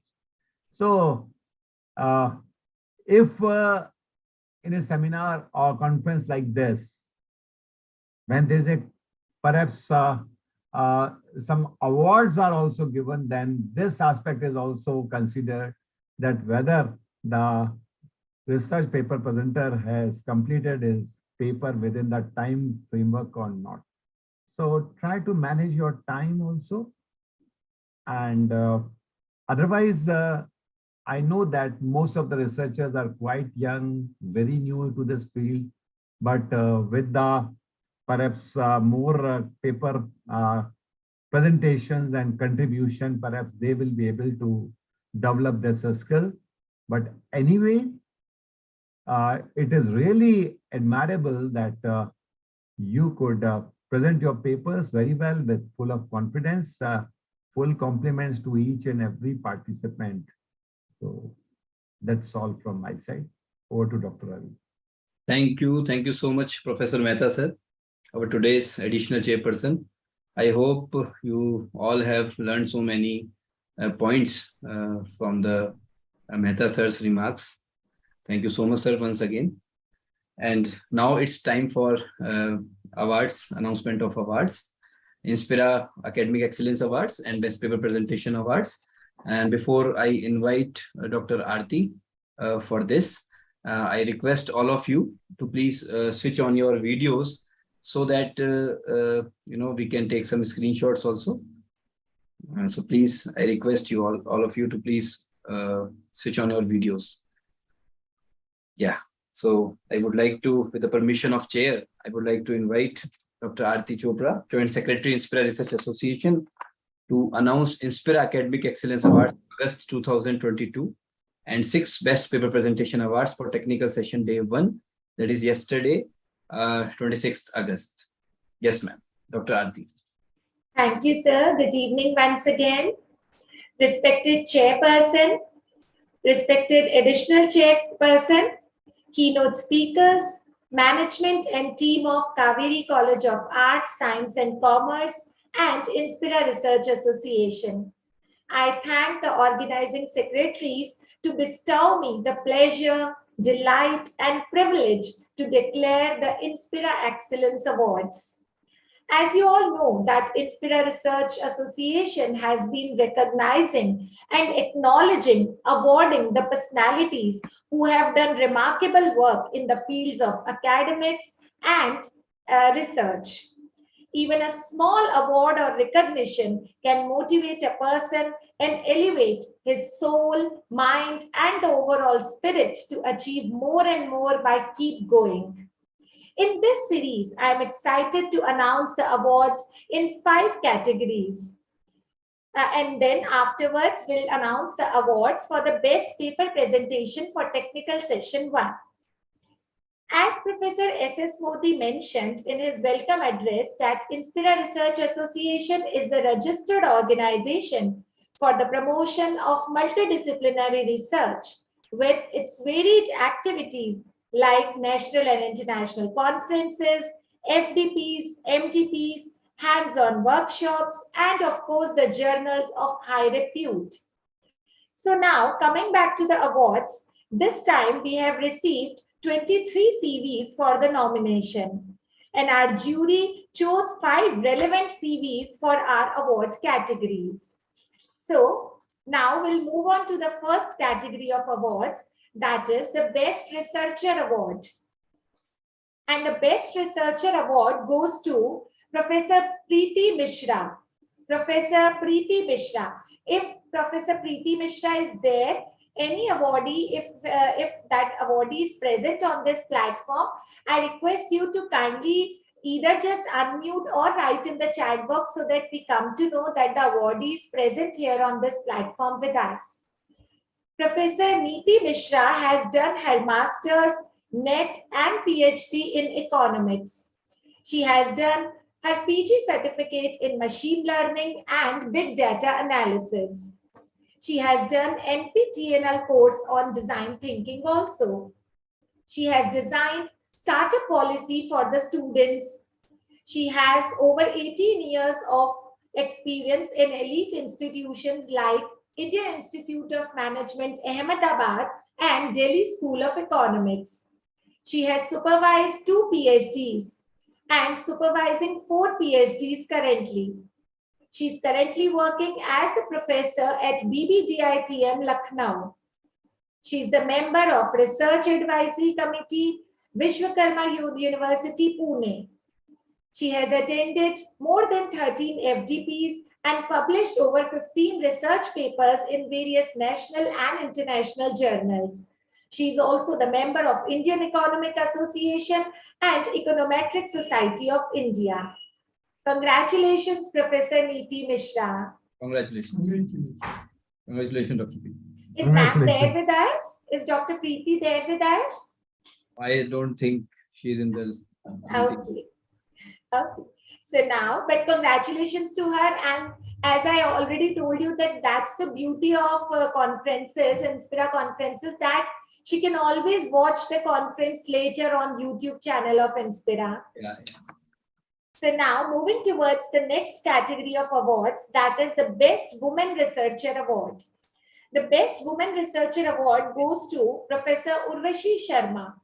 Professor Urvashi Sharma is a professor at Faculty of Commerce and Business, Delhi School of Economics, University of Delhi. She has over 20 years of teaching experience in prestigious institutions as well as in Sultanate of Oman. She is the coordinator of MBA, convener of Internal Complaints Committee, coordinator of DU entrance test in 2016 and 18. She is the member of NAC Committee, MPhil Committee, Anti-Caste Discrimination Committee, and many more. She has supervised 6 PhD scholars. 1 is already awarded. She has published over 40 research papers, 9 books, 3 edited books, and 3 chapters in edited books. She has got 3 copyrights and 1 patent on her name.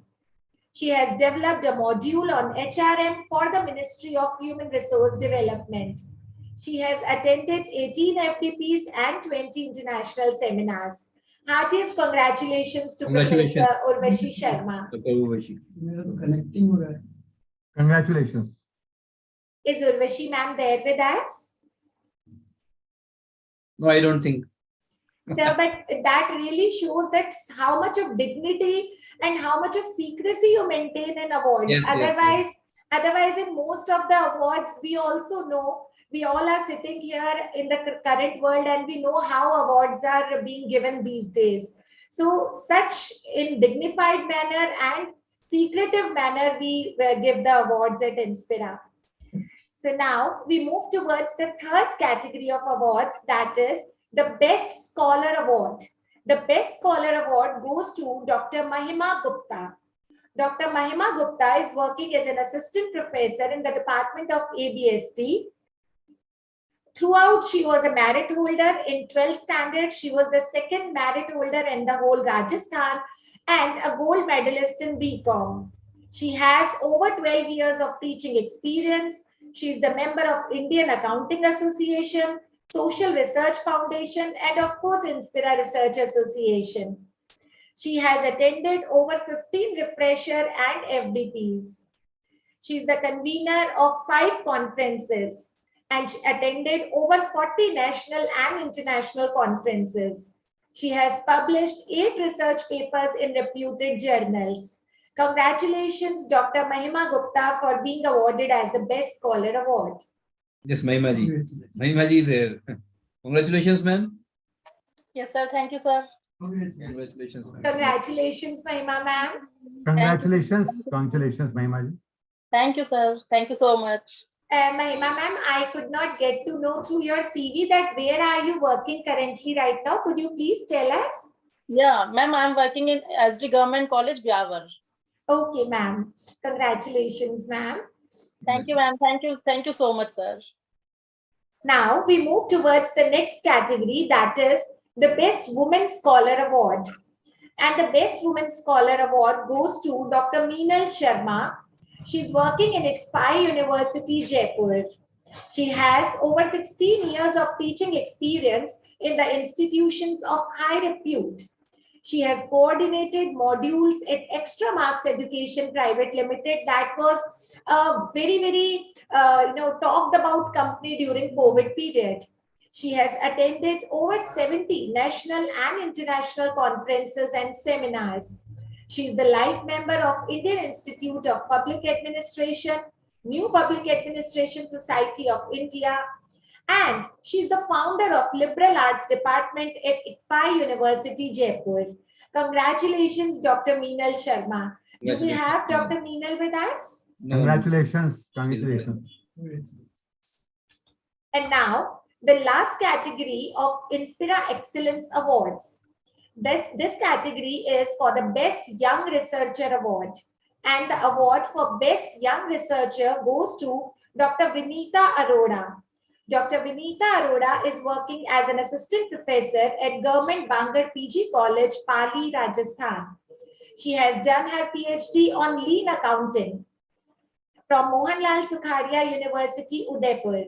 She is the gold medalist at BCom and MCom level. She has received Rashtriya Gaurav Samman for outstanding performance in commerce education.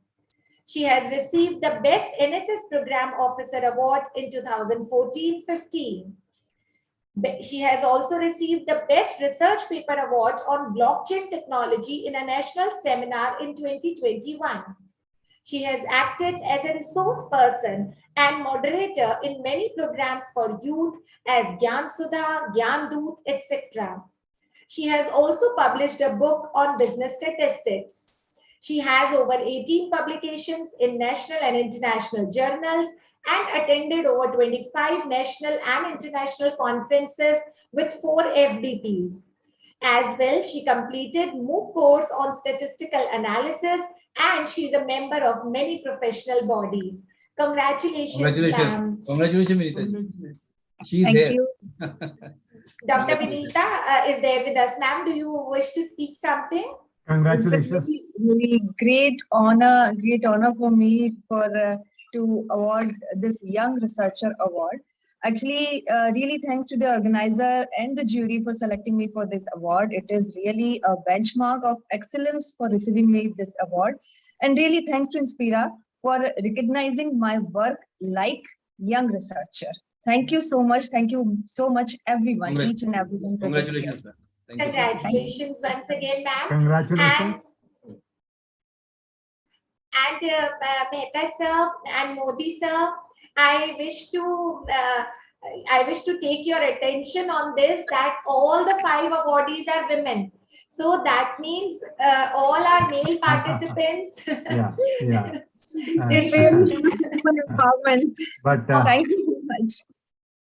But for the Atiji, for the male participants, trust us, believe us that we are not gender biased.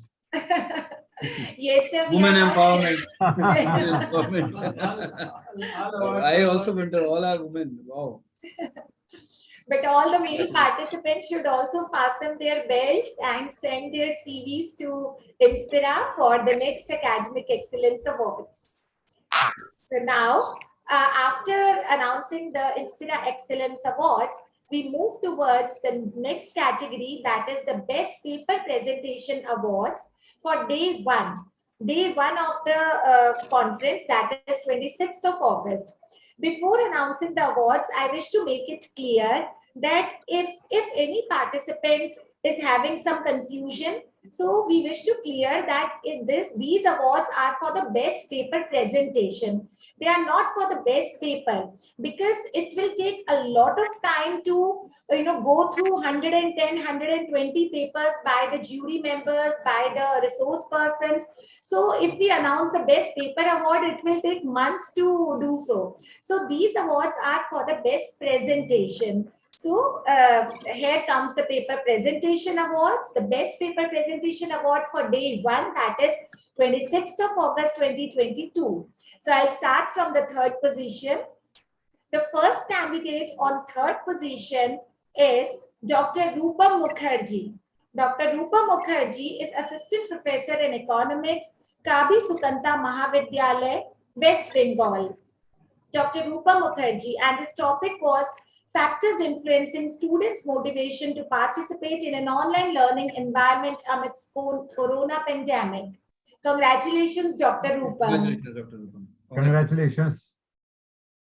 Now, the second awardee on the 3rd rank is Mr. Edgar D'Souza. Mr. Edgar D'Souza is working as an assistant professor in Goa, India, and his topic was Impact of Technological Conveniences on Hotel Guest Experiences. Congratulations, Mr. Edgar D'Souza. Congratulations. Now, we move towards the second award. The first awardee on the second award is Dr. Dhyana Deepta Panda. Dr. Dhyana Deepta Panda is Assistant Professor in KIIT deemed to be University, Bhubaneswar, Odisha. And the topic of Dr. Panda was the transformation of human resource management system with the adherence of artificial intelligence. Congratulations, Dr. Dhyana Deepta Panda. Congratulations. Now, the second awardee on the first position is Miss Monica Bhosle. Miss Monica P. Bhosle is the research scholar at DTSS College of Commerce, Malad, Mumbai. And her topic was a study on work-family issues of non-gadgeted staff working in Mumbai Police Department. Congratulations, Miss Monica. Thank you so much, ma'am. Thank you so much. Congratulations. Thank you, ma'am. Congratulations. Congratulations. Thank you, ma'am. Your topic is also very nice, ma'am. Mehta sir has also worked for police department thesis, sir. I think many theses you have supervised on this topic. So now we move towards Thank you so much, ma'am. Thank you. We move towards the first rank. The first award on the first category, the first position goes to Ma'am Madhavi C. Bhosle from Ferguson College, Pune, India. And her topic was warehouse stock management using RF attenuation system. Madam Madhavi C. Bhosle. Congratulations, ma'am. Congratulations. Congratulations, ma'am. And the second awardee on first position is Anand Buddhikot from Kaveri College of Arts, Science and Commerce, Pune. And the topic of Anand ji was study of gesture-based interaction for information and communication technology applications. Congratulations, Anand Buddhikot ji. Thank you very much. Thank you very much. Congratulations. So with this, we end the Best Paper Presentations Award for Day 1, that is 26th of August. And now for announcing the awards for Best Paper Presentations for Day 2, that is today, 27th of August, I request General Secretary, Inspira Research Association, Captain Dr. Ravikant Modi sir, to kindly take over and announce the awards for today's technical session. Thank you so much, Dr. Aarti, for announcement of awards. And congratulations once again to all the awardees, all the winners. And now it is my duty to announce today's session Best Paper Presentation awardees. So once again, I am starting from third position. Actually, we are giving 2 awards on every position. So the first awardee on third position is Dr. Manita Matharu, Assistant Professor, MIT University. And her topic was Factors Determining E-Loyalty, a Review. So congratulations to Dr. Manita. Congratulations. The second awardee on third position is Dr. Deepali Jain. Dr. Deepali Jain, Associate Professor, Dr. Bhim Rao Ambedkar College, University of Delhi. And her topic was Efficient Comprehensive Package for Delhi Metro Commuters. Congratulations, Dr. Deepali. Congratulations. Now moving on to congratulations, ma'am. Congratulations. Moving on to second position. Thanks a lot, sir. Thanks to ISPA, and thanks. Really, it's a very great pleasure to me to receive such awards. Thanks a lot, sir. Congratulations. Congratulations. Now moving on to second position. The first awardee on second position is Y.R. Bhamre, Department of Electronics, KTHM College, Gangapur Road, Nasik. And his topic was Qualitative Study of Milk Parameters using Electronic Sensor Networks. Congratulations, Yogesh ji. Congratulations. Congratulations, Yogesh ji. Congratulations. And the second awardee on second position is Yogita Khangde ji, Department of Electronic Science, Ferguson College, Pune. And her topic was Evaluation and Analysis of Discomfort Glare by using Dialex Lightning Simulation Software. Yeah. Congratulations, Yogita ji. Thank you, sir. Thank you. Now moving on to the first position. The first awardee on the first position for today's session is Swarna G. Sabnis, Kaveri College of Arts, Science and Commerce. And her topic was Study of Rough Set Theory and its Approaches in Agricultural Realms. Congratulations to Swarna ji. Congratulations. Congratulations. Yes. Ayush Sabnis ke naam se aap hain. Please unmute. Congratulations, Sabna ji. Congratulations. And the second position on first position is Vishakha Petkar, Assistant Professor, MIT, Pune. And her topic was Advertising of Inclusivity in Indian Media, Normalizing LGBTQ+. Congratulations to Vishakha ji. So I would like to congratulate once again all the paper presentation awardees, all the winners, all the academic excellence awardees.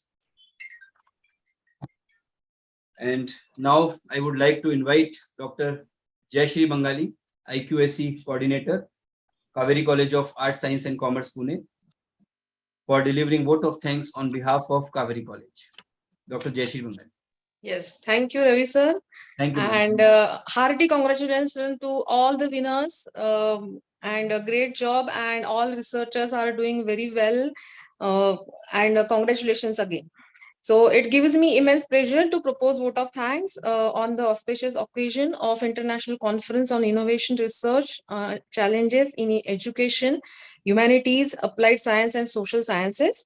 On behalf of Kaveri College of Arts, Science and Commerce, I thank all the dignitaries who have joined this conference and spare their valuable time.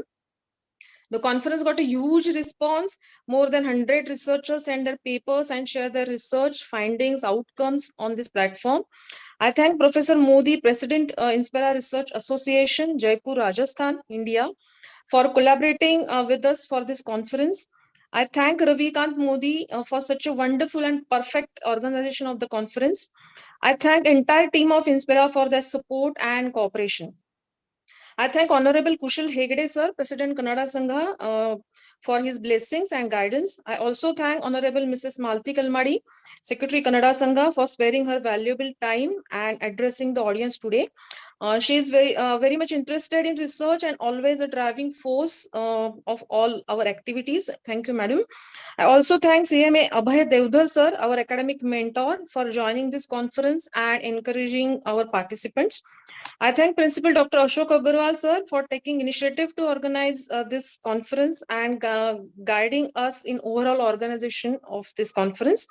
I thank Dr. Mukta Karmakar, Vice Principal, and entire organizing team of the college for their support and cooperation. Thank you all.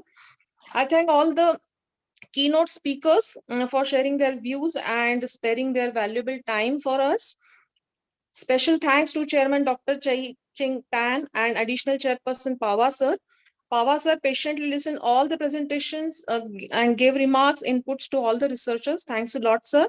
I also thank Mr. Bizote and Professor Mehta for chairing today's sessions. Last but not the least, I thank all the participants, researchers for such a wonderful presentations and joining this conference. Thank you all. Thank you all for joining with us. Hope we will organize such a mega events, seminars, conference in future in collaboration with Inspira, and we'll have intellectual discussion on this platform. So thank you all and thank you very much Ravikant sir and Modi sir for collaborating with us, and in future definitely we will work Ravikant together. Ravikant ji. Ji sir, Adesh. You and all the youngsters here in organizing committee, including Jayashree, Chitra, Mukta, Arti madam, you deserve the real congratulations. We are very happy that you are with your blessings, you are following the footprints of Dr. Modi and all the seniors. And thank you so much, sir. Thank you so much for your blessings, sir. Thank you so much. And thank you, Dr. Mehta ji and all others. We are meeting after a long time. Thank you, sir. So Thank on you. virtual platform. Let us see how can we meet. We'll meet at Gwalior. We'll meet Gwalior, at sir, Gwalior. Yeah. Looking forward to meet you, sir. Association. Yeah, certainly looking forward to I meet also invite all the participants here present. Please join the Gwalior conference. Ravi ji, please share the details afterward with all the participants regarding that Gwalior conference. I will share the conference brochure in the group. With all the participants. Yes, sir, sure. And share the details of all the participants to us also. Okay, and you deserve the congratulations. Thanks to all of you and congratulations to all of you. And one more thing that I always listen from Dr. Mehta, award is just a token of appreciation. Yes. All the papers were all are winners, sir. more than excellent, and definitely we as an organizing committee found it very difficult whom to award. Am I right, Ravi ji? Yes, sir. Yes, and that's all. Absolutely. There was a brainstorming. Absolutely. Among all the organizing committee, Mehta साहब को बहुत तकलीफ दिया हमने इसके बारे में कि best paper वगैरह की थी. Participant to make us. It's very difficult to select the 3 or 6%. Yeah. You deserve, all of you deserve congratulations. Yes.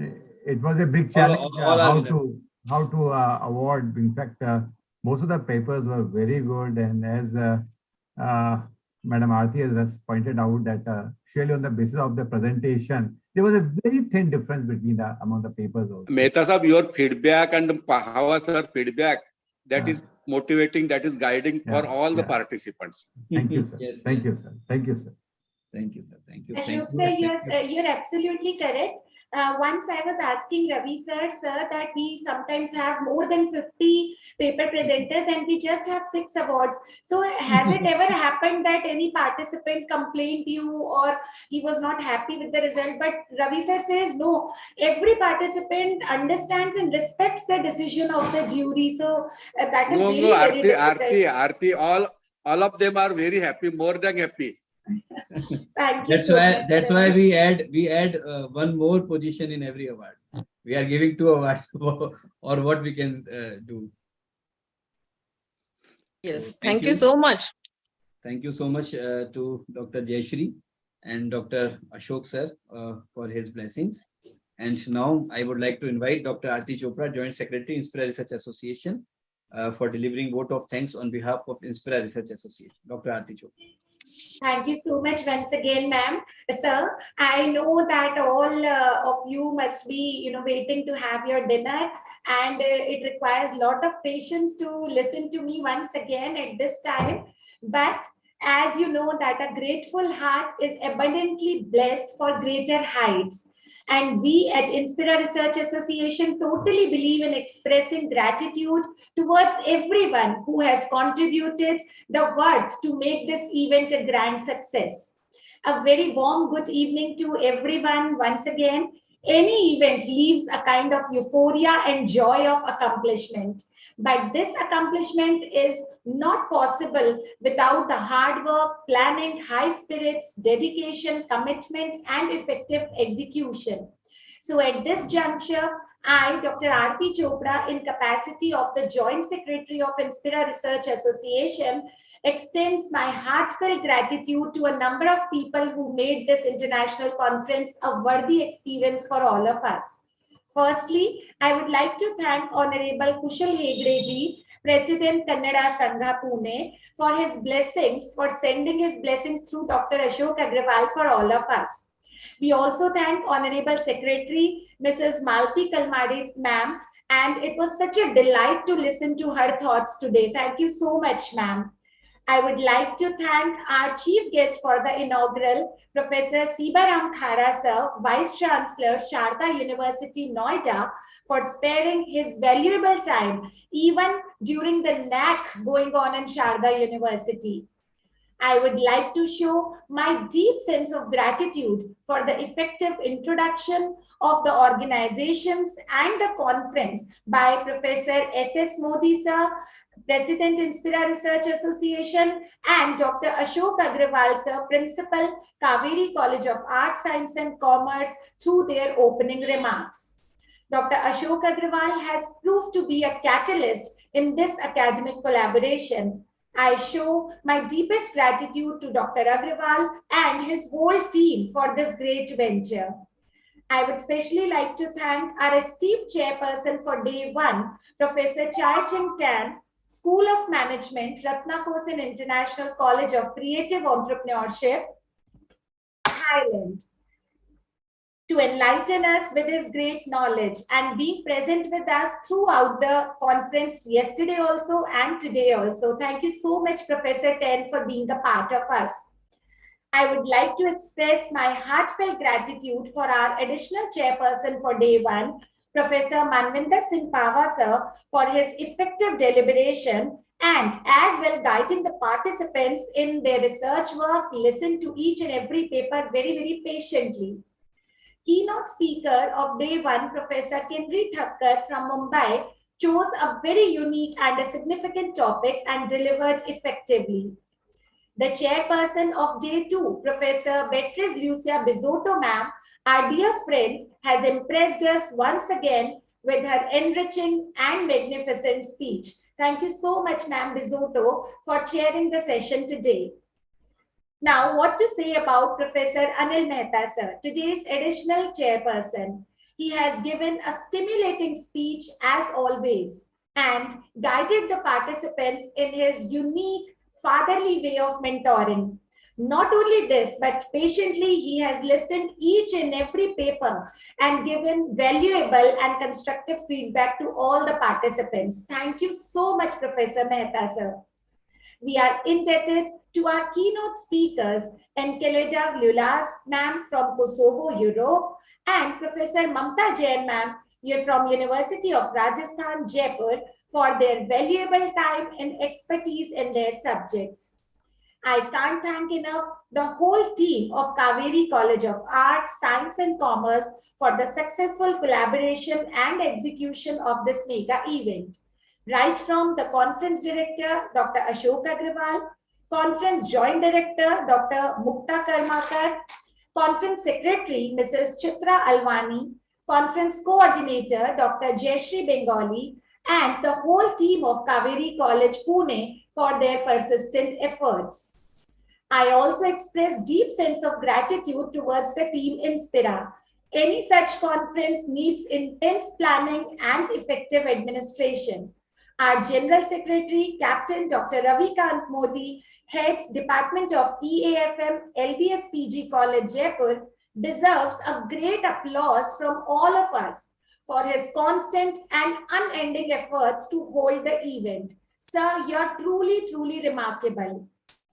I show my indebtedness towards Professor Anil Mehta, Vice President, Inspira Research Association, Professor Banastali University, for his wisdom and blessings.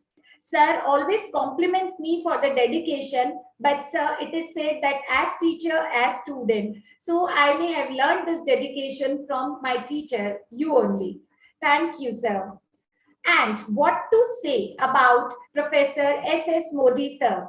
My vocabulary, my whole dictionary knowledge falls short when I talk about Professor S.S. Modi, sir. Due to his able leadership and effective administration, we are so much able to conduct these kind of conferences. Sir gives us so much of autonomy, and sir is so humble at the same time, so simple. He has lot of knowledge, he has great administrative skills, but still he is very simple and down to earth and trusts on us, believes on us, and gives us the full autonomy to conduct. Thank you so much, sir. We are very grateful, Professor Modi, for your thoughts, for your efforts to bring so many academicians and so many researchers all together on one platform. It is not possible without your effective administration and guidance that we are able to walk even an inch. Thank you so much, Professor Modi, sir.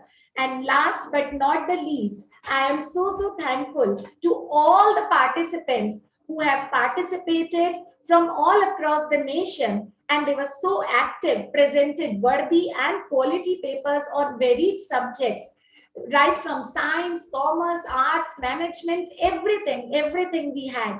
This conference would not have been possible without the participants joining us from all parts of the nation and abroad. Thank you so much once again. Over to Captain Dr. Ravikant Modi. Thank you so much, Dr. Aarti ma'am, for your wonderful vote of thanks. And I would like to thank you, all of you. Thanks once again to Kaveri College team, Dr. Ashok sir, Conference Director and Principal, Kaveri College, Dr. Mukta ma'am, Vice Principal, Kaveri College, Dr. Chitra, Conference Secretary, Coordinator, BBA, Kaveri College, and Dr. Jayashree Bengali, Conference Coordinator, IQAC Coordinator, Kaveri College. I would like to thank all the keynote speakers, all the chairpersons, additional chairpersons of yesterday's sessions and today's session. And I would like to thank Professor Chai Ching Ten, Professor Beatrice Lucia Bizotto ma'am, once again, all the presenters, all the participants, all the winners. Thank you so much, all of you.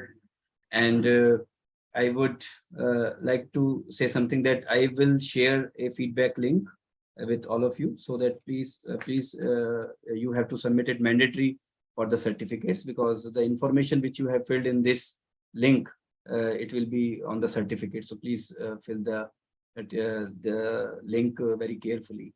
And it is my duty to announce our next event as a General Secretary.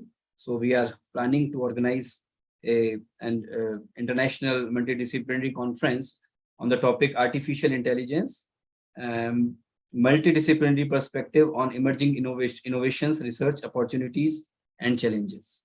It will be held on during September 30th and October 1st, 2022.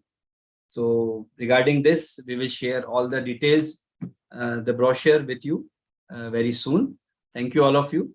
Thank you once again. And if you have any query regarding anything, you can message me, you can call me anytime. I will reply you. Thank you so much. Thank you, Mehta sir, once again. Professor Mehta sir, Aarti ma'am, once again, thank you so much. Thank you, sir. Thank you, Modi sir. Thank you. Thank you, Professor all of you. Modi sir. Thank you, sir. Thank you. Thank you. Good night. Thank